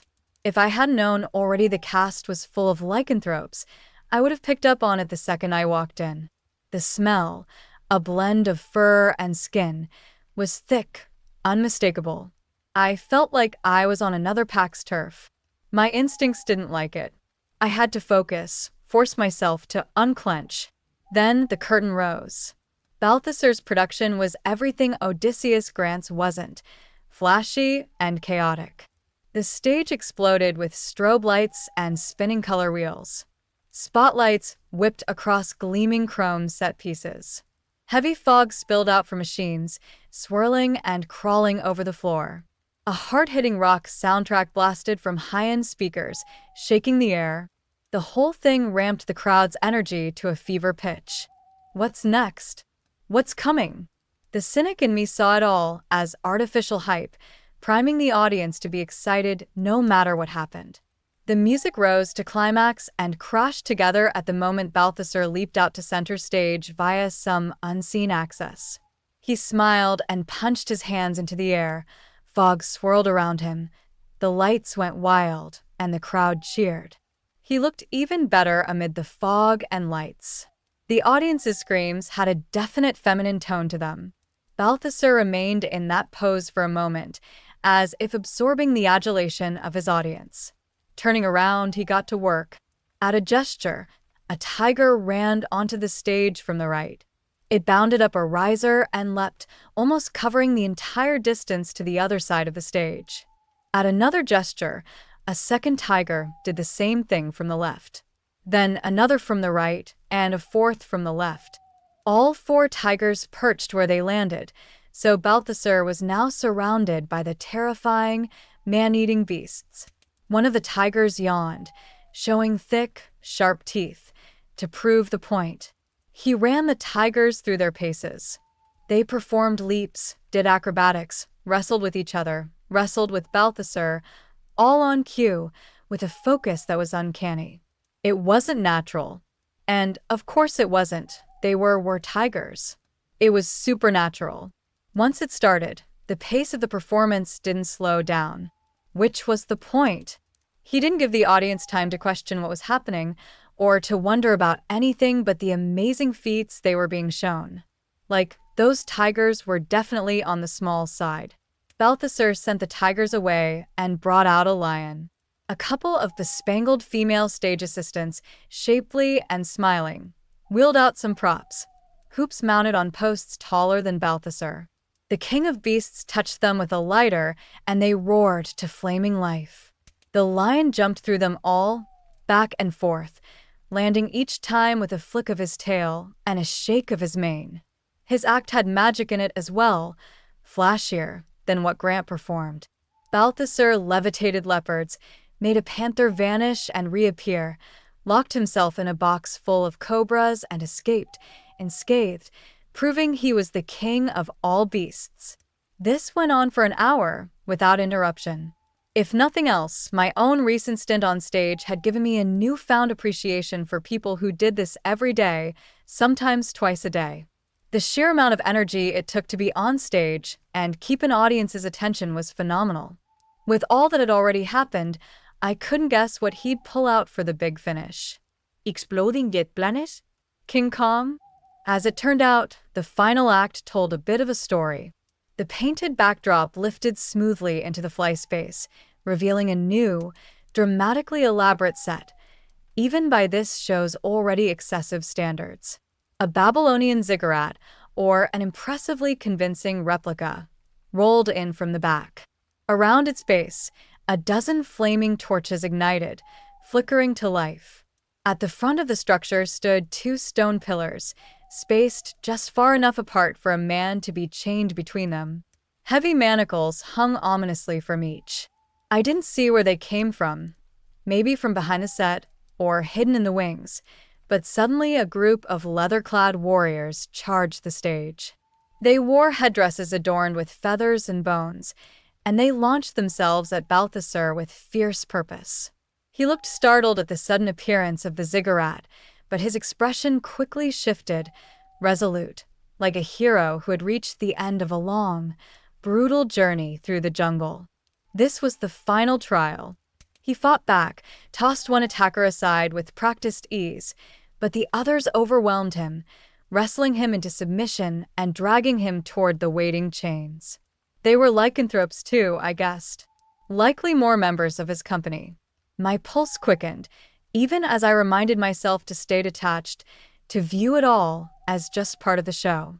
Once they had him shackled to the pillars, the warriors exited. Then came a new set of performers, young men in loincloths, smooth-skinned and lithe, where the warriors had been rugged and imposing. They cracked bullwhips as they approached. The energy shifted. This wasn't just spectacle now. This was edging into something more provocative. One of them tore off Balthasar's shirt. The other traced a finger across his exposed shoulder. Balthasar pulled against the chains, muscles straining as if he'd rather dislocate his shoulders than be subjected to their games. Sweat glistened on his torso. He growled, and the young men just laughed. Then she appeared. She might have emerged from a trapdoor. It was hard to tell with the fog and the strobes, and probably meant to be. She seemed to glide from the smoke itself. She wore gold around her throat, jewels twinkling in her dark, cascading hair, and strings of beads draped strategically around her body. Too little to be modest, too artful to be accidental. She shimmered with mystery, barefoot, her ankles adorned in delicate gold chains. With a slow, sensuous grace, she crossed to Balthasar and ran her crimson nails down his bare chest. He arched against the chains, lips pulled back in a snarl that might have been agony or desire. She leaned in, nearly brushing his mouth with hers. He craned forward, aching for the kiss, but she pulled away, teasing, dragging her fingers along his arms instead. This time he smiled. I shouldn't have found it arousing, but I couldn't look away. Balthasar's body, so flawlessly sculpted, tensed and gleaming under her touch. And the thought slipped into my head, what if it were me with him chained like that, at my mercy? Right. Enough of that. This was theater designed to provoke, sensual, unsettling, and deliberate. A performance meant to titillate and make the audience squirm. All at once. Nothing more. Behind him, one of the boys cracked his whip, and Balthasar flinched, arching his back, baring his teeth in reaction. The woman still held his arms and threw her head back, laughing. At least, that's what it looked like. The pounding music drowned out any sound. He was caught between two extremes, the promise of seduction in front of him and the sting of pain behind him. They were playing with him, tormenting him. He writhed like a caged beast as the torches flared and the smoke thickened. Was it just the show, or was it actually getting hotter in here? That's when the tigers returned. One leapt to the top of the ziggurat with a mighty roar, summoning the other three to his side. The warriors tried to hold their ground, but the tigers sprang into action, chasing and leaping at them, dragging them off stage in a flurry of movement. No blood, no injuries. It was all a masterfully choreographed illusion. With the warriors dealt with, the tigers turned their attention to the cabana boys, who backed away in fear. Herded to the base of the ziggurat, they vanished into a trapdoor amid smoke and a pre-recorded roar. The tigers then closed in on the woman. She spun around, furious, eyes flashing with denial. With a final scream aimed at the rafters, she vanished as well. Another fog burst, another trapdoor. Two tigers reared up and appeared to bite through Balthasar's chains. With a dramatic yank, he broke free and turned to face the crowd, triumphant. He grinned, surrounded by his feline allies. The music rose to a crescendo, the audience roared its approval, Balthasar gave a bow, and the curtain dropped. The performance was over. Even as the house lights came up and the crowd filed out, the music kept thrumming. Laughter echoed, mostly from giddy women, and the overly dramatic rock theme was starting to pound in my head. Once the theater had cleared, an usher approached me and quietly led me backstage, where I was told to wait for Balthasar near the stage. The air here hit me like a wall. Thick, warm, and musky, filled with the scent of fur and the breath of carnivorous beasts. But it wasn't just animal. There was something else beneath it. Sweat, skin, musk. Not just one or two lycanthropes, a whole pack. This was claimed territory. Backstage at Grant's show had smelled like hard work and old sweat, the accumulation of years of effort. Here, it felt primal, barely restrained. This wasn't just behind the curtain. It was the edge of the wild. Wolf stirred inside me, uneasy. This felt like enemy ground. I didn't see any of the shapeshifters. No cages in sight. Would they even use cages? Dressing rooms with vanity mirrors and stars on the doors? I wondered when these performers stopped being beasts. I was still working on steadying my breath when I sensed him approach. I pulled myself together just before Balthasar came into view. He glowed with post-show energy. I recognized the high, it was familiar. But unlike me, he wasn't even sweating.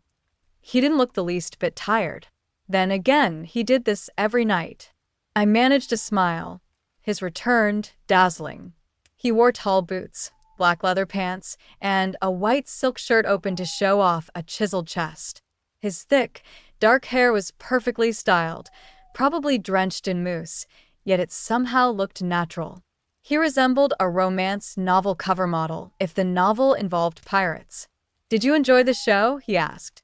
I have to admit, it was intriguing. "Just intriguing?" he teased.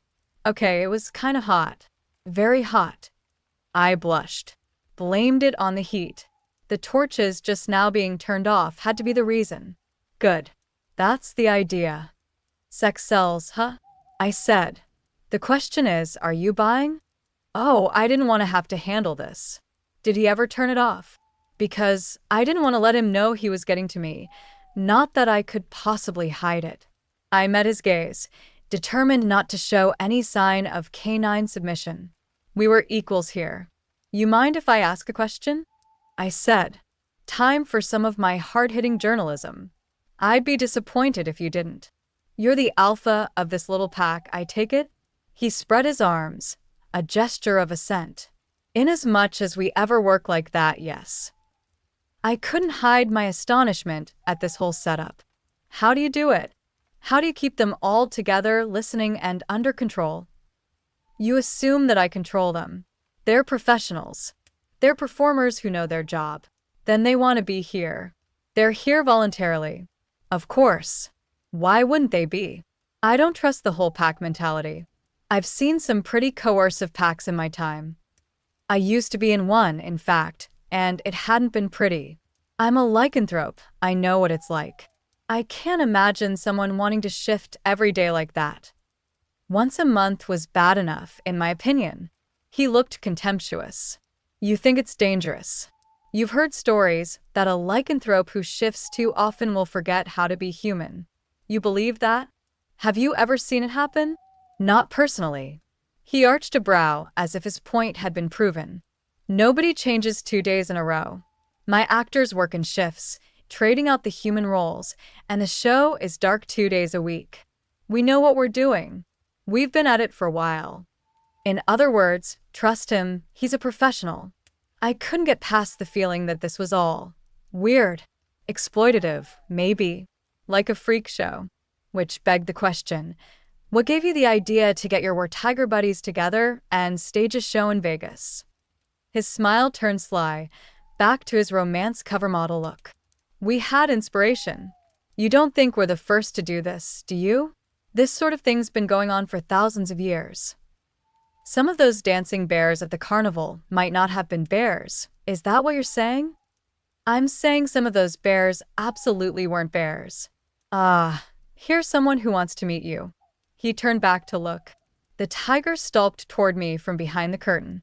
Gaze focused, it moved with purpose. striding without a sound.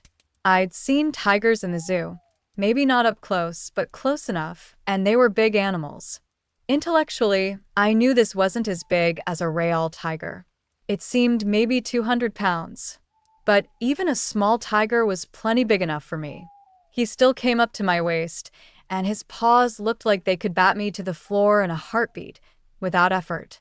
I stood my ground, kept my shoulders back, and let him know I wasn't afraid of him. He didn't show any aggression. No bared teeth or raised hackles, nothing that indicated he wanted to fight or thought I was here looking for a fight. He had to sense what I was. He had to smell the lycanthropy on me. Heck, he had to smell the anxiety. He kept moving toward me until I could feel the heat from his body, then at the last moment he turned and bumped my thigh with his shoulder. He rubbed the whole length of his body against me, his tail curling. Then I realized he smelled like Nick. This was Nick who'd given me the tickets. We'd already met. Turning around, he rubbed his other side against me and tilted his head to look up at me with bright gold eyes. He looked like a giant kitten who wanted to play. Tentative, I touched the top of his head, behind an ear. He butted my hand encouragingly, so I started petting him. His coat was thick and silky. I brushed my fingers through it. He closed his eyes and seemed positively blissful. I smiled. He was just a big, friendly cat. Until I thought about petting the human Nick like this. I curled my hands up and drew them to my sides. The tiger actually looked disappointed, blinking up at me. "You've met Nick, I think," Balthasar said. "I guess I have," I said. 2 more animals approached, ducking from behind Balthasar and darting forward. 2 of the leopards, only slightly smaller than Nick the tiger. Like the tiger, their tails were flicking, their ears up, and they practically ran into me, smoothing their coats along my legs. "And these are Sanjay and Avi," he said. I now had 3 big cats pinning me to the wall, straining for my attention as they butted their heads against me and flicked their tails. "I'm not entirely sure I'm comfortable here," I said. I was having trouble seeing which tails and paws went with which cat, as they writhed around each other in their efforts to get to me. Orange and yellow fur, stripes and spots, all blending together. At least they weren't fighting. I told you they'd like you. This must have been what it felt like to be surrounded by toddlers. I tried to extricate myself from the mob, distracted by their pawing. Wolf was bristling. "You should come back and meet them after they've rested." "I think I might. We've got our own suite here at the hotel. 8th floor. Just follow your nose." He gave Nick a pat on the shoulder. "Come on, guys. She'll catch up with us later. Have a good one, kitty." "Thanks. You too." The 3 cats gave me one last glance before turning to follow Balthasar deeper backstage. The whole thing felt oddly surreal. By the time I made my way out of the theater, the lobby had emptied. The box office shuttered for a break before the evening performance. The place had slipped into a kind of quiet slumber, peaceful and still. I wandered into the open space, lost in thought, savoring the calm. What I didn't expect was the figure leaning casually against the wall near the box office. I probably should have. Odysseus Grant looked like he could be heading to a black tie gala, or maybe the Oscars. Always polished, even off stage, even in the middle of the day. No tuxedo this time, but his dark trousers were sharply tailored, his crisp white shirt unbuttoned at the collar, sleeves casually rolled up. When he spotted me, he pushed off the wall and approached. I stopped in my tracks. "Are you following me now?" He offered a thin smile. "It does kind of seem that way, doesn't it?" This was a public space. He couldn't just make me disappear. I refused to let him rattle me. "Mind telling me why?" I asked, irritation creeping into my voice. He nodded slightly toward the theater. "Fascinating show, don't you think? Less of a trained animal act, more like a dance." "Sure. If you know what you're watching for. Otherwise, it just looks like magic. Kind of like your act." His smile flickered and vanished. "Balthasar seems very taken with you. What's your issue with him?" You warned me, but from what I've seen, they seem like my kind of people, lycanthropes using their talents to make a living, turning adversity into opportunity. His face stayed unreadable, pure stage mask. Makes you wonder how a wolf would fit into a show like that. I didn't think one would. I'm not shopping for a new job. I already get plenty of attention doing what I do. But why the concern? Why are you so invested in what happens to me? Balthasar and his crew, they're not quite what they appear. I cross my arms. Instead of cryptic warnings, how about giving me a straight answer? Why don't you like them? What aren't you telling me? He shook his head slightly. You wouldn't believe me if I did. Frustrated, I threw up my hands. I'm a werewolf, for crying out loud. Try me. But he was already walking away. He was trying to plant doubt, stir questions. Who are the people in Balthasar's show, really? Why no wolves among them? I could joke that wolves were too smart for that kind of showbiz, but truthfully, wolves were pack-driven. They should have been naturals for something like this. Maybe they were just too wild. I couldn't think of a single example of a trained wolf in any circus act. There are no wolves in Vegas, Dom once told me. Too tame. What I needed was some serious research, dig into Balthasar's background, find out when he got infected, how and when the show started, maybe even dig up old rumors. I'd need newspaper archives, maybe a microfiche reader, an internet connection, and some old-school sleuthing. But I was supposed to be on vacation, supposed to be getting married. So I let it go. Whatever was going on between Grant and Balthasar had started long before I arrived, and would keep going long after I left. It wasn't my problem. Not yet. If it turned into good material for my show later, I'd deal with it then. For now, I wasn't letting curiosity get the better of me. Not this time. Suddenly, I wanted to see Ben. Needed to. I missed his scent, his presence. With only a couple hours left before the chapel appointment, I headed back to the room to clean up and change. I had the dress, short, flirty, sexy, with heels to match. A dress that practically shouted, Vegas bride. When else would I get the chance to wear something like that? The rest of the night was ours. Mine and Ben's. Time to relax. Time to get married. Forget all the strange undercurrents. Just enjoy being normal for once. A newlywed. 6 o'clock was getting close. I was dressed, looking good, feeling nervous. But Ben hadn't shown. I tried not to pace, not to chew my nails, not to go crazy. I turned on the TV and started flipping channels, desperate for distraction. Then my phone rang.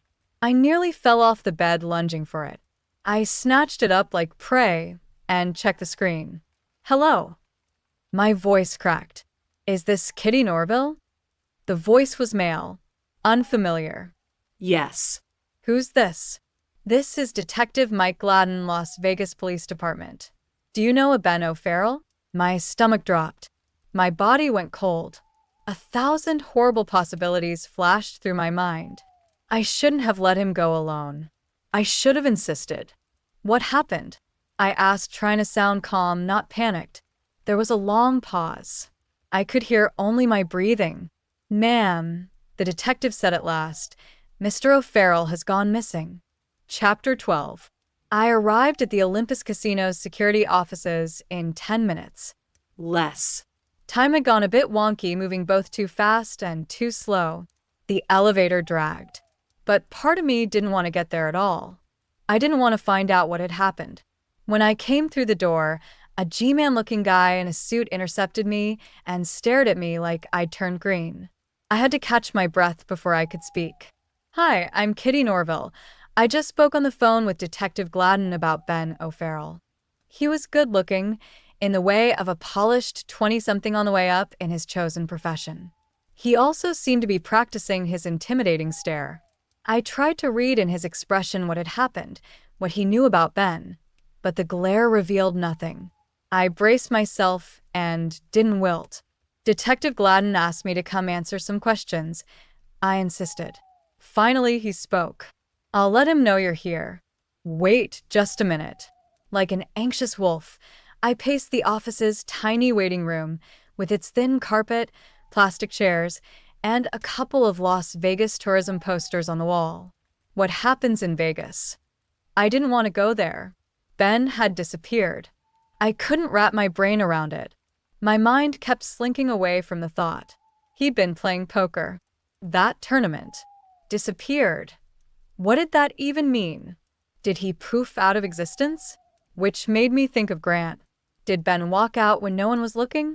Vegas was full of crowds. Didn't anyone see anything? At least one answer was obvious. We were in a hotel hosting a gun exhibition, with a mini convention of supernatural bounty hunters meeting in the bar. Evan, Brenda, Sylvia, Boris. Any one of them might have had a hand in this. I crossed my arms tighter and paced faster. G-Man kept me waiting for 15 minutes. This was driving me crazy. Ben could take care of himself, I kept telling myself. Surely he could. This was all a misunderstanding. Ms. Norville? I'm Detective Gladden. A man who looked much like the G-Man probably would in 20 years appeared at the door and offered his hand, which I shook.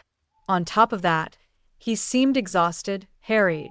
Shadows marked his eyes, and he had a faint, ripe, well-lived-in smell to him, like he'd been wearing the same suit for a couple of days now. I recognized his voice from when we'd talked on the phone. Hi, I said. What's happened to Ben? What's going on?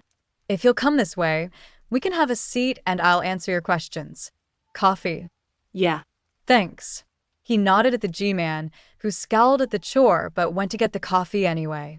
I didn't get to see the darkened room with the banks and banks of closed-circuit televisions examining the casino floor from any and every angle, the one that featured in every TV special about security in Vegas casinos. Instead, I was taken through a set of cubicles, desks, computers, and filing cabinets, like any other office. This might have been a private security outfit, but it smelled and felt similar to every police station I'd ever been in.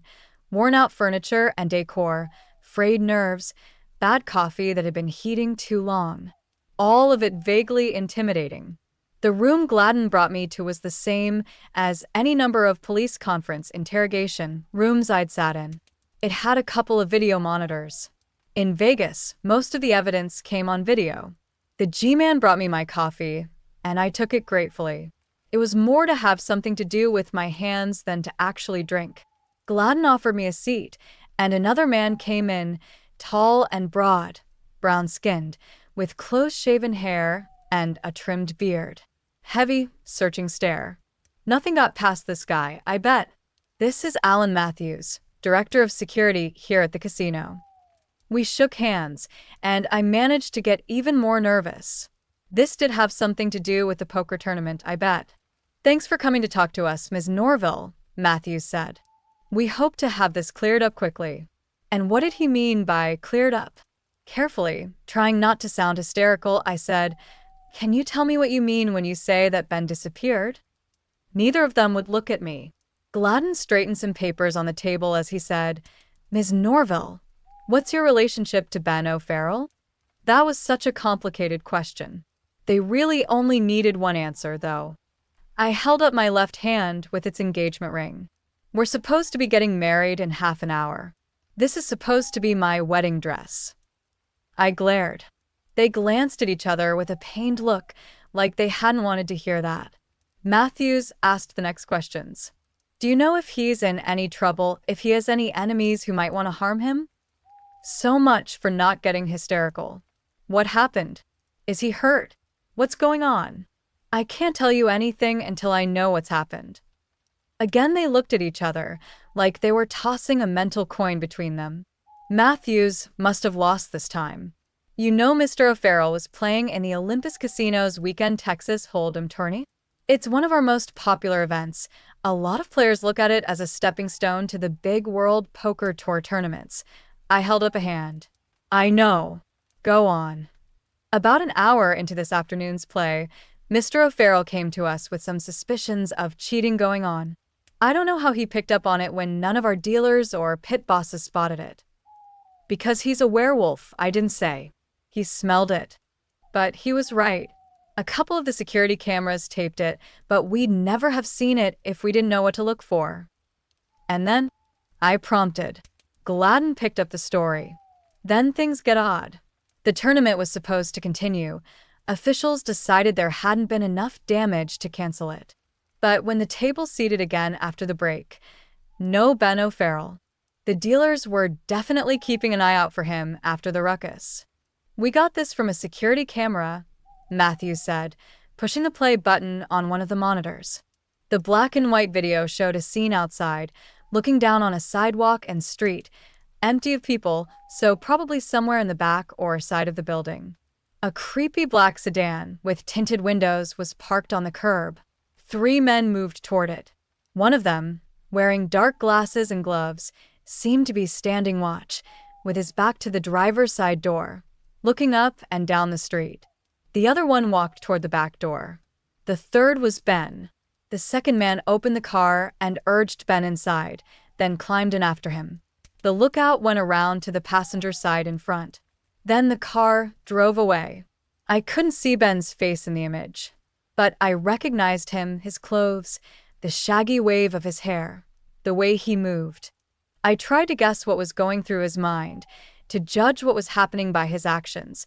His hands were in fists, his back seemed stiff. He wasn't looking at either of the men. Was he being kidnapped? This looked like a kidnapping. He was kidnapped? I said. Gladden sighed. Hard to say. Here's what we think happened. We know one of these guys. He pointed to the one at Ben's side. He's muscle for a local mid-level organized crime boss, a guy named Faber who runs some drug and prostitution rings, and a little bit of unregulated gambling. Guys like him try to run under the radar by keeping operations small enough not to get noticed. We think he may have set up the cheating ring in the tournament, which means he probably didn't think much of Ben sticking his nose in it. The scenario sounded like something out of a bad gangster movie. Did things like that even happen in the real world? We have another idea, Matthews said. Nobody has a gun on him. He doesn't look like he's being coerced. We have no idea what they said to him. Mr. O'Farrell might be with them voluntarily. No, I said. Look at him. Does he look happy to be there? You'd know better than we would, Matthews continued. That's another question we had for you. Do you have any reason to suspect that your fiancé might ever have had contact with someone like Faber? I didn't want to answer that because I'd have to say yes, and that would give them all sorts of ideas that Ben's involvement with this ran a lot deeper than just being a good citizen reporting someone cheating at poker. He's a criminal defense lawyer, I said, rubbing my face. He's had contact with all sorts of people when you put it like that. A tense pause, then Gladden said, "Have you and your fiancé been getting along? Have you had any arguments? Anything to make you think he was making plans?" "No," I said, a purely instinctive exclamation. I couldn't tell them any more about our relationship without saying we were werewolves in charge of a pack. Ben couldn't leave that behind. Could he? Everything's fine. He didn't just leave, he's been kidnapped. You should be out there looking for him. Most women wouldn't let their boyfriends play in a poker tournament the day they're supposed to get married, Matthew said. Well, Ben and I aren't the kind of people who tell each other what to do, I said. We also found this, Matthews said, producing a plastic bag containing a cell phone. Ben's cell phone. It looks like it was dropped sometime between him leaving the poker room and getting into that car. Dropped? Like he just dropped it? You don't think maybe those guys dumped it, so he couldn't call for help? Gladden's gaze was flat. We're looking into every possibility. You think Ben did something? I said, looking hard at both of them. I couldn't even process what they were telling me. My skin tingled, and I felt a howl growing in my lungs. This wasn't happening. It was just trying to help you catch a cheater, and now he's in trouble. And you think he's up to something? Yeah, he's got some pretty shady contacts in his line of work. Did you know there's a gun show in the hotel this weekend? You want to see some shady characters? And yeah, some of those people know Ben, too. Maybe you should check them out, see if any of them have it in for him and are using this as an excuse. Because I don't have any reason to think he would ditch our wedding voluntarily. I took a deep breath and flattened my hands on the table. I had curled my fingers stiffly, like claws. "Ms. Norville," Gladden said, "I promise you, we're doing everything we can to find him. If you know anything else that might help us, or if he contacts you." Matthews had paused the video at the moment when the car pulled from the curb. I could still imagine Ben, his muscles stiff, climbing into that car. Maybe the guy next to him didn't have a gun. But maybe he did, and the camera just didn't catch it. "Can you show me that spot?" I said, "where that was taped." The pair escorted me out of the office, and it took another 10 minutes of walking down carpeted hallways, into the pandemonium of the casino and into another wing, before we reached the side doorway. People stared at us as we passed. I must have looked terribly guilty, or important, or something, with the detective and security chief flanking me. The double metal doors and sidewalk outside were ordinary. We were at the side of the casino. One block up, traffic of the strip passed by, but here, nothing. Calming myself, I closed my eyes and took a deep breath. Concrete, spilled oil, burned gas, city smells. People had passed by here, and maybe I smelled a hint of Ben and a trace of steel and gun oil. But I couldn't be sure. The scent of Vegas itself masked the details. "You see what you needed to see?" Gladden said. "Yeah," I said, studying the alley one more time. "I thought I might sense something." "Ms. Norville," he said, "I promise I'll call you the minute I learn something." The pity in his voice was plain. He thought Ben had dumped me. My arguments to the contrary didn't mean anything because he'd seen this story play out before. Sure, 100,000 couples a year got married in Vegas. But how many people got dumped in Vegas? The Tourist Bureau didn't have those statistics. I managed to mumble a thanks after Gladden and Matthews escorted me back inside. They continued to assure me that they were doing everything they could to find Ben. The words sounded hollow. I sure as hell wasn't going to spend the day sitting next to the phone, waiting. My first thought was to talk to Dom. Vampire masters in any town made it their business to know what was going on in their city, who the movers and shakers were, supernatural and otherwise. I needed to know more about the people who had taken Ben, where they might be holding them, how strong they were, and who might help me get him back. Dom might know. The problem: the desert sun still blazed, and Dom wouldn't be out until nightfall. I had some other ideas, but before I could do anything, I had to tell my parents. The wedding was off, at least until we found Ben. Chapter 13. I called Mom on my way to the Olympus's casino bar. She was nonplussed by the news about Ben. I wasn't sure my explanation made any sense. It still sounded like the plot of a bad movie. "Kitty, are you sure you're all right? You sound a little panicked. Where are you?" "Your father, and I can meet you." "No, Mom. That's okay. I'm fine. I mean, I'm not fine, but I'm functioning. I'm going to find some people who might be able to help. You and Dad should I don't know. Just don't worry. I'm going to figure out what's going on." She sighed. "But Ben wouldn't just up and leave without telling you." "That's what I told the cops," I said. "But that only means something terrible has happened. I'm sure the police are doing everything they can. Kitty, you really shouldn't be by yourself. Let us take you out to dinner." As if I could think about eating at a time like this. I'd reached the bar and started searching. The place was packed with a Saturday evening crowd. Unfortunately, every single one of them looked like they belonged at a gun show. Half of them seemed to be eyeing me suspiciously. I so didn't want to be here. I parked with my back to the wall between the bar and the front entrance and kept a watch out. "Kitty, are you still there? I can hardly hear you. Where are you?" I had no idea what she could be thinking. She'd always been supportive, even when she didn't entirely understand what she was supporting. But I wondered, did she sometimes wish I could just be normal? "Yeah, Mom." "It's okay." "Really?" I heard rustling through the mouthpiece, and she said, "Your father wants to talk to you." "Crap." I knew he was only worried, but I wouldn't be able to tell him no. "Hi, Kitty," he said. The father knows best worried voice. "That." "Are you sure you're okay?" Deep breath now. I'll be fine.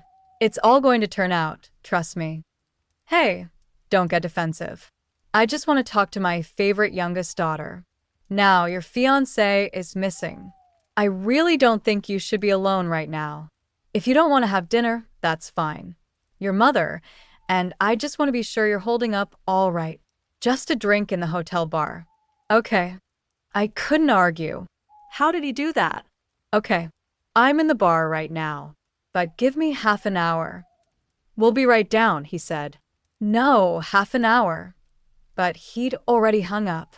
Great. This was going to get interesting. I sat on a stool and ordered a soda. I hadn't realized how dry my mouth had gotten. Adrenaline and nerves really sucked it out of you.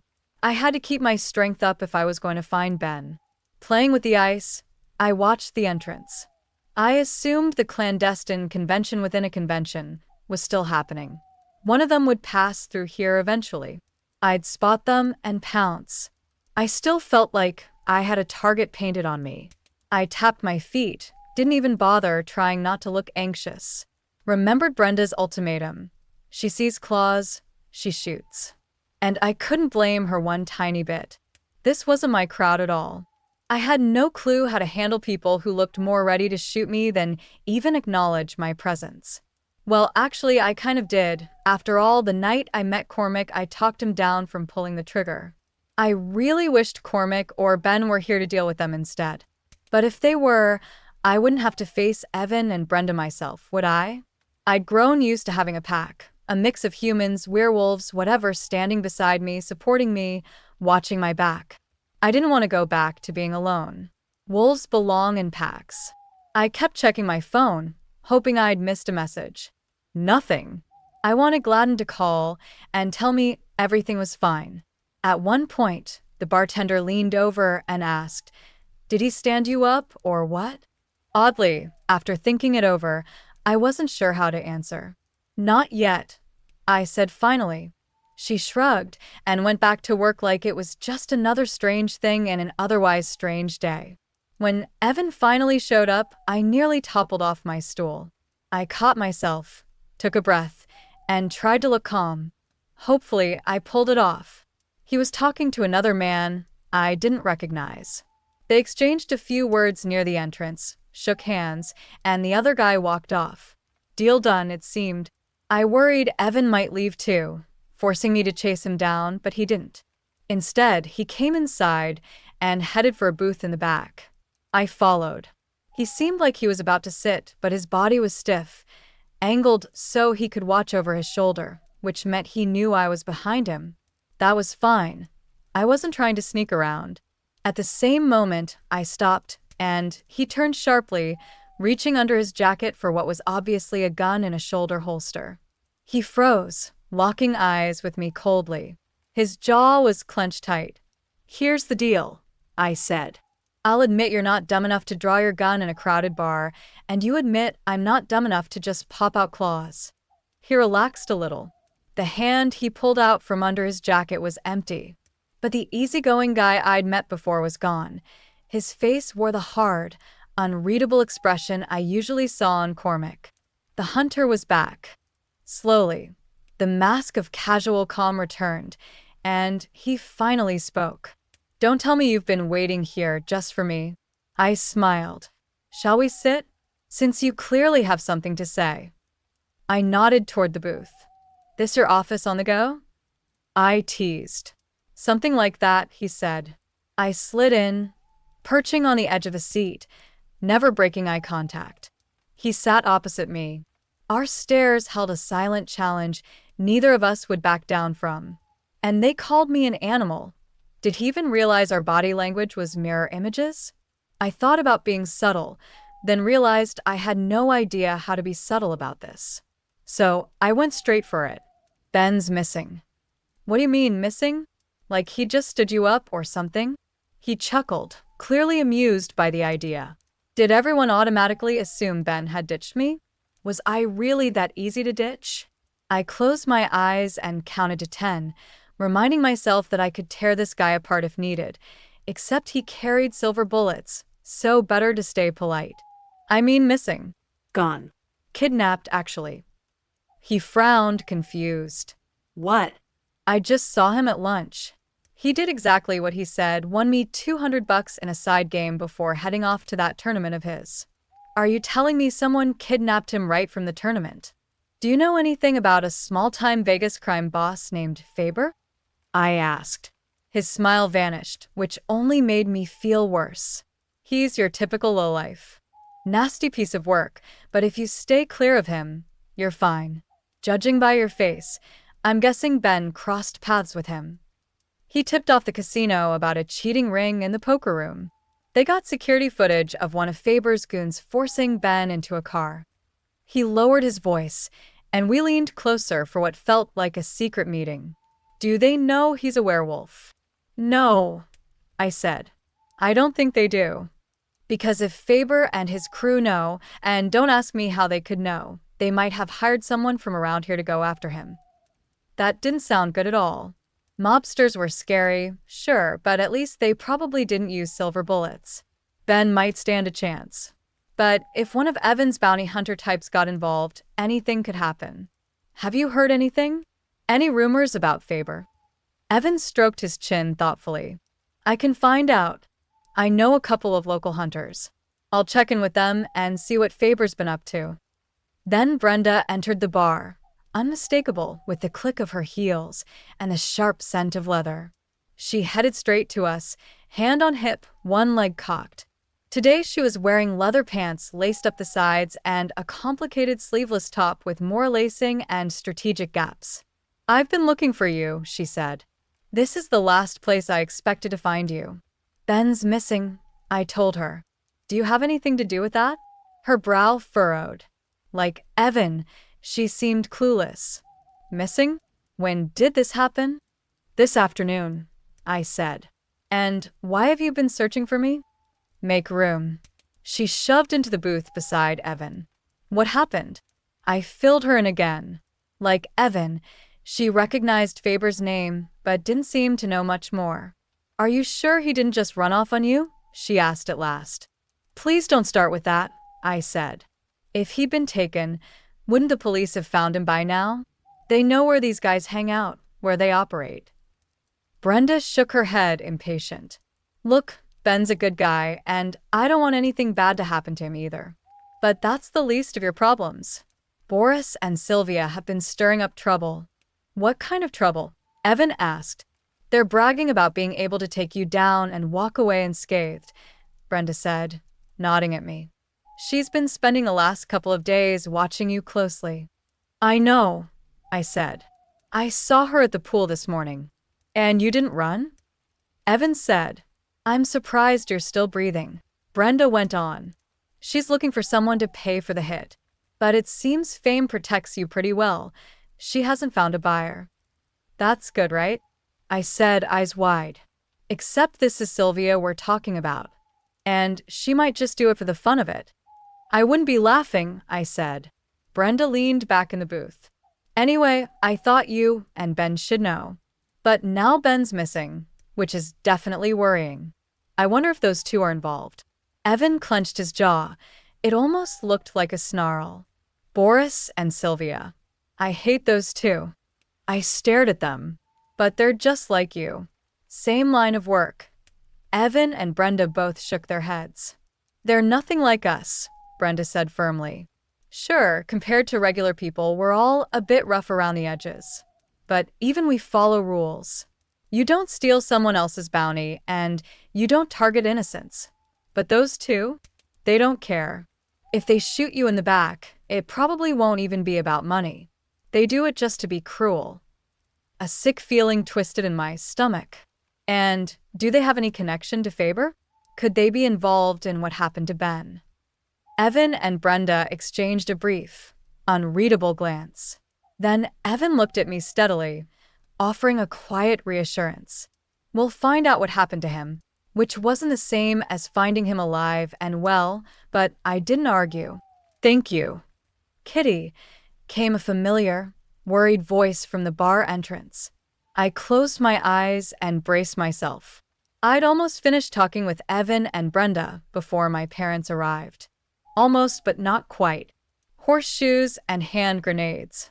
My life was split between two worlds. I had a normal family, a typical childhood in a quiet suburb. My parents weren't even divorced. It was a far cry from the other half of my life, sitting in bars with supernatural bounty hunters, planning how to rescue my werewolf boyfriend. I worked hard, with limited success, to keep those worlds separate. How was I going to explain this to my parents? Or explain my parents to people like Brenda and Evan? Mom and Dad approached the booth. Like me, they were dressed for a wedding that wasn't happening. Mom in a light silk dress, heels instead of her usual walking shoes. Dad in a suit and tie. They looked incredible. The thought that we wouldn't have pictures from this moment made me want to cry. But without Ben here, nothing felt right. Mom placed her hand on my arm and poured out concern. Kitty, oh dear, this is terrible. Are you okay? What can I do to help? She slid into the booth next to me. Dad hovered nearby, eyeing my two companions carefully. Everyone was watching me now. Brenda raised her eyebrows like she was silently saying, "You've got to be kidding me." Evan looked like he might burst out laughing. So yeah, we could all pretend this was normal, right? These are my parents, Jim and Gail. Mom, Dad, this is Evan and Brenda. Friends of Ben's who happen to be in town. They might be able to help find him. I forced a tight smile. Everything was going to be okay. I kept telling myself that. Oh, good. Are you with the police? Mom asked them. Evan looked like he was biting back a comment. Brenda kept a straight face.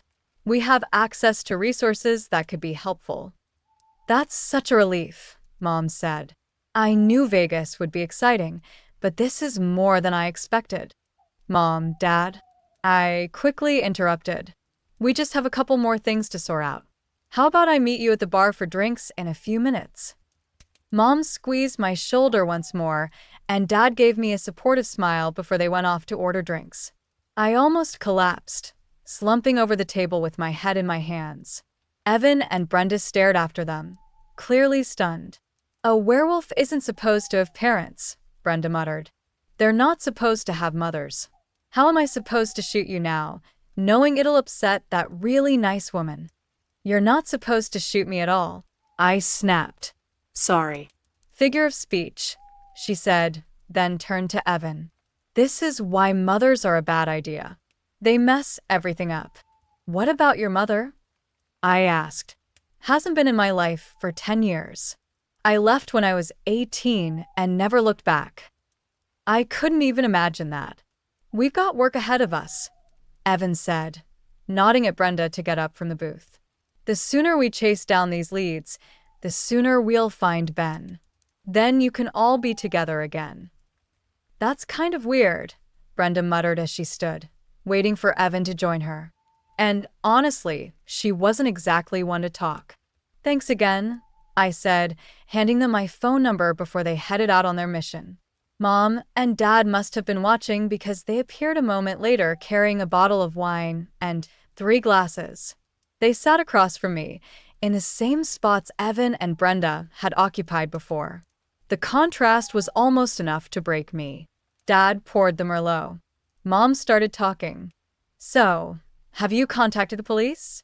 What have they said? Is there anything else we can do? I shrugged, took a long sip, letting the warmth ease some of the tension in my body. Then I stopped drinking before I got too relaxed and started crying. They said they'd call me as soon as they learned anything. Now, all we can do is wait. Oh, sweetheart, I'm so sorry. This isn't how this weekend was supposed to go. She reached across the table and squeezed my hand. She was so sincere. I wanted to tell them I'd be fine, that I could handle it. But if I was really that confident, why did the thought of losing Ben shake me so much? I didn't want to take care of myself alone anymore. I wanted to take care of both of us. Mom was tearful and heartfelt. Dad seemed more distant, his expression serious and frowning. Suddenly, I felt like an 8-year-old again, wondering what I'd done wrong. Now, Kitty, he said gently, I know this is tough. But has anyone suggested the possibility that maybe Ben, I don't know, just needed some time away? That he's off somewhere, thinking things over. I stared at him. You mean he got cold feet?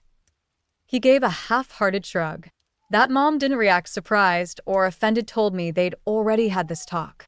My own parents, considering that I'd been left at the altar. So if everyone but me thought so, did that make them right? No, I'd seen the video, and I knew Ben. I took another long sip of wine. No. That's not him. He wouldn't do that. I know, honey, Dad said, making a calming gesture. Now they were both using the honey routine. But you haven't known him that long. A year, right? Longer than that, I muttered. There might be sides to him you don't know. Like the fact he's a werewolf?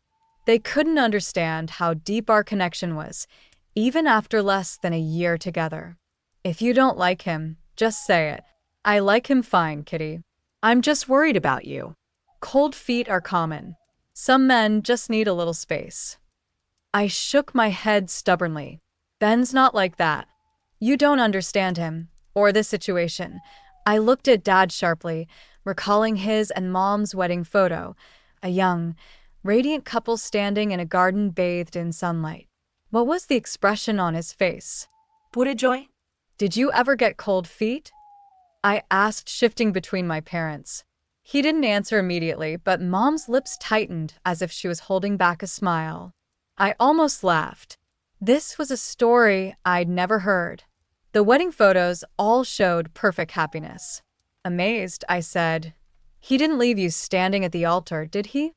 "No," she said. "Thank goodness. I'll let him tell that story."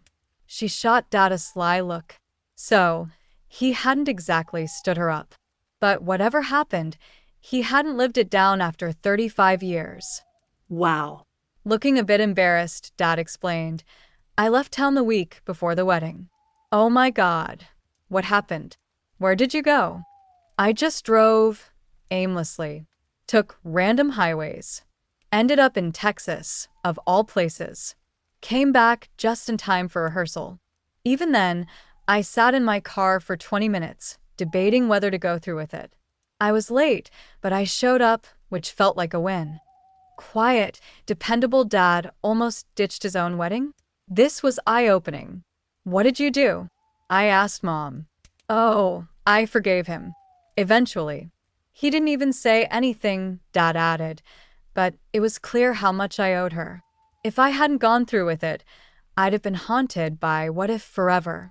Mom patted his arm, and they exchanged one of those old married couple looks that said they'd do it all again.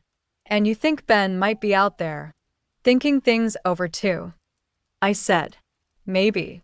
Or maybe he's been kidnapped. Dad shrugged again, and I fought the urge to scream. This talk wasn't helping. I couldn't just wait around. I had other leads to chase.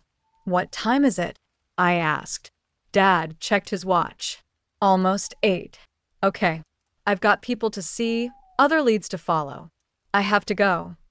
Mom looked even more worried. Are you sure you shouldn't just wait for the police? Let them handle it. I can't. Sorry. I stood and hugged her tightly. Don't worry. It'll work out. I just know it. I felt their worried eyes on me as I left the bar.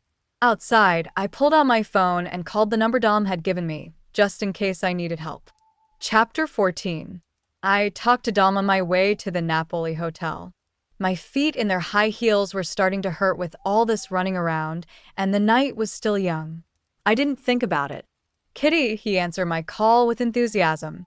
Please tell me you're having a good time. Yeah, about that. I really need to talk to you. Are you busy right now? As a matter of fact, I'm having a party here in the roof bar. We're just getting started. You should come over. It was probably an all-vampire, blood and wine glasses kind of party. I could put up with that. That was how desperate I was. I'll be right there, I said. And bring that nice gentleman of yours. That's actually what I need to talk to you about. He's missing. He's left you alone in Las Vegas on a Saturday night. What is he, brave or stupid? It's a lot more complicated than that, I muttered. I'll be there in a couple of minutes. I look forward to it. As I left the elevator outside the club, my heart sank a little because it was a vampire party. I could smell it, an odor that wafted into the hall via the air conditioning like a hint of perfume. Blood and corpses. A normal person wouldn't notice it. To me, it was unmistakable. A group of vampires, essentially clean, preserved corpses imbued with life, were imbibing their beverage of choice. At the scent of blood, a presence within me stirred. Wolf waking up, turning nose to the air, wondering if we were going on a hunt. Blood meant prey. I paused a moment, took a deep breath, and said no. No hunting here. I was in charge. The fur and claws settled. Besides, just because I smelled blood didn't mean anything was being hunted. It didn't occur to me that the line of people along the hallway was the line waiting to get into Dom's rooftop nightclub. I stalked right past them, oblivious to the offended stares people were giving me, and headed straight for the door, following the scent of vampires. A bouncer stepped in front of me. His bulk filled the doorway. He was white, bald, with a tattoo peeking up from the neckline of his crisp button-up shirt. He glared at me. I almost snarled back. "You'll have to wait in line." A calm breath focused me. Dom invited me. He's expecting me. "You're not on the list," he said. He wasn't supernatural. I'd have expected a werewolf or vampire or something to be working for Dom. But he was stereotypical muscle. May not even have known what was going on in there, or that I smelled blood on the air.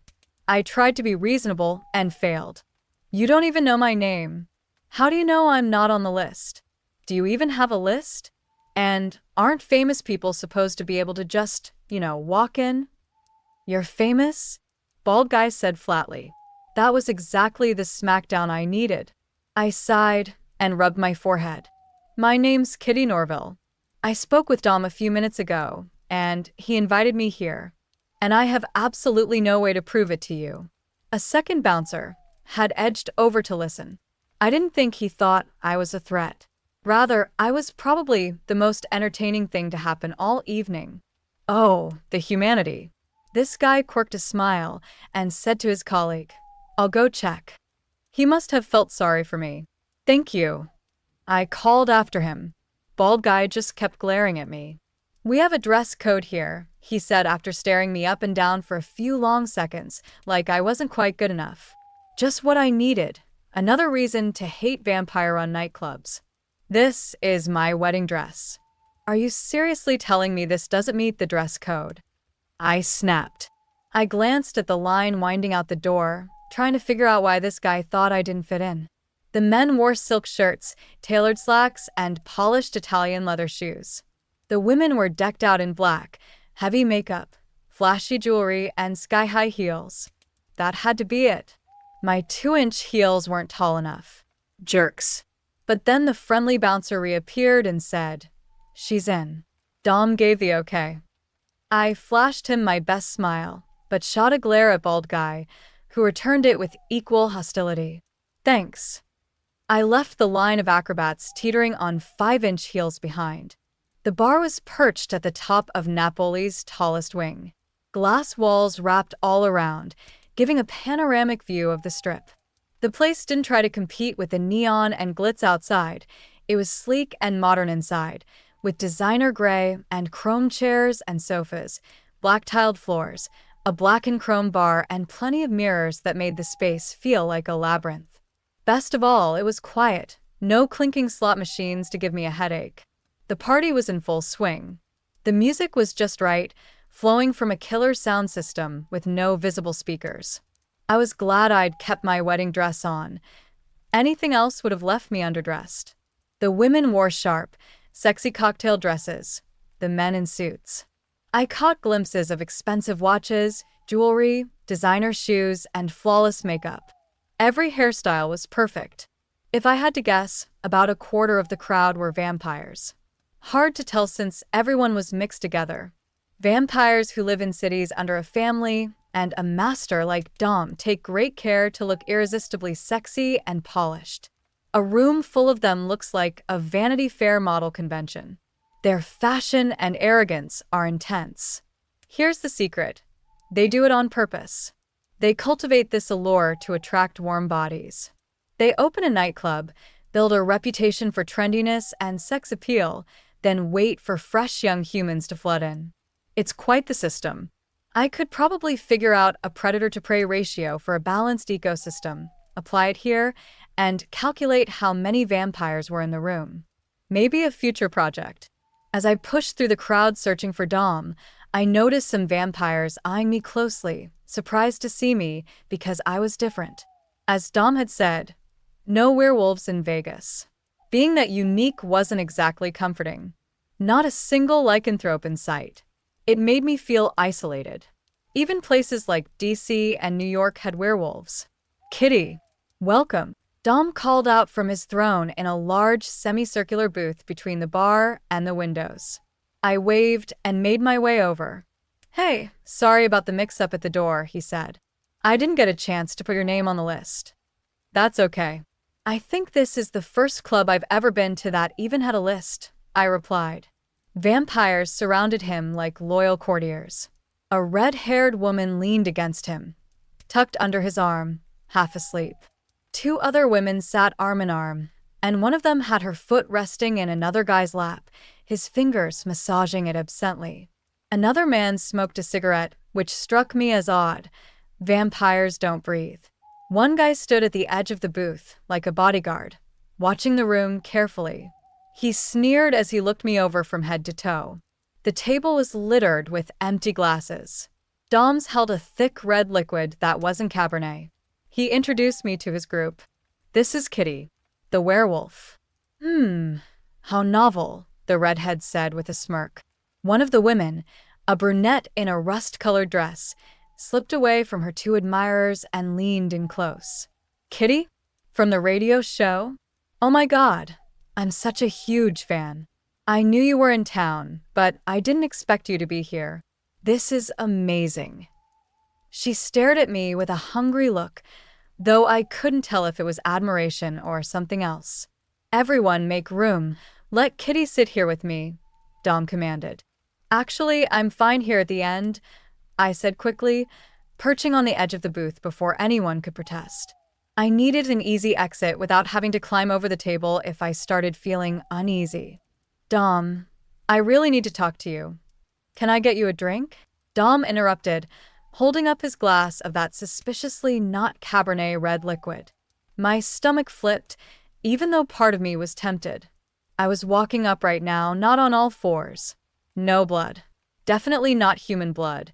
And vampires only drank that. I didn't want to cross that line. I'll have a martini, I replied. Dom signaled a waiter and placed the order. Look about Ben. Sometimes I miss a really good martini, the brunette mused, settling back with her companions. Olives too? You don't really miss it, the man beside her said. At least, not enough to give this up. He nuzzled her and she giggled. Oh, please. Maybe I should just leap on the table and snarl to get their attention. Leaning in conspiratorially, I whispered to Dom, Can I ask a really awkward question? I'd be delighted, he said with a smirk. Where? I pointed at the goblet. Please don't tell me you've got blood donors hooked up to IVs next door. He just gave me a half smile and said nothing. This was probably a huge mistake. Dom clearly didn't know anything about Ben and seemed far more interested in his party than helping me. My phone hadn't rung yet, and I fought the urge to check for missed calls again. At least tell me no one's dying for this stuff. Dead bodies don't do wonders for tourism, Kitty. They all laughed except the bodyguard vampire, whose sneer deepened. I wanted to bang my head on the table. These weren't just vampires. They were shallow, vapid vampires. Like Dom had rounded up every frat and sorority reject to follow him. Probably to make sure none could outthink him. The brunette perked up again. Hey, whatever happened to that bounty hunter? The one who held you hostage on your show? Funny she should ask. He went to jail earlier this year. Manslaughter. She stared. Whoa. Harsh. From someone who needed to feed on humans to survive. Priceless. My martini arrived, and I smiled into it as I took a sip. The alcohol burned down my throat and strengthened my blood. Dom, Ben's gone missing. He was taken by a gangster named Faber. Taken? Like kidnapped? Probably. Do you know anything about Faber or where they might be holding him? He shrugged in that expansive way, like it was a practiced deflection he'd used for decades. I told you, Kitty. I mind my own business and let everyone else handle theirs. It's a live and let live town, in a way. But you're supposed to run this damn town. Don't you have ears on the street? Don't you know anything? Rick would have figured this out. Rick would have known what was going on. I know Faber, and he's not into kidnapping. Are you sure your guy didn't just ditch you or something? I forced myself to ignore it, counting to 10. Even if I clawed his throat, he wouldn't die. Kitty, Dom said, serious now. If Ben's missing, if someone took him, you're probably looking in the wrong place. You know who in this town hates werewolves. Who? I asked, narrowing my eyes, thinking about the gun show at the Olympus and wondering if Sylvia and Boris had realized Ben was a werewolf. Balthasar and his crew over at the Hanging Gardens. That gave me pause. Vegas didn't have werewolves because Balthasar's group dominated and kept others out. Had Balthasar done something to Ben? I shook my head. Security footage showed him with one of Faber's henchmen. Maybe that guy isn't actually working for Faber. No, I talked to Balthasar. He's been nothing but decent to me. If he wanted Ben gone, why not come after me too? I don't know. I can't really explain how those guys operate. You've seen them yourself, they're a bit strange. That I could agree with. I couldn't imagine shifting shapes nearly every day like that. Whatever Balthasar said to justify it, it couldn't be healthy. And then there was the whole S&M erotica aspect of the show. Maybe I was just being judgmental. I didn't understand their lifestyle, and maybe that scared me. But I didn't want to believe Balthasar had anything to do with Ben's disappearance. Dom had given me all the information he was willing to share. Maybe he was right pointing me toward Balthasar, maybe not. But the conversation was clearly over, and I was itching to leave. I had one last question, and I might not get another chance to talk to Dom like this. What do you know about Odysseus Grant? Dom looked puzzled for a moment, and I frowned, disappointed. Then he called over the bodyguard. Hey, Sven Odysseus Grant. He that magician at the Diablo? I believe so, sir, Sven replied. Dom smiled at me. Odysseus Grant, the magician at the Diablo. I nearly growled. I know that. I caught his show. Is he any good? Dom asked. Yeah, he is. So I guess that means you haven't heard the rumors that some of his magic might actually be real.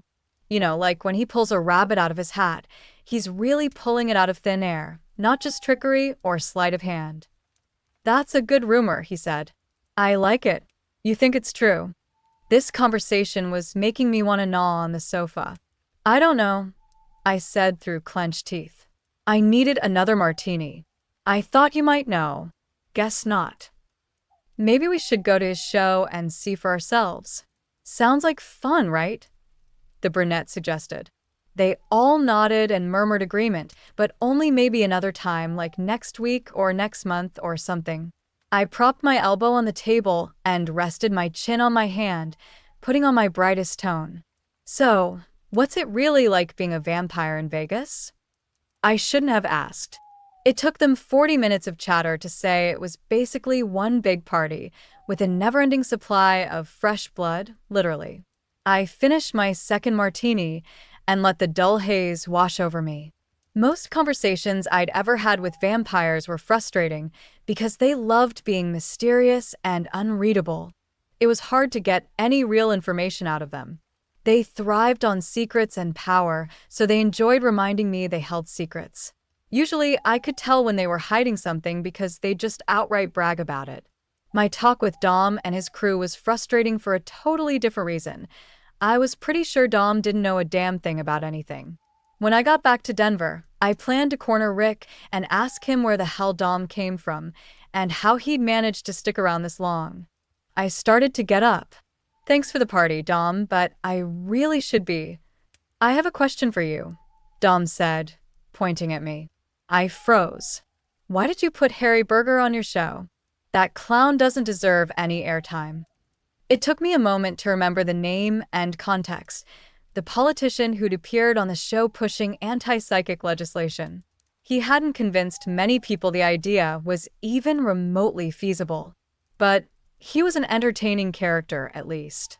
That's my job on the show, I said. To drag this stuff into the open and try to figure out what it means. Here's a guy who thinks psychics and casinos are a problem, so I wanted to talk about it. You run a casino, what do you think? Are psychics a problem there? Are they cheating? The vampires all giggled except Dom, who shook his head sadly. I wouldn't be surprised if it happens occasionally, but I wouldn't call it a problem. I knew I should have brought Dom on the show. We could have had a real debate. I smiled, imagining Ben with his lycanthropic senses giving him an edge at poker. That wasn't exactly cheating, but maybe Berger had a point. Have you ever cheated in a casino? Dom gave me a look like I should know better. Let's just say if we have powers that give us an advantage, maybe we win at poker a bit more than usual. Maybe we're a little better at counting cards. Hell, theoretically, someone with telekinesis could rig craps or roulette. Do those powers actually exist? I asked. A few vampires started scanning the bar with glazed, hungry eyes, like they were hunting for the weakest in the crowd. Suddenly, the bubbly brunette climbed over the two people blocking her path without a word, not even an apology, when she stepped on my foot. We watched, fascinated, as she headed straight for the bar and a tall, dark, Mediterranean-looking man sipping whiskey from a tumbler. She locked eyes with him, said something, and after that, he couldn't take his eyes off her. About 5 minutes later, they left together. He'd left behind a stylish, pretty woman in a black cocktail dress and diamond necklace, dumbfounded at the bar, jaw dropped, staring after them. She loves the hunt, doesn't she? Dom's redhead purred. She's a bit reckless. Dom sounded amused more than concerned. Ray, maybe you should handle the jilted girlfriend. I don't want to hear any drama about this later. Ray, who'd been smoking all evening, stubbed out his cigarette in the ashtray. Taking one for the team, huh? It's not like it'd be hard, the redhead said.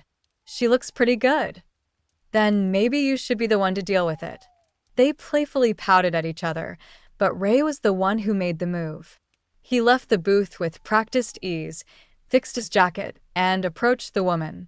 Meeting her gaze, he seduced her just as fast as the brunette had with her target. It was like watching James Bond in action. Not subtle at all. This was vampire family drama in full primetime soap mode. Time for me to go. Dom, thanks for the evening, but I really should get going. Mind if I walk you out? He asked.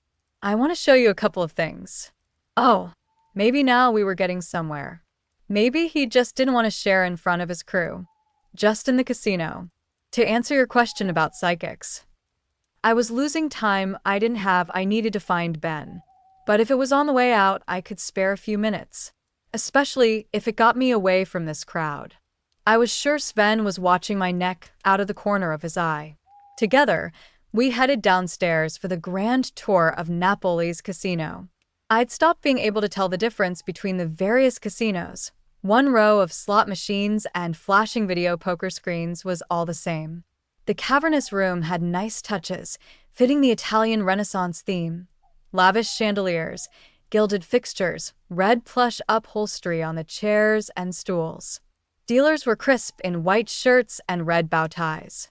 The players around them had a cosmopolitan air, stylish and sophisticated, like Monaco, not Nevada. I couldn't relax. We were being watched, I was certain of it, but the noise, lights, and smells dulled my senses. I couldn't pick out any one in particular. I noticed the dark bubbles in the ceilings housing the surveillance cameras. Maybe that was all it was, the knowledge that someone was watching everyone here. Still, the hair on the back of my neck stood up, and Wolf stayed tense. That was it. Just surveillance. Except I swore I caught something out of the corner of my eye, something vanishing every time I looked directly. Like a person sneaking around. Sylvia, Maybe. Or Odysseus Grant. Maybe he really could disappear. It had to be my imagination. Dom didn't seem to notice, and his senses should have been sharper than mine. Here's the deal, he said, walking past the tables. Blackjack, craps, all vulnerable to cheating unlike the slots. Nobody I know with powers would abuse them. You win a little here, a little there, never enough to get noticed. You don't want to break the house. You want the golden goose to keep laying. Win too much, too often, and the casinos kick you out, blacklist you. Then you're finished. No need for laws, casinos handle it themselves. Besides, you'll always make more money investing in these places than playing. In the poker room, Dom stopped me with a hand on my arm and pointed to the center table. A crowd was watching four men staring each other down over their cards. This could have been a major sporting event, but the players were just sitting there. See that guy? Dom nodded toward the one with the biggest chip stack. He wore a black silk t-shirt and dark sunglasses, had pale skin, and looked unremarkable otherwise. Know who he is? Should I? You should if you watch a lot of poker on TV. Kind of like watching bowling on TV, wasn't it? Can't say that I do. Fair enough. He's one of us. Him? A vampire? I wasn't close enough, or the air wasn't right for me to smell him. The dealer laid out a card, and the crowd let out a sigh. The guy Dom had pointed out, the TV poker star, raked in the pile of chips from the middle without smiling. He does pretty well, Dom said. And that's part of why Berger's legislation will never pass, because there's no profit in keeping people out of the casinos. He thinks he's doing the casinos a favor, but we all know better. I looked at him. The casinos lobbied against the bill. Is that what happened? The casinos? No, never. Not directly. But we have a lot of friends in the state. I had faulted Dom for not knowing enough about the supernatural goings-on in his town. But maybe he was something I hadn't met before, a vampire more interested in mundane, mortal politics and economic concerns than in vampire internecine bickering. It was almost refreshing. Still no call from Ben. I really had to get out of here. Dom, thanks for everything. But I need to go track down a couple of more leads on Ben. Right, he said, nodding with sympathy. I'll ask around, see if I can find anything out for you. I'd really appreciate that. I'm sure he'll turn up, he said, with an expansive smile. Just you wait. He's probably out winning you $1 million as a surprise. Dom lived in a very pretty world, didn't he? The vampire walked me to the lobby and called a cab for me, bypassing the huge line at the cab stand, which was nice. Power had its privileges, didn't it? One less thing to think about. I was ready to be off the street and away from all the people. Dom went back inside the lobby, and my cab was pulling away from the curb when I spotted Sylvia, the bounty hunter, standing at the corner behind me. Tonight, she wore leather pants, high heels, and a black silk vest. One hand was on her hip, and she was smiling as she watched me drive away. Chapter 15. On the cab ride to the Hanging Gardens, I checked my phone for messages. Still nothing from Gladden, or Evan and Brenda, or Ben. Out of curiosity, I called up to the room and got no answer. I was not going to freak out. Yet. In the hotel lobby, Balthasar's face, smiling on his show's poster, greeted me. The troupe was probably done with its last performance for the evening. I needed to know if Balthasar knew anything about what had happened to Ben. If he'd had a hand in it himself, as Dom had suggested, I'd smell it on him. I checked the theater area, and it was dark and quiet after the performance. They were probably back at their lair then. 8th floor. I found the elevator and wondered if I should be doing this after those martinis. No, don't think like that. I was in control. I was an alpha wolf. I squared my shoulders, concentrated on being sober, on asking the hard questions and not falling prey to that charming smile. I was here to get answers. When the elevator stopped, I marched through the doors, determined to channel Lois Lane, without the always needing to get rescued part. Follow your nose, he told me. The hallway here branched off, and the doors seemed much farther apart than on other floors. These must have been suites. I stood at the intersection and took a deep breath. From the left came the musky, wild scent of lycanthropes. The trail blazed clear. I wondered if Balthasar walked home in the evening, his tigers and leopards trailing him through the hotel corridors. What a sight that must be, especially if someone in one of the other suites opened their door at the wrong time. The next turn brought me to a short hallway that ended in a set of double doors. This was the Pax Place, the heart of its territory. I approached the door like it might jump and bite me. At the same time, in all of Las Vegas, this smelled more like my kind than any place else. I knocked on the door and waited. Waited some more. Knocked again, then figured everyone was probably asleep. Or out partying, which seemed to be the thing to do at midnight on the Strip. I had turned to leave when the deadbolt clicked back. The door opened. Eyes peeked through, and when they saw me, the door opened wider. Slightly taller than me, a very young man, 18V. I wasn't just staring at a model. I was staring at an underwear supermodel, and I wasn't sure my knees could handle it. When I managed to take a breath, I recognized a scent. Avi the were-leopard from the show. Hi, I said. It's you, he said. His smile lit up his face. My heart skipped a beat. We watched each other for another bemused moment. Then I had the agonizing thought, I'm a cradle robber.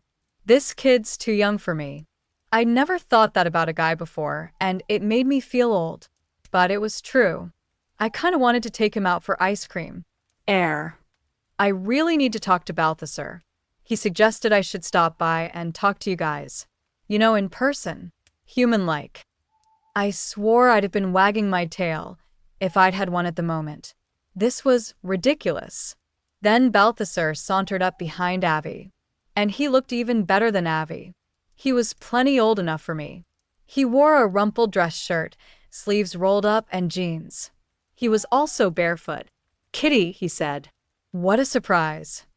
He didn't say nice surprise, which left me wincing. I'm sorry. I should have called first. But I really need to talk to you. It's fine, he said, chuckling. It's good to see you. Are you married yet? No. In fact, that's what I want to talk to you about. I've never met a werewolf before, Avi said, beaming. I can smell it. He glanced at Balthasar, as if for confirmation. It's different. Werewolf and female, he said, studying my curves under the dress. Exotic all the way around. I couldn't tell if I was blushing from being tipsy or from being flirted at. I hoped my smile managed to be polite instead of silly. Not really. There's lots more where I come from. Balthasar opened the door wide. Why don't you come in? You can meet the others and we can all talk. The two invited me in. Avi closed the door behind me. It hit me that I was walking into the heart of another lycanthrope's territory. That sobered me up. No one was acting threatening or aggressive, but I started to pay more attention. I couldn't help but look over my shoulder to the closed door. We continued to the inner room of the suite. I had to say this much. Avi didn't act like he was a prisoner, or here under duress. He didn't seem tense or wary, and he held himself with the same graceful ease that his leopard persona had displayed. I had to wonder, how did a teenager get himself in a position to be bitten by a were-leopard? Maybe I could get him to tell me the story. The first room, a large foyer, maybe, but I wanted to think of it as a great hall, was open with a low ceiling. Chairs and sofas were low to the ground and piled with cushions. They looked fluffy and comfortable enough to jump on. A thick red carpet muffled footfalls. Columns painted lapis blue and trimmed in gold supported the ceiling at regular intervals. Sconce-style lamps on the walls cast warm, gold light. The closest thing I'd ever seen to this was a fancy Moroccan restaurant. The place must have been designed by the same people who did the whole hotel. Murals covered the walls, line drawings done in such detail, I thought they were printed wallpaper at first. But they'd been painted in dark lines on beige backgrounds, so that they almost seemed like stone carvings. Processions marched away on either side of me, men and women, life-size, in single file, staring forward, fists clenched. The motifs seemed ancient. The figures had the curling beards and tall hats of Babylonian kings. They weren't all fully human. They had human faces, but the bodies of lions, bulls, deer, even birds. Some lycanthropes believed that our disease, whatever made us what we are, had its origin in the very beginnings of civilization, from a time when people were closer to nature, when people and animals talked to each other, like in so many of the old stories. We bridged the space between them, reminded people of that time. It was an optimistic, environmentally friendly attitude toward lycanthropy. Other people, a little less nice, a little more inclined to believe in a vengeful god, believed we were spawn of the devil. Maybe that was why I preferred to think of this as a disease. A strange disease, but still quantifiable. Because if lycanthropy was a disease, it meant I was just unlucky. Not part of a giant cosmic scheme I had no control over, not to mention no knowledge of. The smell of the room washed over me, brilliant as any color or light. They were unfamiliar, undomesticated scents, not just the human mixed with fur smell of lycanthrope, the smell of skin covering something wild. This was even more animal, like the fur-covered skin instead, and nothing tempered the animal side of the equation. It was the smell of instinct, of fighting for food, for space. Communication happened through scent, not just pissing to mark territory. Fear, anger, joy, lust, all had their own scents. A lot of emotion had been spent in this place. A lot of hunger, meaty and ripe. Balthasar gestured, taking in the decor around us. What do you think? I like it. Not sure I'd want my own living room to look like this, but it's exotic. I'd almost said sexy. The figures, what are they? Babylonian? Right in one, he said, nodding in acknowledgement. Do you know the old stories? Some of them. Daniel and the Lion's Den, the version where he's a werelion. The Epic of Gilgamesh. Mostly through modern interpretations in English lit classes and all. There's a lot we can learn from the ancients. In some ways, those were better times. I don't know, I sort of like modern medicine, TV, women being able to own property and vote. All the modern conveniences. I did say in some ways. He moved closer. I probably wouldn't be able to just step out of his grasp. Goosebumps traveled up my arms. But I didn't move away from him. Behind my shoulder now, he looked at the murals, the procession on the wall, and pointed. A row of smaller, human figures lined up before a throne, where a lion-bodied god crouched and accepted the offerings, the boxes and jars they set before him. There was a power in those times. We hide ourselves now. Then, the gods and their servants were painted on every wall for all to see. The statues stood guard at the gates of every city. How do you think it would be to be celebrated by your society instead of looked on as a curse? To be an avatar of the gods? His voice was hypnotic. He painted an attractive picture. A utopia, almost. But these societies also made blood sacrifices to their gods. We could idealize the past all we wanted, at the price of ignoring the drawbacks. Is that what you're doing here? Trying to recreate that kind of society? He just smiled. Come in, see the rest of our home. He put his hand on my shoulder, the bare part, not even touching the dress's narrow strap. His touch was fire. Every muscle in my body clenched. I couldn't help it. I couldn't even think of it. His words rang over me. I am part of the procession, which stretches back to the dawn of time. That made me powerful. When I moved, my bones creaked. I heard them, and the noise jarred me. I stepped away, took myself out of the burning, alluring grasp. I took a deep breath, tried to get oxygen back to my brain.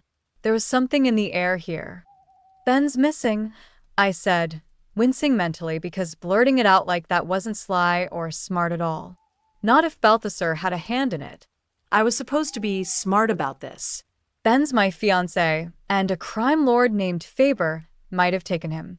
The police are looking, but they haven't found anything, and I'm running out of ideas. Dom said you might know something. Dom. Balthasar said, chuckling. We don't hear much from Dom. Let's sit down and we can talk about this. I didn't know what to call the room he took me to.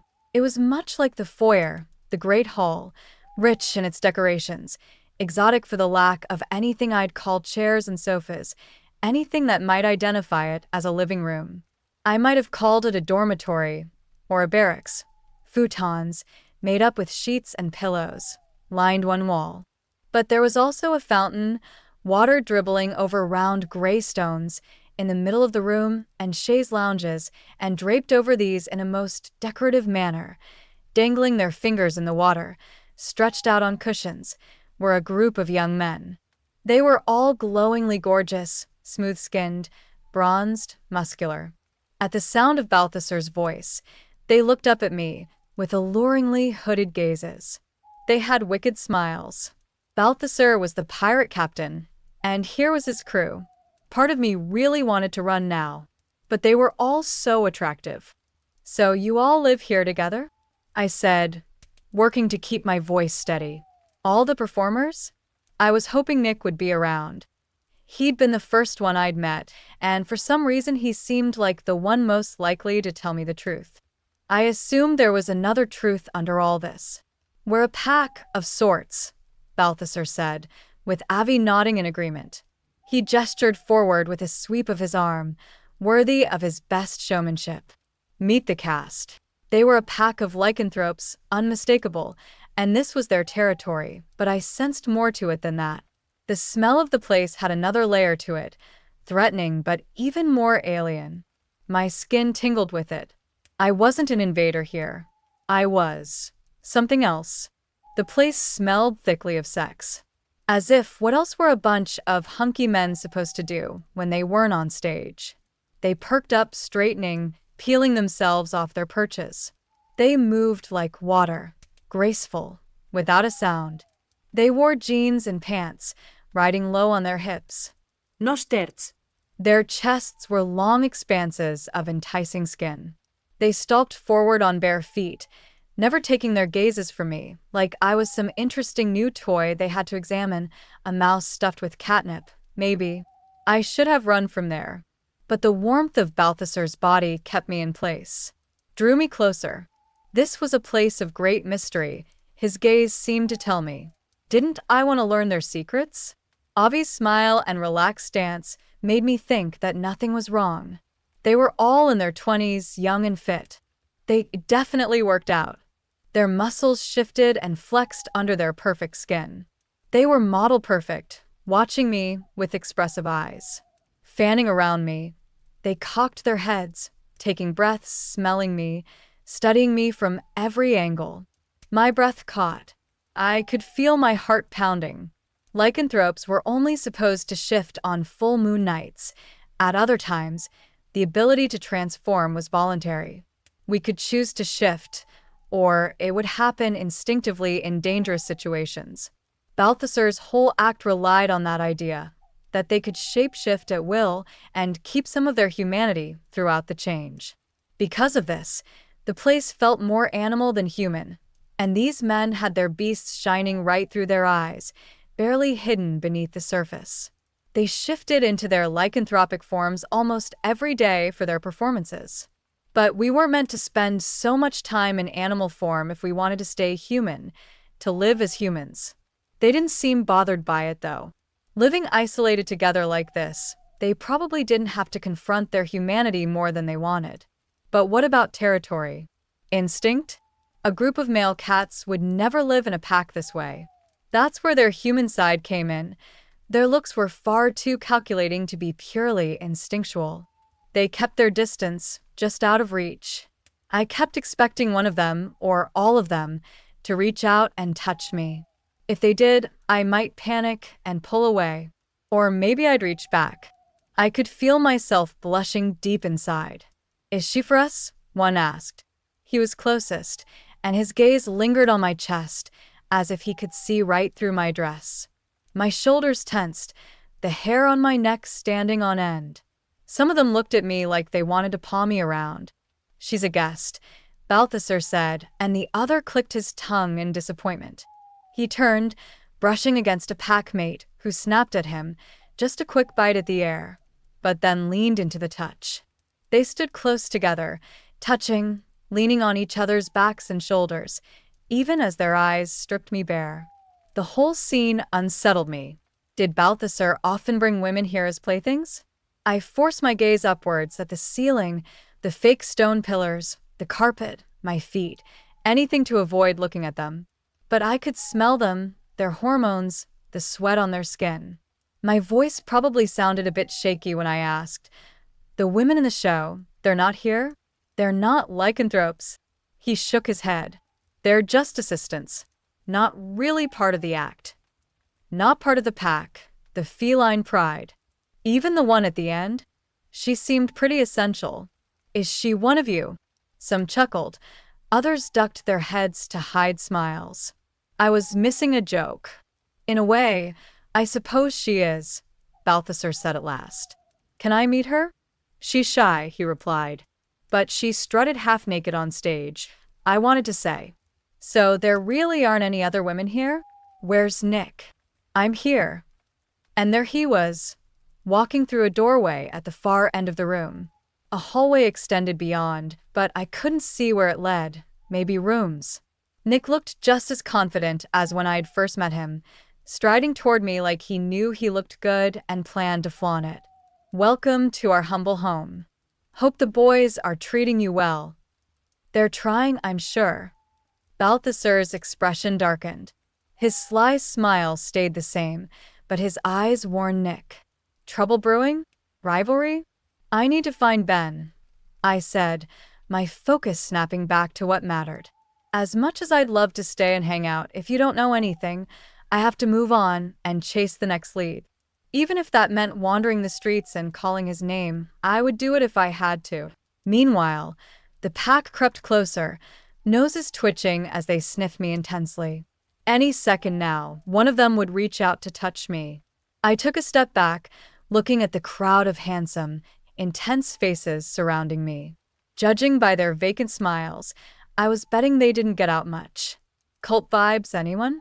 "Hey guys, give her some space," Avi said, stepping between me and the group auditioning for the Calvin Klein ads. "You don't want to scare her off right after she's arrived." Balthasar, who had been quietly watching, gave a knowing smile. "He's got a point. Sanjay, why don't you bring over some drinks? Maybe some water. Should the rest of us sit down?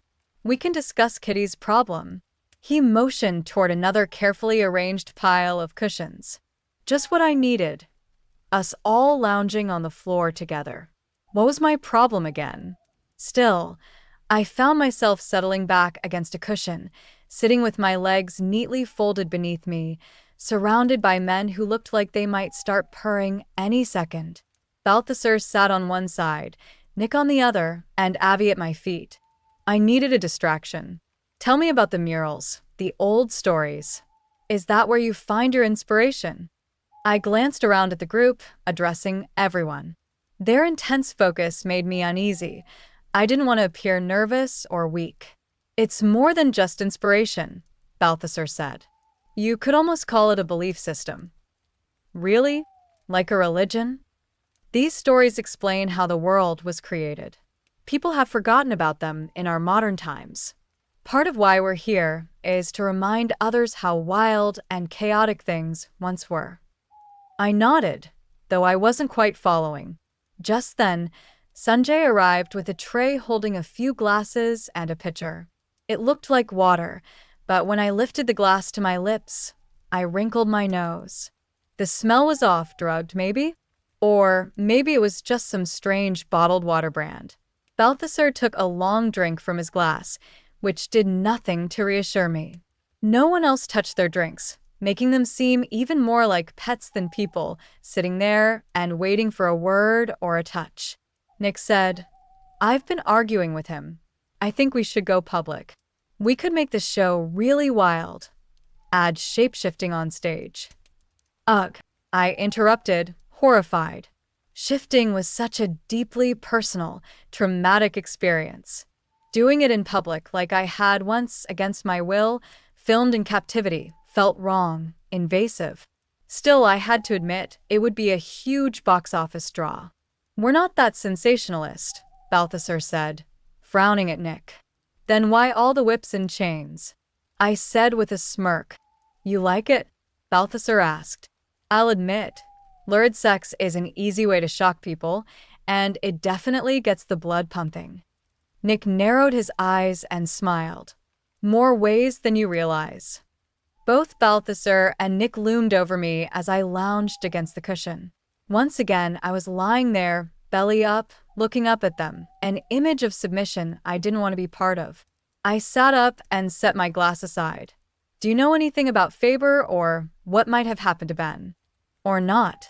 Yes, Ben. The other wolf. Your mate, Balthasar said. I stiffened, alarm bells ringing in my head. Ben hadn't been with me at the show. Nick hadn't seen him. There was no way he could know about him. I'd told Balthasar I had a fiancé, but I hadn't mentioned he was a werewolf. Stay calm, I told myself. Play cool. Why do you think he's a wolf? He leaned in close, his breath stirring my hair. I can smell him on you. It'll take more than a night to wash his scent away. He was so near that he tilted his head, pressing a warm, dry kiss to my brow, just a comforting gesture between friends. Then he shifted, moving the kiss to my lips. I smelled heat, spice, fire. Hands touched me, Balthasar's on my chin and arm, and others. Nick's maybe on my leg, sliding at my thigh.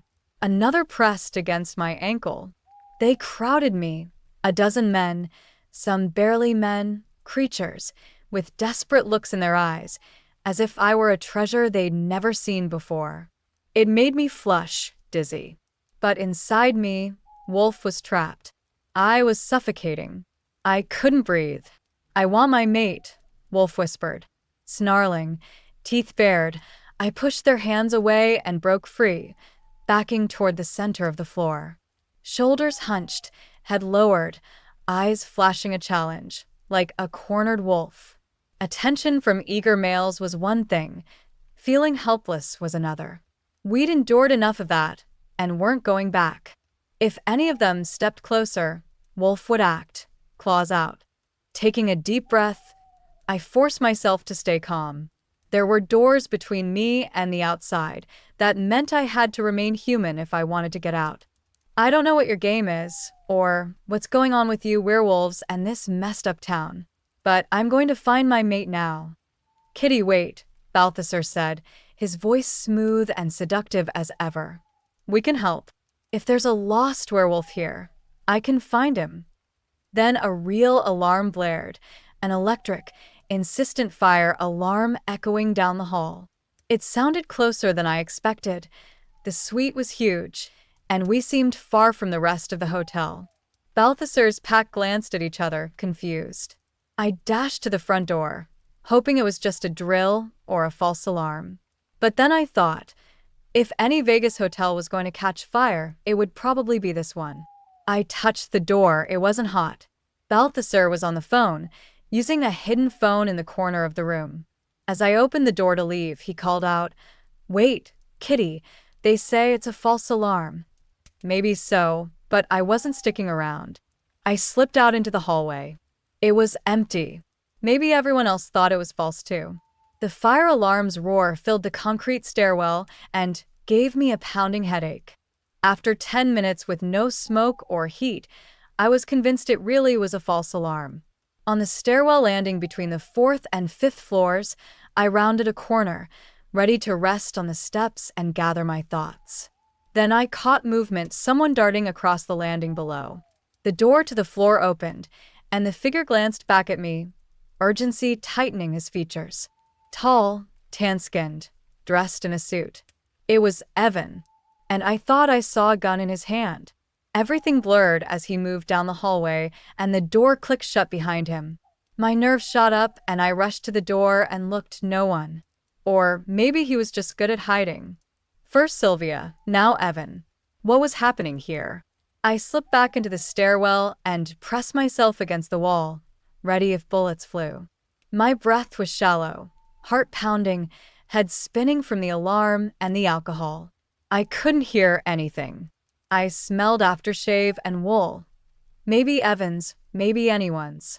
I imagined the scent of gun oil. Nothing was certain.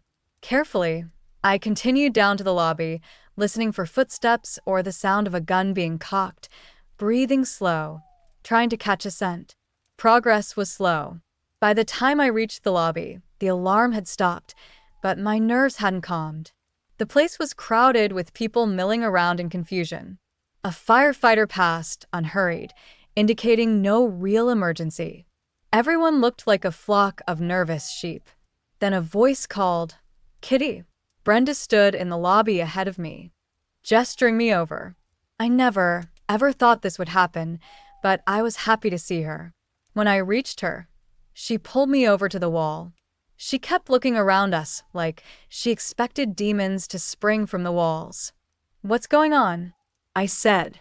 "Have you found Ben?" "I thought I saw Evan upstairs." "Yeah, he's the one who pulled the fire alarm." Wow. "I think I should thank him," I said. "No doubt," she said with a huff. "Did you know that Animal Act is actually a bunch of lycanthropes?" I said, totally sardonic. "Yeah, I might have figured that one out." "And you got yourself stuck up there in the middle of them?" she said, disbelieving. "What were you thinking?" "Those guys are bad news." "So I've heard, but no one will tell me why." "What have you found out?" "Everyone keeps out of their way. Even our crowd. And that's saying something." "What were you doing there?" She had a hand on her hip and looked accusing. Avoiding getting seduced, I thought, but shook my head. I understood why Balthasar and his gang made me nervous. But they made everyone nervous. I thought they might know something about what happened to Ben. And did they? I shook my head and she said, "We haven't done much better. Word is that Faber's lying low after his ring at the Olympus poker tournament went bust. I haven't heard anything about him taking Ben. He's keeping it real quiet." "How did you guys end up here?" "Keeping track of you. Boris and Sylvia are on the hunt." What? "I spotted Sylvia at the Napoli. They're keeping tabs on you. So we're keeping tabs on them." "Are they here?" I said, looking around wildly. "No, unfortunately." "Unfortunately?" I was counting that a small blessing at the moment. I sensed movement, another set of footsteps approaching. Evan. He strode from the elevator, scanned the lobby, spotted us, and came over. All business, all focused intensity. Even when he joined us, looking me up and down, nodding once when he found me in one piece, part of his attention stayed outward, watching the crowd. I had a feeling he could tell me a lot about all the people here from a few fleeting details in Sherlock Holmesian fashion. "Thanks," I said. "You better thank me. I hear that Balthasar guy doesn't like werewolves. Drives him out of town when he can." "Oh, he wasn't trying to drive me out," I said, my smile thin. "Except out of my wits, maybe." He turned to Brenda. "Boris and Sylvia didn't track her here. I can't find any sign of them, but they're still out there, and I want to know where." "Then let's go hunting," Evan said, a quirk to his lips and a glint in his eyes. People like him lived for moments like this, I bet. In fact, both of them were grinning. "What about me?" I said.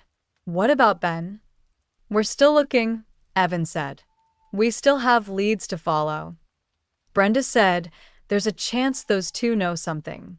If they do, we'll get it out of them." If this had been a movie, she would have drawn her gun and cocked it right then to accentuate her point. Not that that would have made me feel any better. "In the meantime," Evan said to me, "we're going to take you back to your hotel. And you should stay there until we know Sylvia's not gunning for you." "Got it." My thoughts were too tangled to argue. I wanted to go with them. I wanted to find Ben now. I also wanted to bury my face in a pillow and get rid of these damned heels. At this point, it was easier to agree. They escorted me to a cab which drove us back to the Olympus.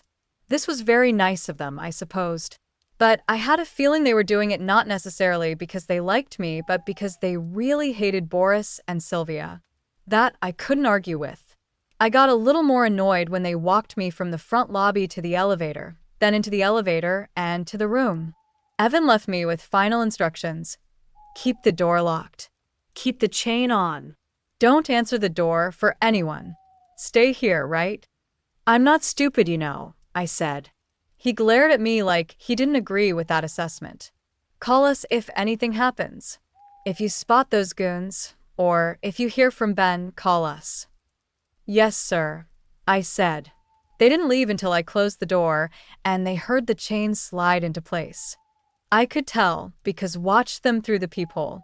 So here I was, safe and sound, with nothing to do but wait for Ben. To wait and see what else went horribly wrong. I took the opportunity to peel off the pain-inducing shoes and change out of the dress and into jeans and a t-shirt. My poor abused dress. The one Ben wanted to take off me. I hung it in the closet where I wouldn't have to look at it. I wasn't entirely out of options. Despite Evan's warning, if I came up with a plan, I wasn't going to sit around here, waiting. I could wander around Las Vegas hoping to catch a scent of Ben and find him by chance. As screwy as that sounded, I was ready to try it. This was all my fault. If I'd been happy with a nice, traditional wedding, none of this would have happened. If I'd talked Ben out of playing in that poker tournament, if I'd pitched a fit about it, he'd still be here. Maybe I wouldn't have to go that route, though, and risk being tracked down by Boris and Sylvia. I still hadn't tried absolutely everything I could to find Ben. What was left? Just a little magic. Chapter 16. Someone could have been following me, just a couple of steps behind, and in the weekend crowds, I wouldn't have noticed. People moved alongside me, funneled through the narrow paths and walkways threading between resorts like lines at an amusement park. The air was thick with the scent of concrete, sweat, and alcohol, smells that masked any other trace. I couldn't hear anything except voices and booming music. The ever-present surveillance cameras had numbed me to the fact that I was constantly being watched. My mind was consumed, fixated solely on what had happened to Ben. I only stopped when I reached the Diablo's lobby, my neck prickling with unease. Scanning the area, I tried to pinpoint the source of the feeling. I edged toward the wall to steady myself. That's when I saw him, near the main doors, Boris, dressed in a leather jacket over a t-shirt. He wasn't facing me directly. Instead, he was looking at the flashing lights above the stairs leading to the casino. Still, I was clearly in his peripheral vision. He touched his ear, speaking into a nearly invisible hands-free earpiece that hugged the curve of his skin. He was talking to Sylvia. They might have been trailing me since the Olympus, or from somewhere else entirely. They'd managed to evade Evan and Brenda. Damn it, I had to get out of there. But then I noticed her. I'd been seeing her all weekend. Just once. Couldn't I be wrong about being hunted? I was standing between them now. She strode directly toward me, and every instinct screamed at me to run. But where? They'd positioned themselves perfectly, Boris at the front entrance, his partner by the casino. I took a deep breath and forced myself to stay calm. I was in an open space, fully visible to security. What could they really do here? Any move would draw away too much attention. Cameras like fisheye globes dotted the ceiling, constantly watching. There was no way they could get away with anything. I should have asked Evan or Brenda to stay by my side, but I needed them searching for Ben. Pressing forward, I moved toward the casino. The crowd, along with heavy security, made it feel like the safest place right now. The deafening noise of ringing bells and clicking slot machines stabbed at my ears and gave me a headache. The lights flickering everywhere burned my eyes. Still, it was refuge for the moment. The woman shifted to block my path. I glanced back. Boris still guarded the entrance, no longer pretending to ignore me. Without pushing through the crowd or breaking into a run, I couldn't get past the door. My back was rigid, my hackles raised, and I wanted to growl, but I swallowed it down and stayed composed. She stepped in front of me, stopping me just before I could head down the stairs to the casino floor. "I have a gun in my pocket," she said quietly, locking eyes with me. This was different from the personas I'd seen her adopt all weekend. She was an actress, a brilliant one, who could become someone else entirely just by changing how she moved, spoke, and carried herself. Come with me, or I'll shoot right here. I laughed in disbelief. What? Shoot into a crowd inside a Vegas casino? You've got to be joking. Either way, you're going to die, and that's all I want. I'm just betting your bright personality won't let you take anyone else down with you. So, what do you say? Ready to go? Wait a second. She'd basically just threatened to kill me, then expected me to calmly walk out with her, or else she'd start shooting into the crowd. But only after taking me out first. I didn't even ask if she had silver bullets. You're bluffing. You have to be bluffing. Are you willing to take that chance? My voice rose, almost hysterical. This is Vegas. Shouldn't I be? Then a thought hit me. What if this was Cormac? If he were here, threatening to fire into a crowded lobby unless I complied, would I believe him? Would I think he'd actually do it? No way. But looking at Sylvia, she had more than just that cold, calculating look I'd seen on Cormac when he was on a job, ready to kill or having just killed. There was a wild, fanatical gleam in her eyes, a berserker fury.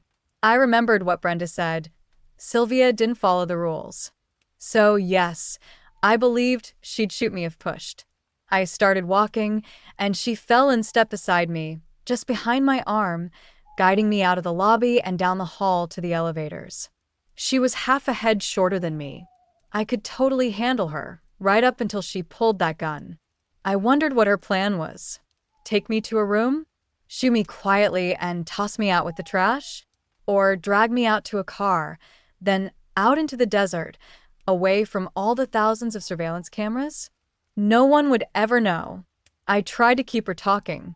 People tend to hesitate with a gun when they're talking. So, you found a buyer? Someone who wants me dead? Most people don't go that far. I'm kind of famous, you know. She sneered. This one's just for the fun of it. So, I asked, does that mean you've got Ben too? Why would we want him? Hell if I know what he sees in you, but I've got no grudge against him. Which meant they didn't know he was a werewolf, weren't after him, and hadn't caught him yet. I needed to call Brenda. I swallowed hard and focused on keeping my breathing steady, calming wolf inside me. Had to think. Cormac will come after you when he finds out about this. You know that, right? Cormac's locked up tight. There are ways to get to him. You don't really think he's safe in prison, do you? There were a million ways someone could die in prison without raising suspicion. God, what a mess. I couldn't even warn him. I had to run, had to fight, couldn't just give up. I had to do something. I could feel fur brushing under my skin, itching to burst out. If I couldn't save myself, Wolf would. That's how it worked. My breaths came fast.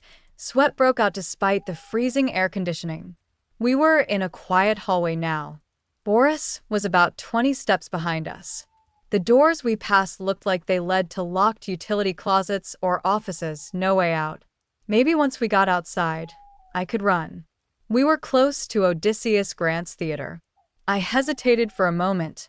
Just around the corner was the emergency exit I'd slipped through when I sneaked backstage earlier. Without thinking, I dashed toward it. What did I have to lose? We'd left the crowd behind, and she couldn't use the threat of innocent lives against me anymore. I didn't look back to see if she was pulling out her gun. I just had to get away, hoping I could outrun any bullets. I could run fast. Wolf was pulsing through my veins. Footsteps echoed behind me, but I was quicker. I slammed into the door, pushing it open, and kept running. Suddenly, a loud bang erupted behind me. Drywall shattered. Gunfire. She was insane enough to shoot inside the hotel. Thankfully, she only hit the wall. I sprinted harder. I hoped to lose her in the backstage labyrinth, circle around, find another way out. Call Evan and Brenda. Call the police. Anything. I turned into a narrow hallway painted black, but then I must have taken a wrong turn because I ended up on stage, near the back, looking out over an empty theater and the cluttered equipment of Grant's act. The curtains were open, and Grant himself stood downstage, practicing with the Chinese rings, shiny silver loops clicking together and sliding apart so fast it was hard to follow. Because Wolf sharpened my senses, making everything crisp and vivid, slowing the world just slightly, and maybe because I was standing right behind him, I noticed something others wouldn't. The ring in his hand never really moved. He gripped the same spot tightly, always hidden from the audience, and moved the other rings so fast it looked like they shifted places. 2 rings were actually fused together, but he cleverly concealed their joint so they seemed like just 2 loose rings on his arm. Another ring had a gap in it, hidden in his hand while he slid the others in and out of it. He handled them flawlessly. I never would have caught the trick if not for that brief, strange glimpse.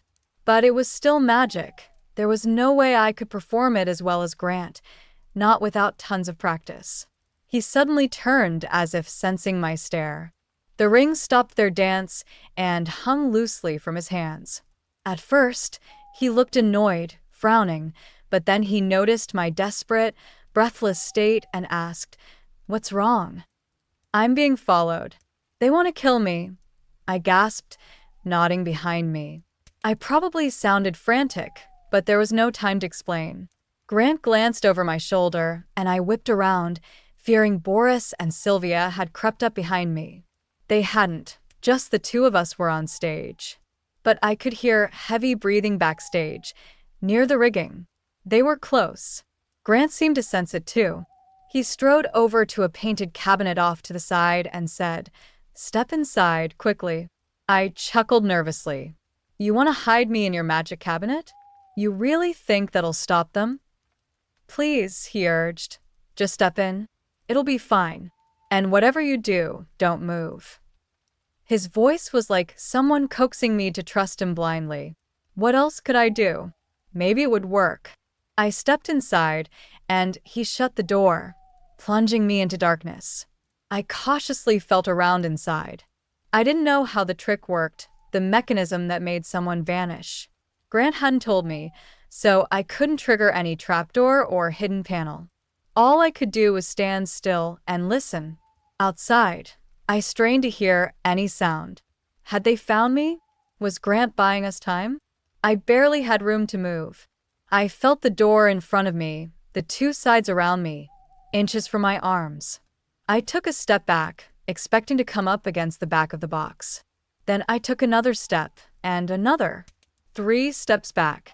I'd walked around the cabinet. It wasn't that big.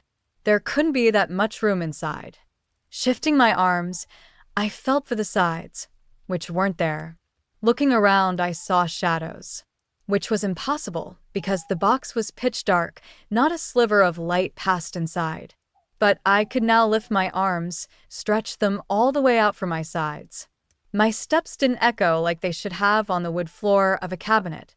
I glanced over my shoulder, half expecting to see a snow-covered forest and a lamppost. I didn't see much of anything, shifting tones of gray, like clouds passing over a nighttime sky. A breeze touched my face, ruffling strands of my hair across my face, which was impossible. I was inside a box, and standing on a piece of ground, with dirt under my feet. The air had a strange scent, marshy, decayed, like a swamp or an aquarium that needed cleaning. Algae, fish, and mud.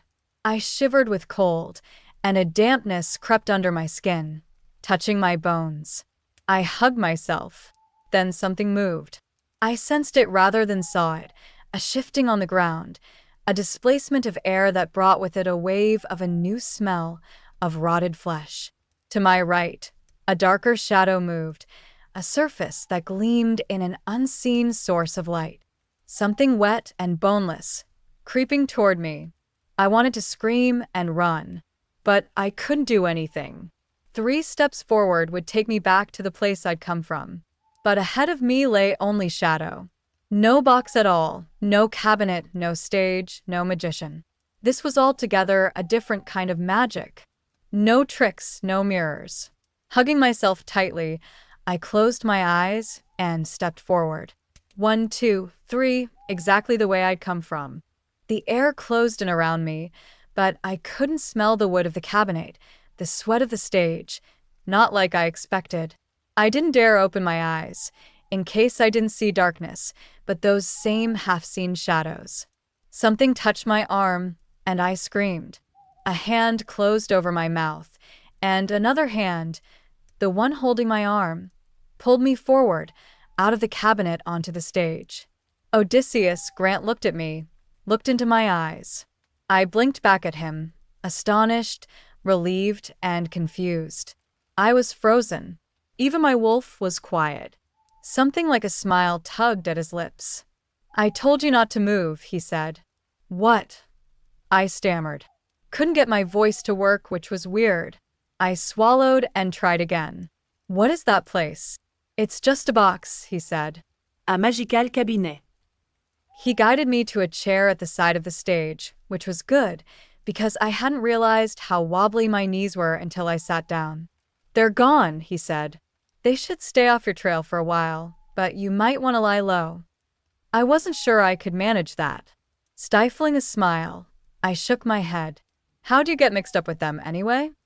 "This is what happens when a werewolf finds herself at a gun show," I said. "It was bound to happen sometime this weekend. Apart from that, it's a long story. You look like you could use a drink of water. Wait here." "No, don't go. I'm okay, really. I just need to sit a minute." "All right." He leaned on the wall nearby and drew a pack of cards from his pocket and started shuffling. I needed a few moments to catch my breath, that was all. But as soon as I left here, I'd be alone again. Pack instinct had kicked in. I needed someone at my back, and right now Grant was it. I shouldn't trust him. I didn't know any more about him and his motives than I did about Balthasar. The door to the cabinet was still open. The prop loomed, but all I could see inside was darkness. That was all that was there, wasn't it? I said, "The box. It's not perfectly safe inside, is it?" No. "Not perfectly. It's not a cabinet. It's a doorway." His expression didn't change. He wore a wry, uncommunicative smile, and his gaze focused on his cards. He continued shuffling the deck, a different way each time, a dozen different methods that made the cards a blur. "Who are you really?" I said. "I suppose," he said, "my act is exactly that, an act. You might say my real job is to be a gatekeeper, a guardian." "For what's in there?" I took his silence as assent. Gateway, indeed. A doorway into yet another world, as if the current one hadn't become complicated enough. I asked, "What's in there? Have you ever read Lovecraft?" No, I said. He made a wry expression. Forget it then. "Is there anyone who can come pick you up? Someone you could stay with, just in case those two show up again?" I had to shake off the daze settling over me as reality crept back in. I remembered. I'd been planning to visit Grant anyway before those bounty hunters intercepted me. "Not right now. Actually, I was kind of coming to see you about that." He moved on to his card tricks. He revealed a card, the 3 of spades, slid it back into the deck center, shuffled, tapped the top card, and flipped it over. The 3 of spades. Again, he shuffled, picked a card, the ace of hearts this time, slid it back in, tapped, and there it was. He repeated this sleight of hand a dozen times, each card appearing exactly when he wanted. His fingers moved instinctively, like they had minds of their own, performing a smooth, practiced dance. "I hear you can make people reappear after they vanish," I said. "Under the right conditions. Trapdoors and hidden mirrors?" "Something like that. Missing someone. A friend." I paused and looked away. No need to be evasive. "My fiancé. And don't tell me he just got cold feet and ran off." "What happened?" I explained. Grant said, "Sounds like an ordinary situation. I'm sure the ordinary solutions, the police, will find him." He couldn't help me. Not surprised. I just wanted to try every option, leave no stone unturned. Time to hit the streets. But part of me didn't want to leave. Somehow, despite his icy blue gaze and that mysterious cabinet opening into another world, I felt safe here. And feeling safe, that was a different kind of sexy. Sometimes, Prince Reliable was way more appealing than Prince Charming. The steady warmth of security versus the thrill of danger. Yeah, the cops will find him. But will he come back in one piece? I sighed, looking away. Sorry. Guess I believe those stories about you being different a little too much. Cabinet and all. Do you know how rich I'd be if I could just snap my fingers and make people appear? I snap my fingers. Poof, here's Jimmy Hoffa. Exactly. But I'm not willing to pay the cost for that kind of magic. I narrowed my eyes. But that magic exists? What do you think? I thought about all I'd seen over the years. Things the logical mind said were impossible. Magic. My whole life had become a mission to document the impossible. It helped me stay grounded in a world where werewolves were real, and I was one of them. There's so much about this world I still don't understand, I admitted. He studied me, a faint smile touching his lips, the most genuine, almost warm expression I'd ever seen from him. You surprise me. Your kind usually leans toward chaos. But not you. Kitty Norville, a force for order? Crazy thought. I felt like I'd passed some kind of test with him. I like to pretend everything will be okay. That everything's normal. How's that working out for you? Some days are better than others.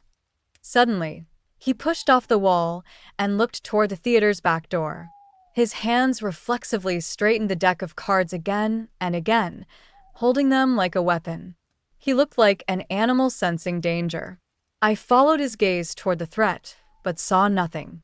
Then I smelled it, the raw musk and wildness of a lycanthrope. Nick strolled in, hands in the pockets of his tight jeans. His fitted t-shirt showed off his muscles. I tensed, unsure what he wanted. He barely looked at me, just a quick wink, then stopped halfway down the theater to face Grant. The magician met his gaze with a cold glare, lips pressed tight, hands clenched around the deck. I see how it is, Nick said, chuckling. You have to lure us here, because you don't have the guts to come after us. Grant's jaw clenched tight, as if he was forcing himself to keep his anger under control. Then a faint, cold smile curved his lips, more a challenge than a greeting. A dozen of you against me alone? I'm not stupid. Sure, right? Nick sneered. So, what's your angle with her? Planning to use her as some kind of bargaining chip. No one uses me. I shot back, though I knew I was out of my league. This was a long-standing conflict, something far deeper than I could grasp from where I stood. But if I stayed, maybe I could learn a thing or two. We were just talking. Like civilized people, Grant said calmly. This is ridiculous, Nick growled. He started pacing, fists clenched, stalking the aisle like a caged tiger. We could take you down easily, go public, and everyone would see what monsters we really are, and cheer us on. You'd still be just a small-time magician.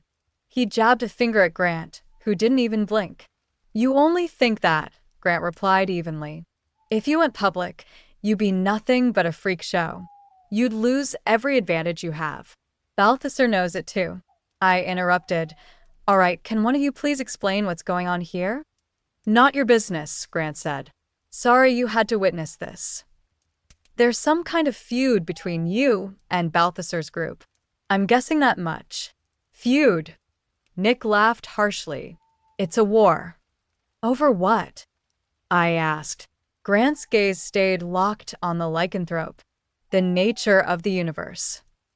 I laughed, incredulous. You've got to be kidding. Neither of them reacted, caught in a tense stare down. Odysseus Grant tapped his deck twice, then flipped the first card, the ace of spades. Nick flinched but quickly regained his composure and didn't back down. You really should leave, Grant warned. I will. I'm just here to deliver a message. To her. Nick moved closer to the stage, toward me, pulling something from his pocket. Grant stepped forward to block him, ready to protect me. Honestly, I wasn't sure who I should be more afraid of. Give this to her, Nick said, flicking the item to Grant. Watching Nick, Grant passed it on to me. It was a plastic bag containing a scrap of cloth, a torn piece of a white t-shirt collar. I opened it, and the scent of Ben hit me, sharp and real, preserved inside the bag. My stomach dropped to ice. Where is he? Nick shrugged. Balthasar said that would get your attention. Damn. My next thought was, not again. How many times can someone need rescuing? If there's even anything left to save. Why? I demanded, voice tight. What does Balthasar want with him? You'll have to find out. I took off running. Kitty, Grant called out, finally breaking his gaze from Nick and chasing after me. I paused, listening. It's a trap. You know that. So? Give me another option. He didn't. Couldn't. Nick was smirking like this whole thing was a game to him. I ran past him and out of the theater. Nick might have followed. I didn't wait around to find out. Boris and Sylvia were still out there too. One more problem I didn't need. If I moved fast enough, maybe they wouldn't see me. I just had to be faster. But when panic took hold, time always seemed to slow to a crawl. Chapter 17. I caught a cab, thinking that would give me some protection from the bounty hunters. From their point of view, I'd have just disappeared, I hoped. I left Nick behind. Saw him run out the doors, then stopped looking after me. He was smiling. Because I was walking into the trap, but what choice did I have? I made phone calls to Evan and Brenda. That they didn't answer meant they were in a situation where they couldn't have their phones on. Or they were ignoring me. I left messages telling them about Boris and Sylvia at the Diablo and about Balthasar's troupe at the Hanging Gardens. I didn't have time to wait for them. I also left a message with Detective Gladden. I didn't know what he would make of all this. I had no idea what my voice must have sounded like, if my messages would even be comprehensible. Worry about that later. I sat in the back seat, glancing out all the windows, looking over my shoulder, afraid of what I'd find following me. The car didn't go fast enough, of course, and I was having trouble catching my breath. The driver glanced at me in his rearview mirror. "You look like you're late for your wedding or something," he said. That was hilarious. I covered my mouth and giggled. Finally, we arrived at the Hanging Gardens. I paid the driver too much and left the door open in my hurry to rush into the hotel. People stared as I ran past. But hey, surely panicked people ran through the lobbies of Vegas hotels all the time. How many little tragedies happened in this town every day? I bet someone got jilted at the altar all the time. I wasn't anything special. I reprimanded myself. I hadn't been jilted at the altar. No need to go inventing tragedies for myself. There were enough real ones in the making at the moment. I didn't know what time it was. Late. Really late or really early, depending on your point of view. The crowds had actually thinned out. A few people wandered. A group of young drunks, bellowing laughter, leaned on each other as they walked. A few people sat in front of slot machines, staring like zombies, pressing the button over and over and over again. A janitor was wiping down a railing around the casino area. This was like the tail end of a party that a few lonely people refused to let end. It was tiring to see and sad. I stalled out where the lobby branched off to various sections of the hotel: casino, elevators, restaurants, theater. Where did I find Balthasar? In his suite? Where had he taken Ben? I couldn't scent anything. This whole place smelled like Balthasar and his troupe. Searching for a single lycanthrope here would be like trying to find a single piece of chocolate in a candy store. And any minute now, Boris, Sylvia, or Nick would walk through the door, intent on catching me. I had to find Ben first. I headed to the theater. I searched for an unlocked backstage door and found it around the corner from the box office, an emergency exit tucked away from the main thoroughfare. I shoved through it to a darkened corridor and kept going. I didn't have time to get my bearings, to catch the scent of anything but generic backstage smells, compounded by the reek of lycanthropes in the heart of their territory. My vision was going fuzzy, with the wolf's way of seeing in light and shadow that was much better suited for prairie and forest than a Vegas hotel. Then I stopped. This was ridiculous. I couldn't take on a pack of lycanthropes by myself. And did I seriously think they would listen to me while I gave them a reasoned argument about why they should let Ben go? That wasn't going to work. This wasn't the way to go about doing this. I hadn't heard back yet from any of my contacts. But that didn't mean I was on my own. I pulled out my phone and called information to get to the Hanging Gardens casino switchboard, then get a hold of casino security. Much more practical than me charging in there and getting myself killed. This was their job after all. But it was already too late. I heard footsteps down the corridor, heavy and barefoot, skin against concrete. The door where I'd come from opened again, and two men came through, members of Balthasar's pack. Our gazes met, and I could see the hunt in their eyes. They were behind me. Another one, bare-chested, corded muscles bunching along his chest and arms, appeared in front of me. Inside me, Wolf snarled. Wasn't much of a chase. I had nowhere to run. In a heartbeat, one of the lycanthropes was on top of me. The other one closed me in a bear hug, lifting me off the floor, and the third locked my legs together and held tight. I only had a chance to scream once before one of them clamped down on my face, shutting my mouth.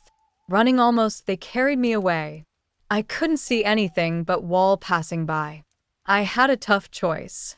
I writhed, kicked, fought as much as I could. But not too much. Wolf was howling, clawing at the inside of my skin, crazy to get out, break free, get us away from here. I hadn't done such a great job keeping us safe. Now it was her turn. But I couldn't let that happen. I couldn't shift.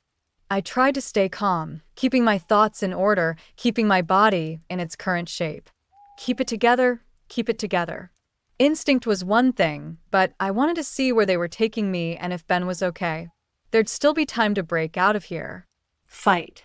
Flee. Soon. Please keep still. My throat rattled with her growl. We stopped. I kicked, arched my back, trying to get a look, but the men who held me were quick and powerful. Their hands pulled and wrenched me until I gasped. Metal closed over my wrists and I thought, not silver, please, no, but the bindings didn't itch or burn. Normal steel manacles secured my wrists now, bound to chains bolted to a cinderblock wall. Normal? Oh, yeah, right. They didn't just lock me in the chains, oh no. They pressed close. They took advantage of their proximity to me and pawed, rubbed, smelled. Their breaths blew through my shirt, caressed my rib cage, teased along my throat. A tongue ran along the edge of my ear. I shook away from it, and someone chuckled. 3 sets of hands moved along my body, from throat to breast, across my belly, from thigh to crotch. I swallowed a scream. Enough, said a theatrical voice, echoing. The bodies of my captors moved away from me, and I could finally look around. I shook my hair out of my face, so I could see. I was in a small, bare room, my feet on a concrete floor, my arms stretched to each side and chained to the wall. It might have been a storage room at one time, but it had been cleared out. Now the place smelled of sweat, sex, and blood. I had a feeling I wasn't the first person to be brought here and chained to the wall. Arrayed before me were Balthasar and most of his troop. Nonik, Avi, the young one, stood off to one side, huddled near the wall, arms crossed, looking hungrily at me. I bared my teeth at him and was gratified when he looked away. Balthasar stood in the middle of it all, only a few feet away from me. Too bad I could move only a few inches, no chance to pull away, and no chance to pounce at him in an attack. He gazed at me, satisfied, like a hunter who had trapped elusive prey. He was relaxed, arms at his sides, a faint smile touching his lips. He didn't see a person, he didn't see me. My vision wavered, Wolf swimming behind my eyes. She was glaring out at them all. I clenched my hands until my nails dug into my palms. Keep it together. You're all sick fucks, you know that? I said. Oh, sure now, Balthasar said to me. I know this is hard. I felt like the jackals were circling. Where's Ben? Unconcerned, he said. I don't know. We don't have him. but his disappearance seemed like a good way to lure you back here after you ran off. I got his shirt out of your hotel room. It's a trap, Grant had said, and of course he'd been right. I'd known all along, and been stupid enough to think I could outweed it. The alpha lycanthrope continued. We'll get to him soon enough, if we use you as bait. Now? Change now? Wolf growled. No, I wasn't sure we could break free from the chains, even if I shifted into a wolf. Wait, hold on. Balthasar wanted something from me, or I wouldn't be here. I needed to find out what. I forced a laugh. You really don't like werewolves, do you? That's not true, he replied, stepping closer, his hand reaching out to brush against my cheek. I pulled back as much as I could, which wasn't far. I love werewolves. I bared my teeth, suppressing a growl. What do you want? I asked. I want to test a theory, he said, that damn smile creeping onto his lips again. He was used to women falling all over him. So, why did he have to chain me up? A theory? I sputtered. He stood in front of me, searching my eyes. I fought the urge to look away. It was hard. He seemed stronger than me. I suspected he was. Maybe if I didn't back down, I could get out of this. Wolf logic, but I didn't know what else to try. Tell me about your pack, Balthasar said. This wasn't the moment to explain werewolf social structures. I had an irrational fear he'd go after my pack next, go all the way to Denver to take them down. I wanted to say nothing, but his gaze held me firm. I have a very good pack, I said, and it was true. My own little family. And who did you have to kill to become the alpha of your nice little family? How do you know I did? Because that's how it works. You didn't start at the top. I'd bet a pretty thing like you began near the bottom and had to fight her way up. I didn't confirm or deny. I might not have started on top, but that didn't mean I had to admit I'd started at the bottom. And this was way too much innuendo. In fact, he said, inching closer, breath warm against me, I think you miss it a little. Miss what? Being submissive. Letting someone else decide. Having no responsibility. Just lying back and taking it.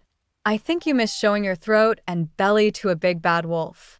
I remembered those days, not so long ago. My alpha said jump, and I jumped every time, worshiping him for it. Abuse was still attention. We all competed for his favor, sometimes by exposing our vulnerability fastest. It was tangled in sex, ego, control. When I first joined the pack, I was a sheltered suburban kid, clueless about this world. I didn't know any better than to obey. Now I was older, wiser. I didn't have to submit if I didn't want to. Inside me, Wolf whimpered quietly. That's pretty bold of you, I said. You don't deny it, Balthasar said. And what? You expect me to lay my throat bare and beg for it. He didn't wait. He took it leaning forward, one arm bracing my back, mouth pressing to my neck, the other hand holding my breast. He kissed, sucked, nibbled, pulling me close like he could swallow me whole. His thick, pointed canine teeth pressed into my skin. I flushed, heat and fury spreading through me. Then I thought, great. He wants to rape me right here, in front of his followers.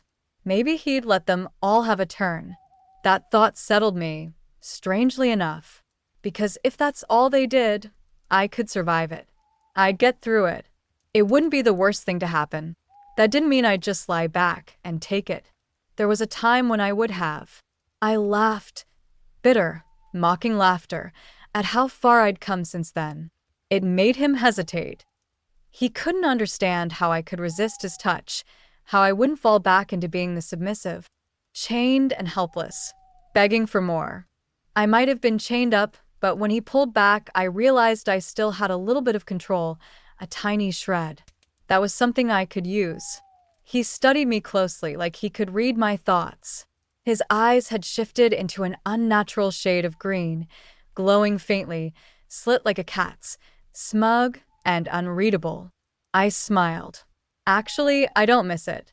My alpha always ignored my safe word. Then I kicked out. Using the chains for leverage, I swung my leg up as hard as I could. I knew I probably wouldn't do much damage, especially with his followers lined up behind him, watching intently. The shackles bit into my wrists. My kick landed in Balthasar's gut. He staggered but quickly steadied himself. I didn't hesitate, kicking again, aiming for his face. He scrambled back, swatting my foot away, baring his teeth, which looked sharper than before. Inside me, Wolf howled in approval, almost breaking through my control. My shoulders strained painfully, pulled back at an awkward angle that made shifting risky. If I changed now, it would hurt far worse than usual. I hung there, gasping, legs bent and ready to strike again, panting, feeling for starting to surface beneath my skin. I didn't know what to expect next. Some men might have struck me out of frustration, angry I'd slipped their grasp. Others might have laughed and pressed on with their assault. But his face was unreadable, until he smiled, like a sly Cheshire cat. He addressed his followers. "She's ready. It's time." What? The henchman unclipped the chains from the wall, pulled me free, and bound me for another round of dragging. This time, I was mostly upright, facing forward enough to glimpse where we were headed. As far as I could tell, it was through a different door than the one they'd brought me through before. We emerged onto the stage of the Balthasar, King of Beasts show. The ziggurat towered before us. This had to be some kind of sick joke. The stage was dark except for torches. Real, burning flames this time, not the gaslit ones used for performance. The acrid scent of tar smoke filled the air, stinging my eyes. The patterns etched into the fake stone of the ziggurat shifted in the flickering torchlight, images carved in relief that seemed alive. Oxen with human heads, stalking lions, bird-like figures, and nameless demons. These were like the pictures from Balthasar's suite, but more intricate, more menacing. They dragged me to the base of the ziggurat, to the 2 stone pillars where Balthasar was chained during the show. But that was a performance. This was real. The theater was empty, save for the troupe. The decorations throughout their suite and stage weren't for show or aesthetic. They were real. This place was a Babylonian temple. A temple straight from hell. They fastened a chain to each pillar, forcing my arms wide. I thrashed against the bindings like a trapped animal. My blood burned hot. Nearby stood the woman from the show, the exotic, half-dressed torturer. Up close, I could smell her. Despite the crowd, the torches, the fear thick in the air. There was something cold about her, something dead. She was a vampire. This time, she wore a simple undyed linen gown, a square-cut tunic embroidered with Babylonian symbols at the hems, tied with a rope belt. Her long black hair framed skin the color of honey. Her eyes rolled back, and she stood with arms spread wide, a long, deadly dagger clenched in her left hand. I had a bad feeling about what was coming. Inside me, Wolf panicked, thrashing against invisible bars I imagined trapped her within me. The bars were starting to crumble. My heart pounded wildly. My skin tingled, ready to stretch, tear, and unleash her. I caught sight of Balthasar moving ahead, calmly overseeing everything like a dark conductor. I nodded toward the woman who hadn't bothered to glance at me yet. "Who the hell is she?" "She's the true master here," Balthasar said. "She speaks to the ancient goddess, the oldest one, whose bones formed the world itself. We serve her. We are her band, just as in the days before time. Tiamat." His voice rose sharply, and the others echoed the name in a chant. "Tiamat, Tiamat, Tiamat. You've got to be kidding me." He stepped forward, grabbed my chin with a rough hand. I growled and bared my teeth at him. "Come on, shift. We need you to transform," he said. "Why?" I asked. "The sacrifice must be neither fully human nor fully beast. Something in between a lycanthrope. Sacrifice. So that's why, since they were all cats, they wanted to put wolves on the altar. No wonder there were no werewolves left in Las Vegas. The vampire, the priestess of Tiamat, stepped before me, raising a dagger high, pointed straight at my chest. If Balthasar was right and I didn't shift, they couldn't kill me. They needed me to transform. So I just wouldn't, except it was already happening. I screamed, but it came out as a terrified, snarling wolf. My skin broke out in goosebumps, for sprouting everywhere. My hands thickened, nails curling into claws. My bones melted and reshaped.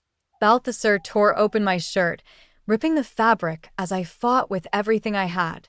But my face, my screams, they weren't mine anymore. I'd lost my shoes, and my clawed feet lashed out, sinking into his flesh. Red scratches appeared on his thighs. He hissed like a cat and struck my face. I barely felt it. All I saw was the dagger hovering over my chest, silver. When silver weapons wounded a lycanthrope, it wasn't the wound itself that killed. It was the poison from the silver. If that blade pierced my skin, I was done for. Then I heard it, something astonishing and out of place. A sharp explosion of gunshot. Normally, I hated that sound, but right now it was like music. The chanting stopped, and the room fell silent, stunned. The priestess of Tiamat had a red hole in her chest. She didn't bleed. She didn't fall. Instead, she spun around, shouting in a language I'd never heard. The men howled, and gunfire erupted again. Flashes lit the doorway, and Wolf's eyes caught sight of faces in the dim light. Brenda. Evan. The cult faltered. It didn't matter. I was still mid-shift and still chained to the altar. A man stepped into view. He wore a dress shirt with rolled-up sleeves and looked at me with sharp, familiar blue eyes. "Get away!" I cried, tears streaming. "Get away from me. I don't want to hurt you." Odysseus Grant ignored my plea. To my blurry vision, it seemed like he only needed to touch the shackles, and they snapped open. Probably some escape artist trick. But it was too late. I couldn't turn back. Wolf was on the surface, taking over. Cornered. Blind rage and fear took hold. No thought, only instinct. She roared, desperate to kill them all, to run free, to find a place that smelled like forest and home. But something happens, and the world stops. One moment, she's looking at chaos, smelling blood and burning enemies' hate. Then a darkness sweeps over her. The man, the cold-eyed one before her, does something and all falls silent. But the panic grows even more because she isn't just cornered anymore. She's boxed in, black on all sides, folding in, and it's cold, and it smells of nothing. The emptiness tears at her. She opens her jaws to growl and makes no sound. Then it's over. She's standing in a small room. It isn't forest and freedom, but it isn't chains, burning weapons, or blood.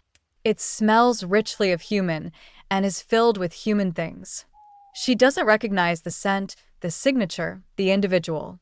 Only that she still isn't where she belongs, and while she might not be in danger, she isn't home. She remembers the original quest, to search for her mate. Only when she finds him will she be well again. She sits back and howls, trumpeting to the low, artificial sky. The sound echoes back, too loud and close. She must call louder. He must hear her. Between long, sad cries, she runs against the door, claws at it, digs into the wood. She bounces off it and falls. The door holds, doesn't even rattle. She could do this for hours. Beat herself into exhaustion. She almost does, but something in her stops. The other side, her two-legged voice tells her, stop. Because she's panting for breath and her paws are filled with splinters, her body bruised, she does. Curls up by the door and licks the pain from her feet. Too afraid to sleep, but weariness pulls her under. I woke up groggy and unhappy, without being able to remember exactly why I should feel that way. When I sat up to take my bearings, the last few hours started to come back to me. Mostly because I was lying naked on the floor in a strange room. This wasn't the first time I'd woken up naked in a strange place. It was never a good thing. A sofa sat against one wall, a long dressing table against the other. The place smelled of dust, sweat, and stage makeup. Then I recognized the smell, the signature, laundry starch, and backstage. It was Odysseus Grant's dressing room. He'd saved my life. Him, Evan, Brenda. Other faces I recognized from the bar at the Olympus, but hadn't met. The bounty hunters. This time, the great conspiracy was on my side. I'd changed. I remembered starting to shift and losing control. Somehow, I'd survived while the silver bullets were flying, and Grant got me out of there. Without getting hurt, I hoped. I could almost work out what had happened. I had the images, the smells, the blurred memories from my half-shifted consciousness. I had none of the whys.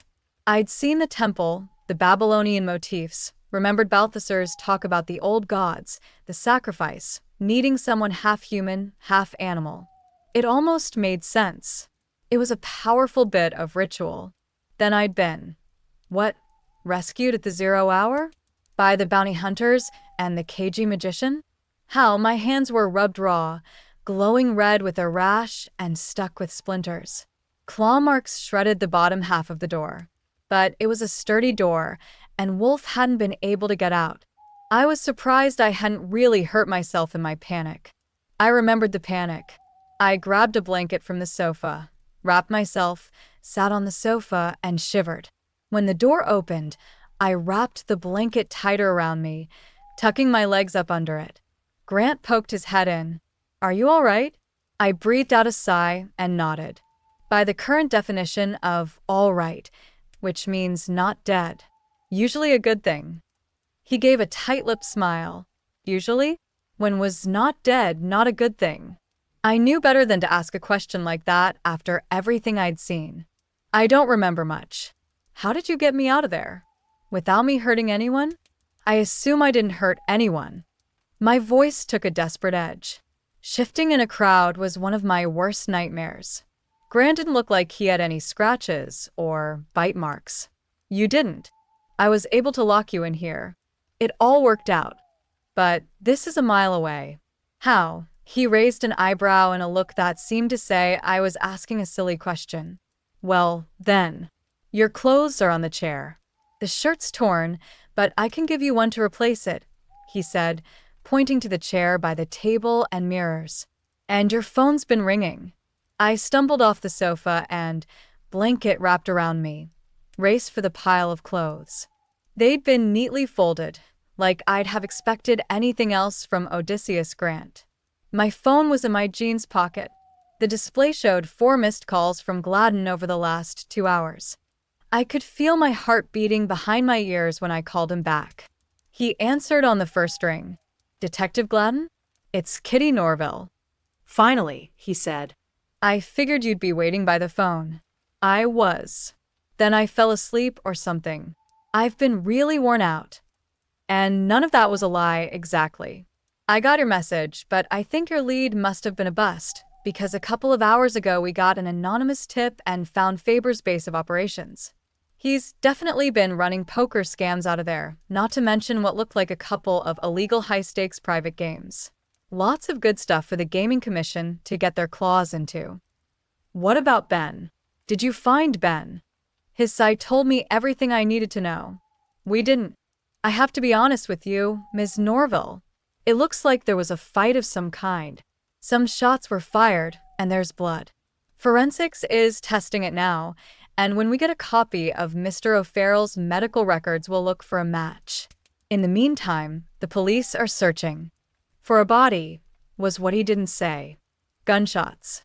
It didn't mean anything. Ben was a werewolf, almost invulnerable. Normal bullets would make him bleed a little, yeah, but that was about it. He was okay, he had to be. But where was he? "Isn't there anything else you can do?" I said. "We're doing everything we can." Ben only wanted to help catch the bad guys. Gladden said, "I don't suppose I have to tell you that if he contacts you, if you hear anything, please let me know?" "Yeah." "Okay." I switched off the phone. I stared at it for a long time. I even forgot that Grant was still leaning in the doorway. "If he's anything like you are, I'm sure he's fine," he said. I chuckled quietly. "He's better than I am." and I had no idea where he was. Back to square one. "I'll drive you back to your hotel after you get dressed," he said, then softly closed the door. He'd left one of his dress shirts for me to wear in lieu of my shirt that had been shredded. I gave myself a once-over in the mirror. I was a wreck. My hair was a tangled nest. The too big shirt hung over my jeans and kept slipping off one shoulder. I didn't have shoes. My face was pale, and my eyes were red. I looked like a woman who'd lost her fiancé in Las Vegas. And what kind of car did a guy like Odysseus Grant drive? An average car. White four-door, late-model sedan. A car you'd never notice. The sky was still dark, still night. I hadn't even reached dawn, though it seemed like a week had passed. For the first time since I'd been in Vegas, the air felt cool. Nice, almost. That would vanish as soon as the sun rose. Probably in an hour or so. During the drive, I tried to figure out how to ask Grant to come with me back to Balthasar's stage. I wanted to see the place again. Reassure myself that it was real, that I hadn't imagined it. Try to figure out who the woman was and what had really been going on there. It was all fuzzy. "Can I ask you something?" The lycanthropes, Balthasar's pack, the woman with the knife, and the altar. They were chanting Tiamat.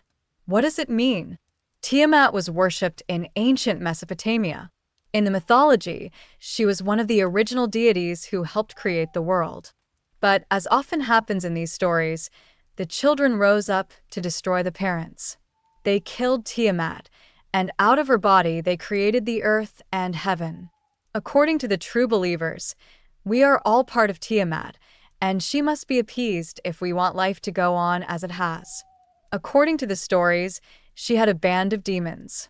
The Band of Tiamat, they were called, who defended her in the last battle with Marduk.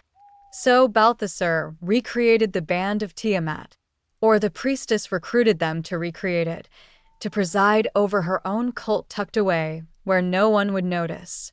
Except for you. You've been watching them all along. Yes. But what does it all mean? Tiamat is a goddess of chaos. I thought she died.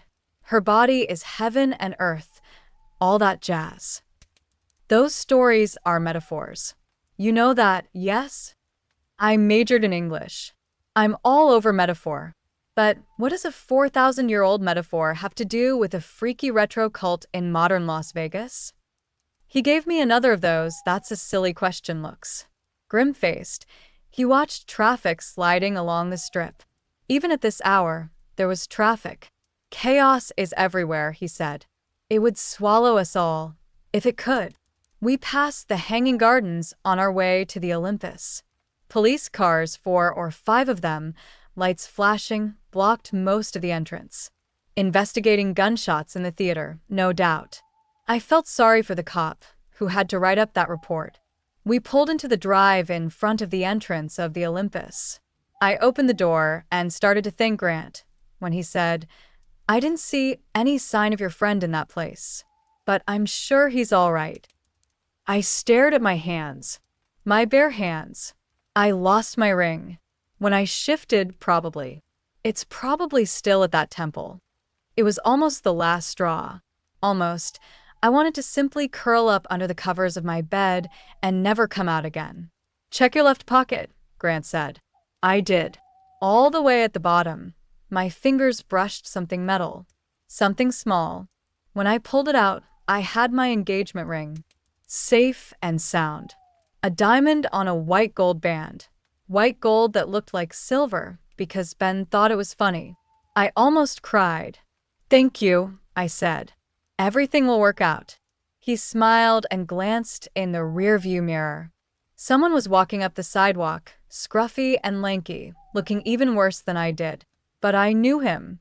I'd know him anywhere. I could only flash Grant a grin before leaping out of his car and running. Ben and I stopped with about 3 paces left between us, not quite falling into his arm's distance. He wore what I last saw him in yesterday morning, but a bloody splotch covered the left side of the shirt. It was mostly dried and crusty now, but it smelled ripe. I stared. "You've been shot." He smiled tiredly. And you should have seen the look on the guy's face when I didn't fall down. Oh my God, Ben. I fell into his arms, bloody shirt and all. His arms closed tightly around me. We stood like that for a long time, resting in each other's embrace, smelling each other's scent. I couldn't guess where he'd been. He gave off such a mixed-up mess of smells, like a gangster movie if you could smell a gangster movie. Sweat in a closed, hot room. Blood, cigar smoke, booze. Women, other women. After a moment, he looked at me, his brow furrowed. You smell like you've been running around with a bunch of worse somethings. You smell like you just shifted. Where have you been? We must have been looking at each other with exactly the same befuddled expression. I was about to ask you the same thing. You first. I sighed. It's a long story. And you? Same. You know what? What? I hate this town. Chapter 18. It was true. Something about the adrenaline spike of extreme danger and a near-death experience could give a mega boost to a person's sex drive.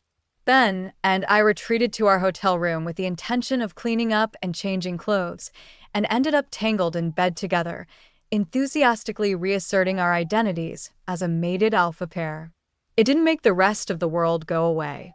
I lay half on top of him, my head pillowed on his chest, clinging to him with arms and legs, catching my breath. He held me close, one hand woven in my hair, the other braced around my hips. I could feel his own heavy breathing against my scalp. Then he said, "Okay, tell me again how you ended up smelling like the King of Beasts show and wearing Odysseus Grant's shirt." That does seem pretty compromising when you put it that way. I'm sure there's a perfectly good explanation. Well, there was an explanation at any rate. Lycanthropic sacrifice to an ancient Mesopotamian goddess was off the scale even for my usual explanations. But I explained in detail this time. I finished, and after a pause Ben said, "That's fucked up." Yeah. But nothing happened between you and that guy. What do you mean nothing happened? He wanted to rape me. But never mind. He settled his arms more firmly around me. He wasn't getting out of it that easy. I propped myself on my elbows, so I was looking down on him, into his sparkling hazel eyes. "Are you asking if I liked it?" He smirked. "Clearly you didn't, even if he was hot." I glared at him. "What about you? What happened to you? And why do you smell like, it hit me, all those smells, all those women. Were you in a strip club or something?" Was that a guilty look in his eyes? Actually, it was. I guess you'd call it a brothel. That's where Faber was holding me. We did have a lot to talk about, didn't we? But nothing happened, I said. You didn't do anything. He brushed hair out of my face. His touch tingled on my skin. We laid together, heartbeat to heartbeat. Nothing happened, he said. Do you trust me? I could smell him, and the faint trace of otherness I'd sensed on him before was gone. All I smelled on him now was him, the pack, and me. Yes, I said. I can smell that nothing happened. Me, too. I kissed him, happy to have him close to me again. You're going to have to stop doing that, running off and getting in trouble and making me worry about you. What the hell happened? Why did those guys kidnap you at all? He closed his eyes and sighed. Well, his cell phone rang. He reached for it, and I flopped aside, face into a pillow. Yeah? Oh, really?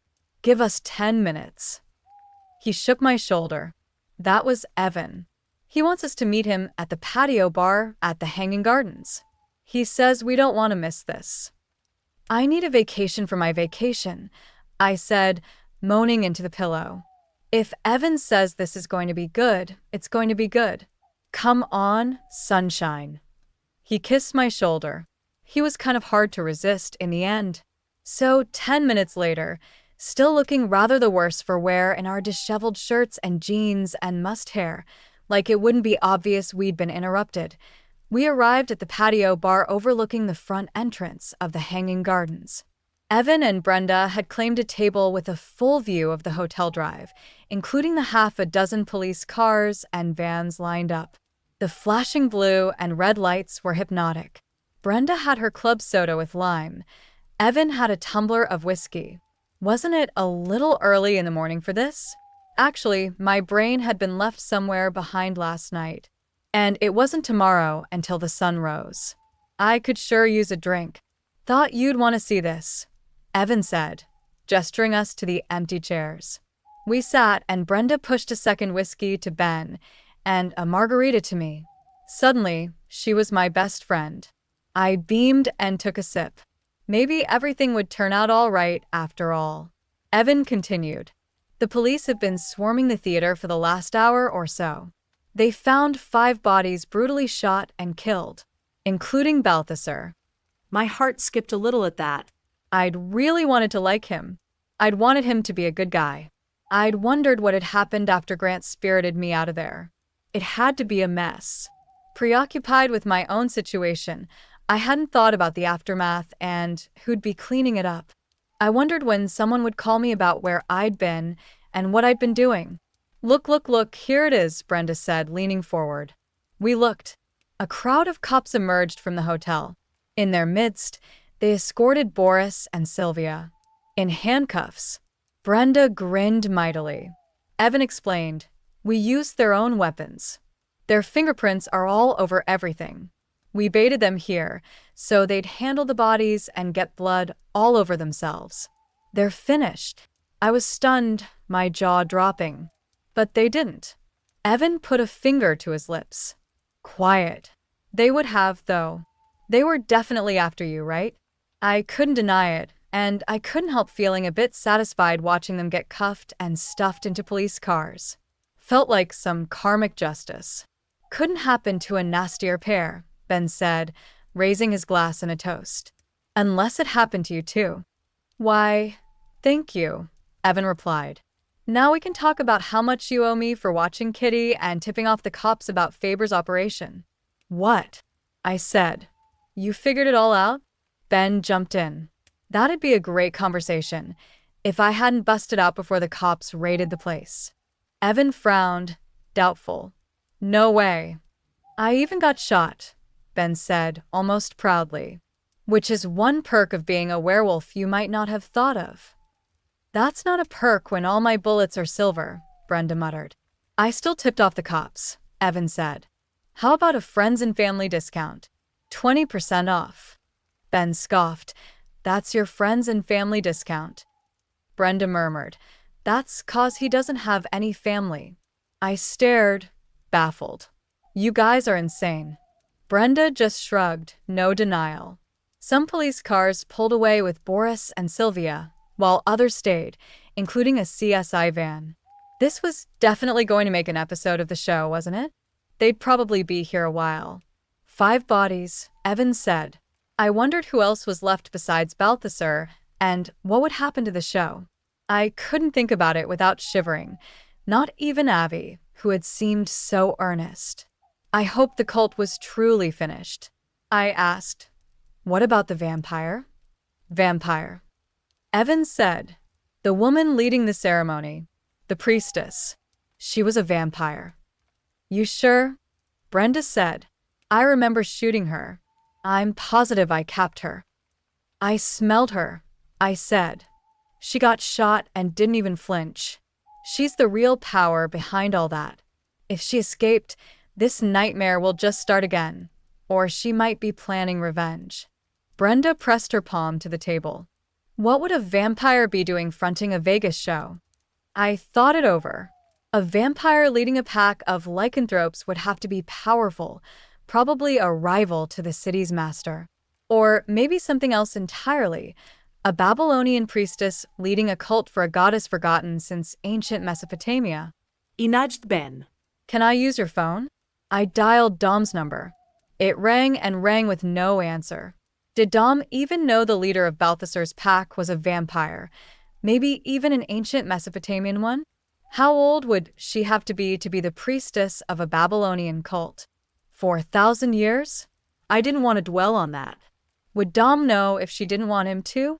Now that she'd been disturbed, maybe exposed, what would she do next? What's wrong? Ben asked, noticing my worried look. He's not answering. Who? Evan asked. Who are you calling? The Master of Las Vegas. Brenda narrowed her eyes, confused. Wait, so that cult was run by a vampire, and she's not the Master of Las Vegas?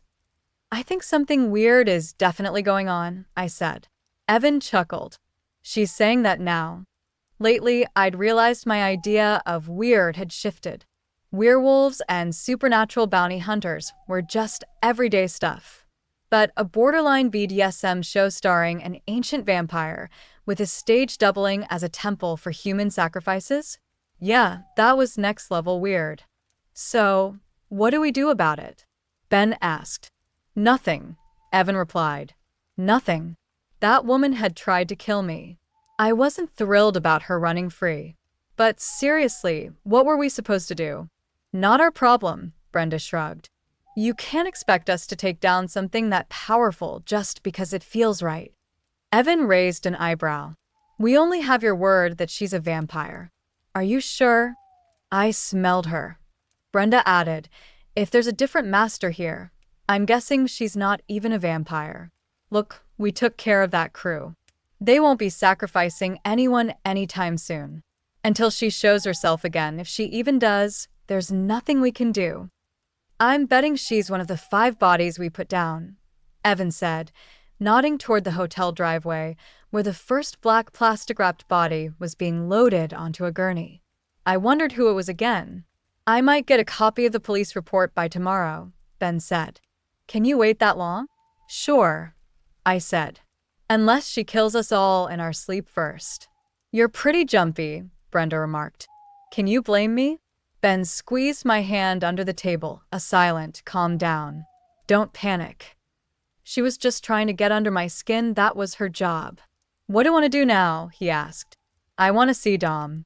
We've got a little time. Could get there before sunrise. Then let's go. He pushed back his chair. Thanks for the drinks, the help, and the save. I'll send you a check.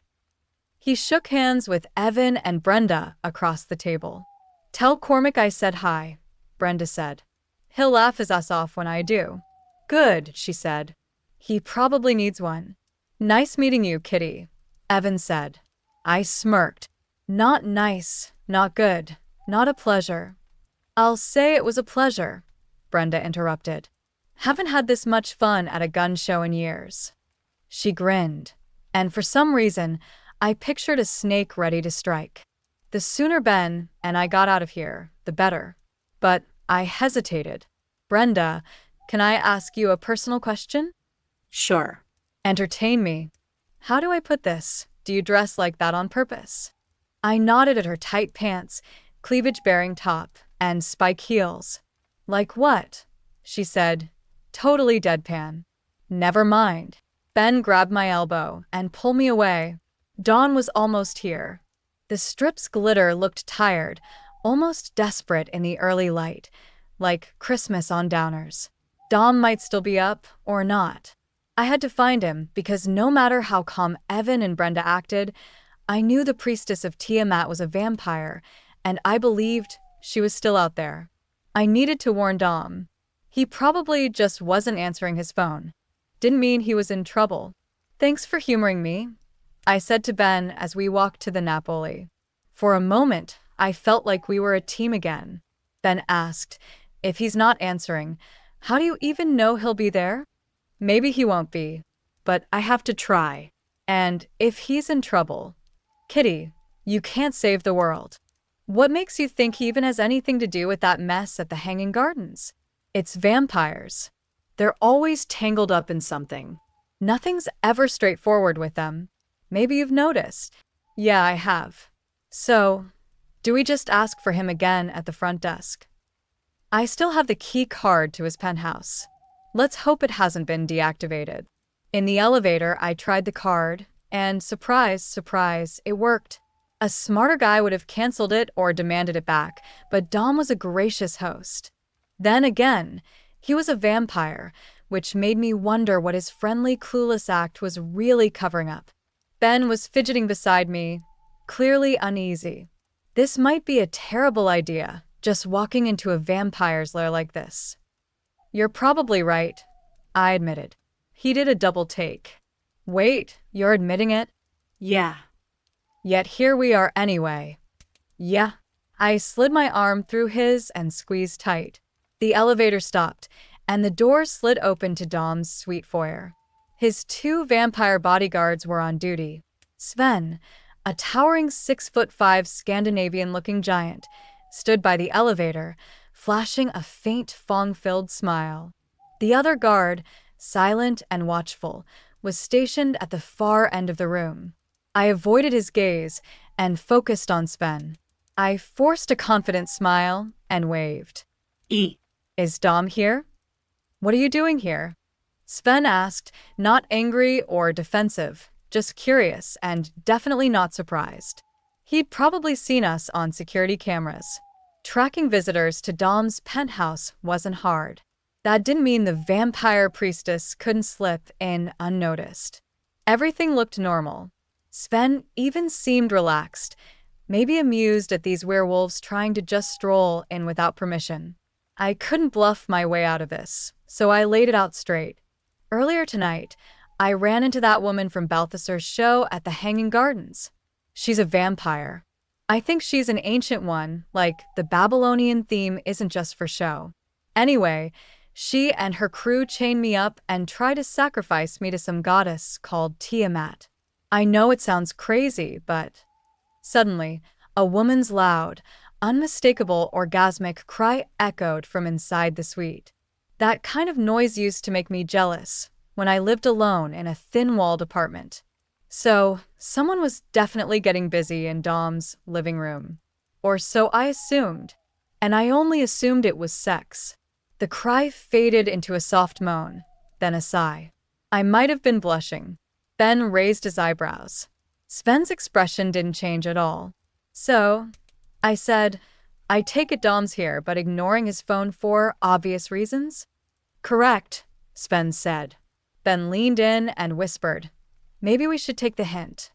Follow his example? I whispered back, and he nodded. I'm sure everything here is perfectly fine. Sven. Is that Kitty? Tell her to come in. Dom's voice carried from the living room. Actually, we can come back later. Sven stepped aside, tilting his head to invite me into the vampire's lair. The second guard smiled, amused. Now this was awkward. You asked for this, Ben said. How about I wait out here? Don't even think about it, I said, gripping his hand firmly. We moved forward cautiously.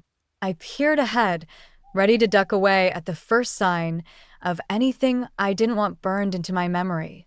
I didn't need to see Dom to talk to him. The living room, with its huge panoramic windows, came into view. Dom was fully dressed, reclining on a sofa, holding a woman, also fully clothed in his lap. One arm was draped across her chest, steadying her, while his other hand was hidden beneath her skirt, between her legs. She was flushed, her head thrown back, mouth open in an expression of ecstasy. One strap of her pink spaghetti strap cocktail dress had slipped off her shoulder. She gripped him tightly, white-knuckled, and blood dripped from a wound on her neck. He licked the blood from her neck, kissed the spot gently, then carefully slid out from under her, barely disturbing her as he moved. She lay there, dazed, eyes closed on the sofa. Dom adjusted a pillow beneath her head and smoothed her dress back into some semblance of modesty. I'd never had the courage to ask a vampire if blood tasted better when it was mixed with all those sexual hormones. It seemed like it must, since they always seemed to connect the act of drinking blood with sex somehow.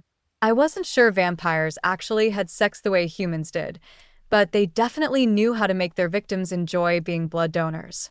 It was a strange, almost symbiotic relationship. Dom stood before us, hands clasped behind his back, looking as smooth and confident as ever. He licked his lips and said, "It's a shame that whole invitation-only rule only works on vampires." Yeah, well, that's what you get for sitting at the top of the food chain. The rest of us have to have some chance to fight back. Why did you come here, Kitty? You're not the oldest vampire around. Who's that priestess from Balthasar's show? She set her sights on you, didn't she? I had a feeling. And you didn't warn me? You didn't try to stop her? Saudi. I thought you could handle yourself. But if she wanted you, there wasn't much I could do. I swallowed back the growl caught in my throat, claws pressing under my skin. Ben placed a steadying hand on my shoulder. How did you get away? He asked quietly. She doesn't usually let people slip away. I had help, I said through my anger. But I held back from losing control. I wasn't the one in charge here. So, I guess you haven't heard what went down tonight? The police are still hauling out the bodies. He shrugged, unfazed. I know what I need to. And where is she now? What happens next? If she's as old as you think, why do you expect anything to happen to her? What could any of us possibly do? Is this your city or not? Are you the master here or not? He took a few steps and turned to look out over the city, a mysterious smile playing on his lips like he was mocking me. I didn't get the joke. That was him. He enjoyed all the perks without any responsibility. The glitzy casino, the penthouse, the beautiful women draped over his sofa.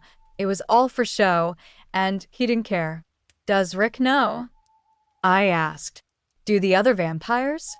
His mouth twisted into a half smile, half sneer. And what do you think you tell them? Do you think they believe you? I opened my mouth to say something about truth and justice, but he cut me off with a look. This whole town's a performance, Kitty. Haven't you realized? You're not supposed to see what's behind the curtain. Now go on, applaud the show, and then go home like everyone else. I stared at him. So that's it. Nothing changes. Kitty, come on, Ben whispered in my ear, then kissed my cheek softly. I barely felt it. With his hand on my arm, he urged me back toward the foyer. Pausing for a moment, I nodded toward the woman on the sofa. Is she going to be okay? I take care of my own, Kitty. She'll be fine. Strangely, I believed him. That's how vampires stayed hidden, how they survived for centuries as little more than myths and whispers. Like he said, dead bodies don't do wonders for tourism. Hand in hand, my mate and I left the suite. At the elevator, Sven held out his hand. Without hesitation, I dropped the key card into it. On the way down, I wrapped my arms around Ben, holding him tight. I'd need another shower to wash the scent of Dawn's place, and this whole town out of my nose. Ben held me close, resting his chin on my head, and said, You really didn't expect that to go any differently, did you? I sighed. I don't even know what I expected. I keep hoping people can be decent. Sometimes they surprise you. I thought of Evan, Brenda, and Odysseus Grant rushing to help me, and realized I still wasn't sure I could trust any of them, or that they wouldn't turn on me when it suited them. Does that make me naive? I think it just means you're a good person. Well, lucky me, I muttered. Ben tousled my hair, and I thought, at least we were both still in one piece. We hurried away from the Napoli, never once looking back. We managed to get a few hours of sleep. When we woke, sunlight poured through the window, framing the curtains with gold. I wanted to soak it in. I almost didn't make it to morning. Sitting in the bed tangled in sheets, I was glad to feel better. Ben was still asleep. We were together. For now, all was well. Then the phone rang. Of course. The first call was Detective Gladden, letting me know they still hadn't found Ben. I started, embarrassed. In all the chaos, I hadn't thought to call him back. Detective? He's right here. There was a pause. What? He showed up at the hotel late last night. He escaped from Faber's place during the chaos. Slipped out. I left out the part about the shooting. Another pause. I wondered what he was thinking. Finally, he said, Can I speak to him? Our peaceful morning was over. I nudged Ben awake and handed him the phone. The conversation was brief. Ben mostly made quiet agreeing sounds, almost like he felt guilty. Gladden was probably scolding him for not reporting in sooner. Personally, I was just glad Ben came to me first. Ben said, Okay, I'll do that. Thanks, Detective. He sighed and gave the phone back to me. They want me to come this afternoon for a debrief. They want details. I have no idea how I'm going to explain any of this. He ran a hand through his messy hair. It didn't help. I'd like to hear about it too. Can I come along? My phone beeped again. A message from my parents. Right? I should probably call them. Mom picked up on the first ring. Kitty, what happened? Have they found him? Where are you? Are you okay? There was no way I was explaining what I'd been up to all night. The only thing they needed to hear. Ben's right here, Mom. He's safe. Everything's fine. And saying that felt amazing. Oh, thank goodness, she exclaimed. So, when are you two getting married? I glanced at Ben. He looked back at me. I sighed. I don't know, Mom. I'll let you know when I do. All right. I'm just so glad Ben's safe. Yeah, me too. I ended the call. She wants to know when we're getting married. That's turned out to be a bit more complicated than we thought, hasn't it? He replied. I frowned and looked away. Feels like the universe is working against us. He studied me for a moment, holding my left hand and tracing his finger over the engagement ring, lost in thought. Then he smiled. I've got a plan. Meet me out front in, say, an hour. You really expect me to let you out of my sight after everything that's happened? I know, but I'll be careful. I have an idea. He smiled again, eyes sharp like a predator's. An idea? A good one. He got dressed quickly, boxers, jeans, shirt, socks, and ran his fingers through his hair since there was no comb around. What's the idea? Do you trust me? We'd already talked about this, and nothing had changed. I nodded. Just meet me outside in an hour. He kissed me, deep, fierce, and then walked out. Instead of waiting around, I got dressed and went for a walk, curiosity pulling me back to the hanging gardens. The police cars were gone, but I figured the yellow crime scene tape still wrapped around the theater and stage. A couple of news vans had replaced the squad cars, but I didn't see any reporters, and I wasn't about to get close to find out what was going on. I only made it as far as the lobby, where the poster for Balthasar's show had been changed. The image was mostly the same. The big cats posed in their Babylonian temple scene, and the show's title, Balthasar, King of Beasts, was still across the top. But a new sign next to it announced a reopening date sometime next week. The center image was now a photo of Nick, standing with hands on hips, a confident smile, brown hair slicked back, looking like a romance novel cover. His eyes seemed to follow me as I moved around the lobby. Nothing had really changed. Outside the hotel, even the dry heat of the Vegas desert couldn't shake the chill running down my spine. But I had a date, so exactly 1 hour after Ben left, I was waiting on the sidewalk in front of the Olympus. A moment later, a huge white Cadillac convertible rolled into the driveway. It looked like it just needed a longhorn hood ornament to be a classic. Ben sat in the driver's seat, his shirt sleeves rolled up, one hand on the wheel, the other resting on the door, looking at me over his sunglasses. Hey, he said, drawling. The rest of the weekend faded into a distant blur. Right now was all that mattered, Ben's wild plan, and every reason I never wanted to be without him. I almost laughed out loud. Oh my God, it's perfect. Get in, he said, a mischievous sparkle in his eye and a half smile on his lips. Like a teenage fan, I squealed and slid into the passenger seat. Luckily, the bellhop had opened the door for me. I was ready to just jump right in. Where did you get this? I asked as he pulled away. You know, you can rent just about anything in this town. Where are we headed? Just wait and see. The front seat was big enough for a whole family. I slid all the way over, squishing right up next to Ben. He smiled indulgently, and I couldn't stop grinning. I didn't care what the plan was. Tooling around Vegas in this monstrosity seemed the perfect way to spend the afternoon. 5 minutes later, I discovered the rest of Ben's plan. All my questions were answered as we turned the corner and pulled into the lane of a drive-through wedding chapel. My eyes got real big. I just kind of stared up at the sign, suddenly weepy. 70s Elvis, complete with shining pompadour and white spangled jumpsuit, leaned out of the window, looking bored. Ben said to him, "Can we hurry up and do this before a meteor drops on us?" "Sure thing, bro," the Elvis drawled. It was perfect. Wait a minute, I said, digging for my phone. My mom's going to kill me. I mean, really kill me this time. I have to tell her. "Kitty, we can't wait," Ben said. "We'll block traffic." Exactly how many people got married at the drive-thru every day? I'm not sure I wanted to know the answer to that. I'd already dialed my mother. "Kitty," she said when she answered. "Where are you? We're about to go out for brunch, and if you and Ben want to." I turned on the speakerphone. Mom. "I'm sorry we couldn't give you more warning, but things got crazy." Yeah, you think? Just listen." "Kitty," she argued. Paperwork was handed back and forth. Souvenir photo snapped.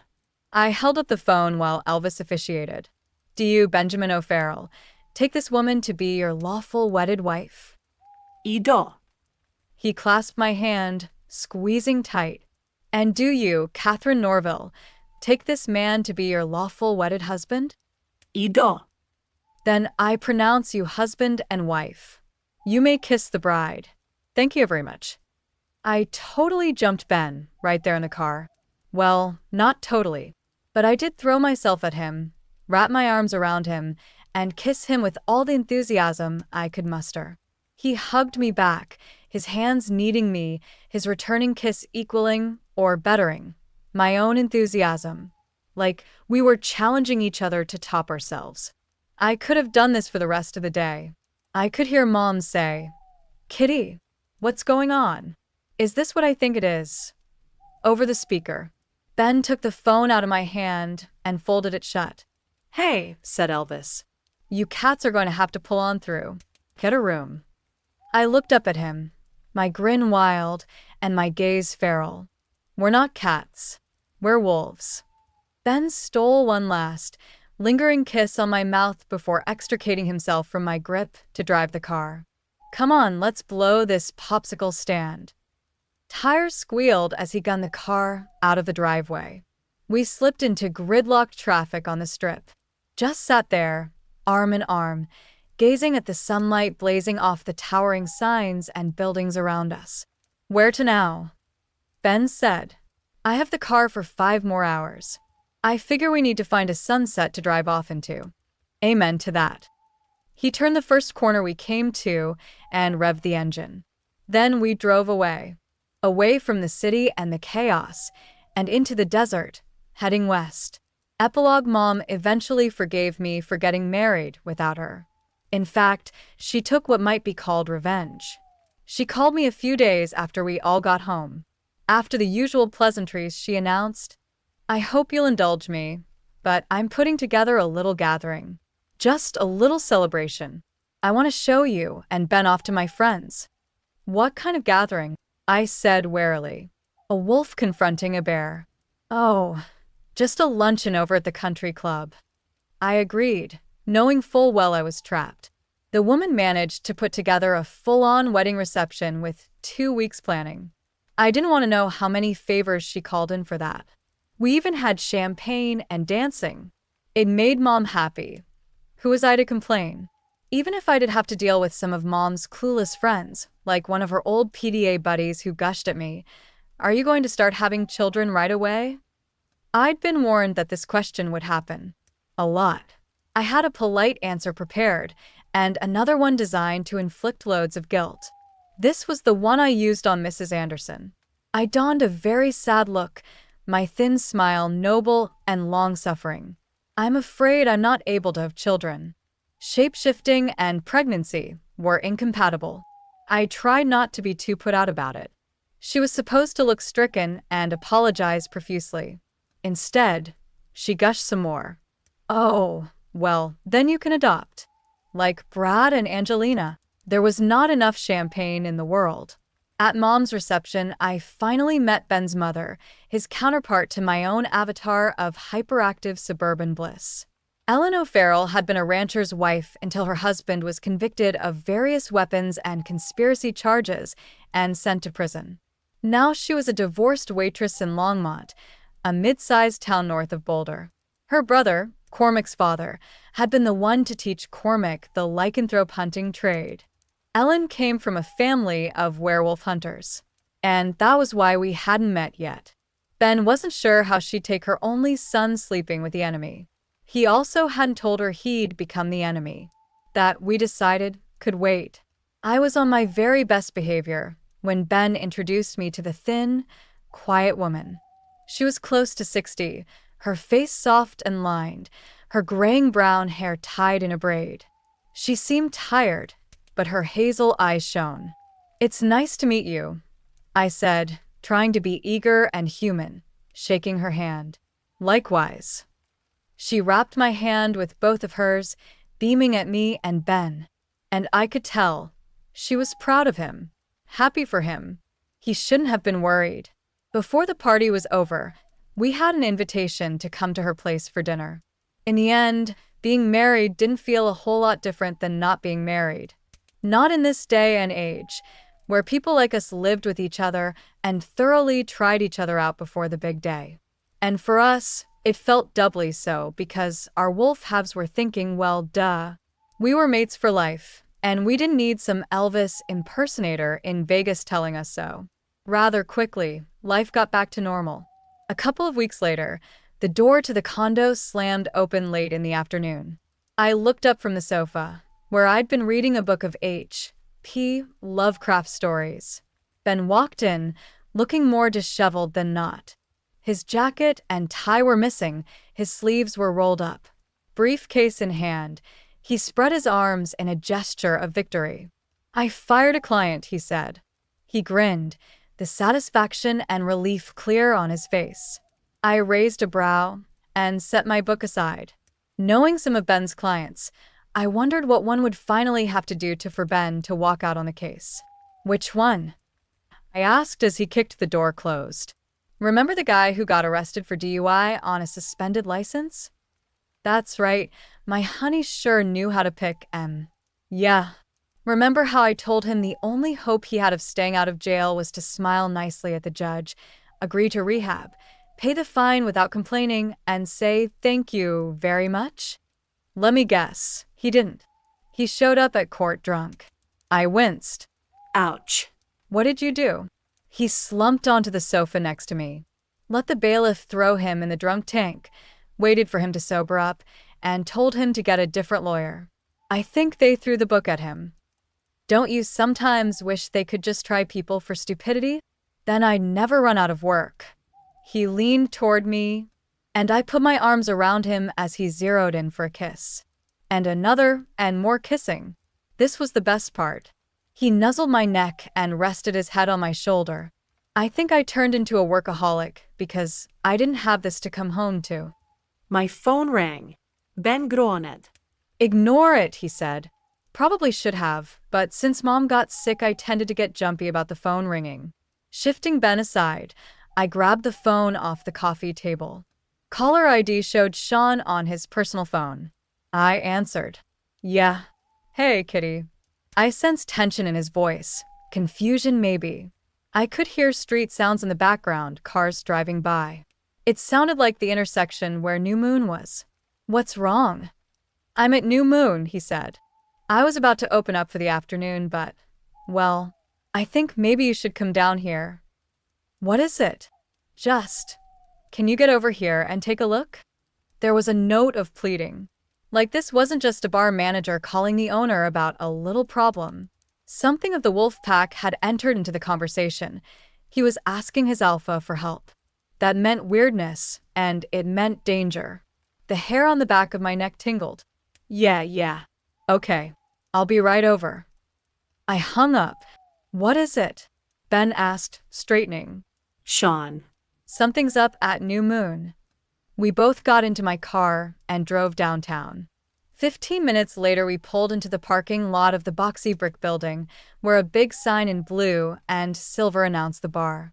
Sean was pacing out front, arms crossed, shoulders hunched over, like stiffened hackles, for all the world like a nervous wolf. When he saw us, he seemed relieved. "What is it?" I asked. Nothing seemed obviously wrong. I had braced myself to expect smoke and fire pouring out of the roof, or a roving militant biker gang camped in the parking lot. "Does this mean anything to you?" He drew me to the front door.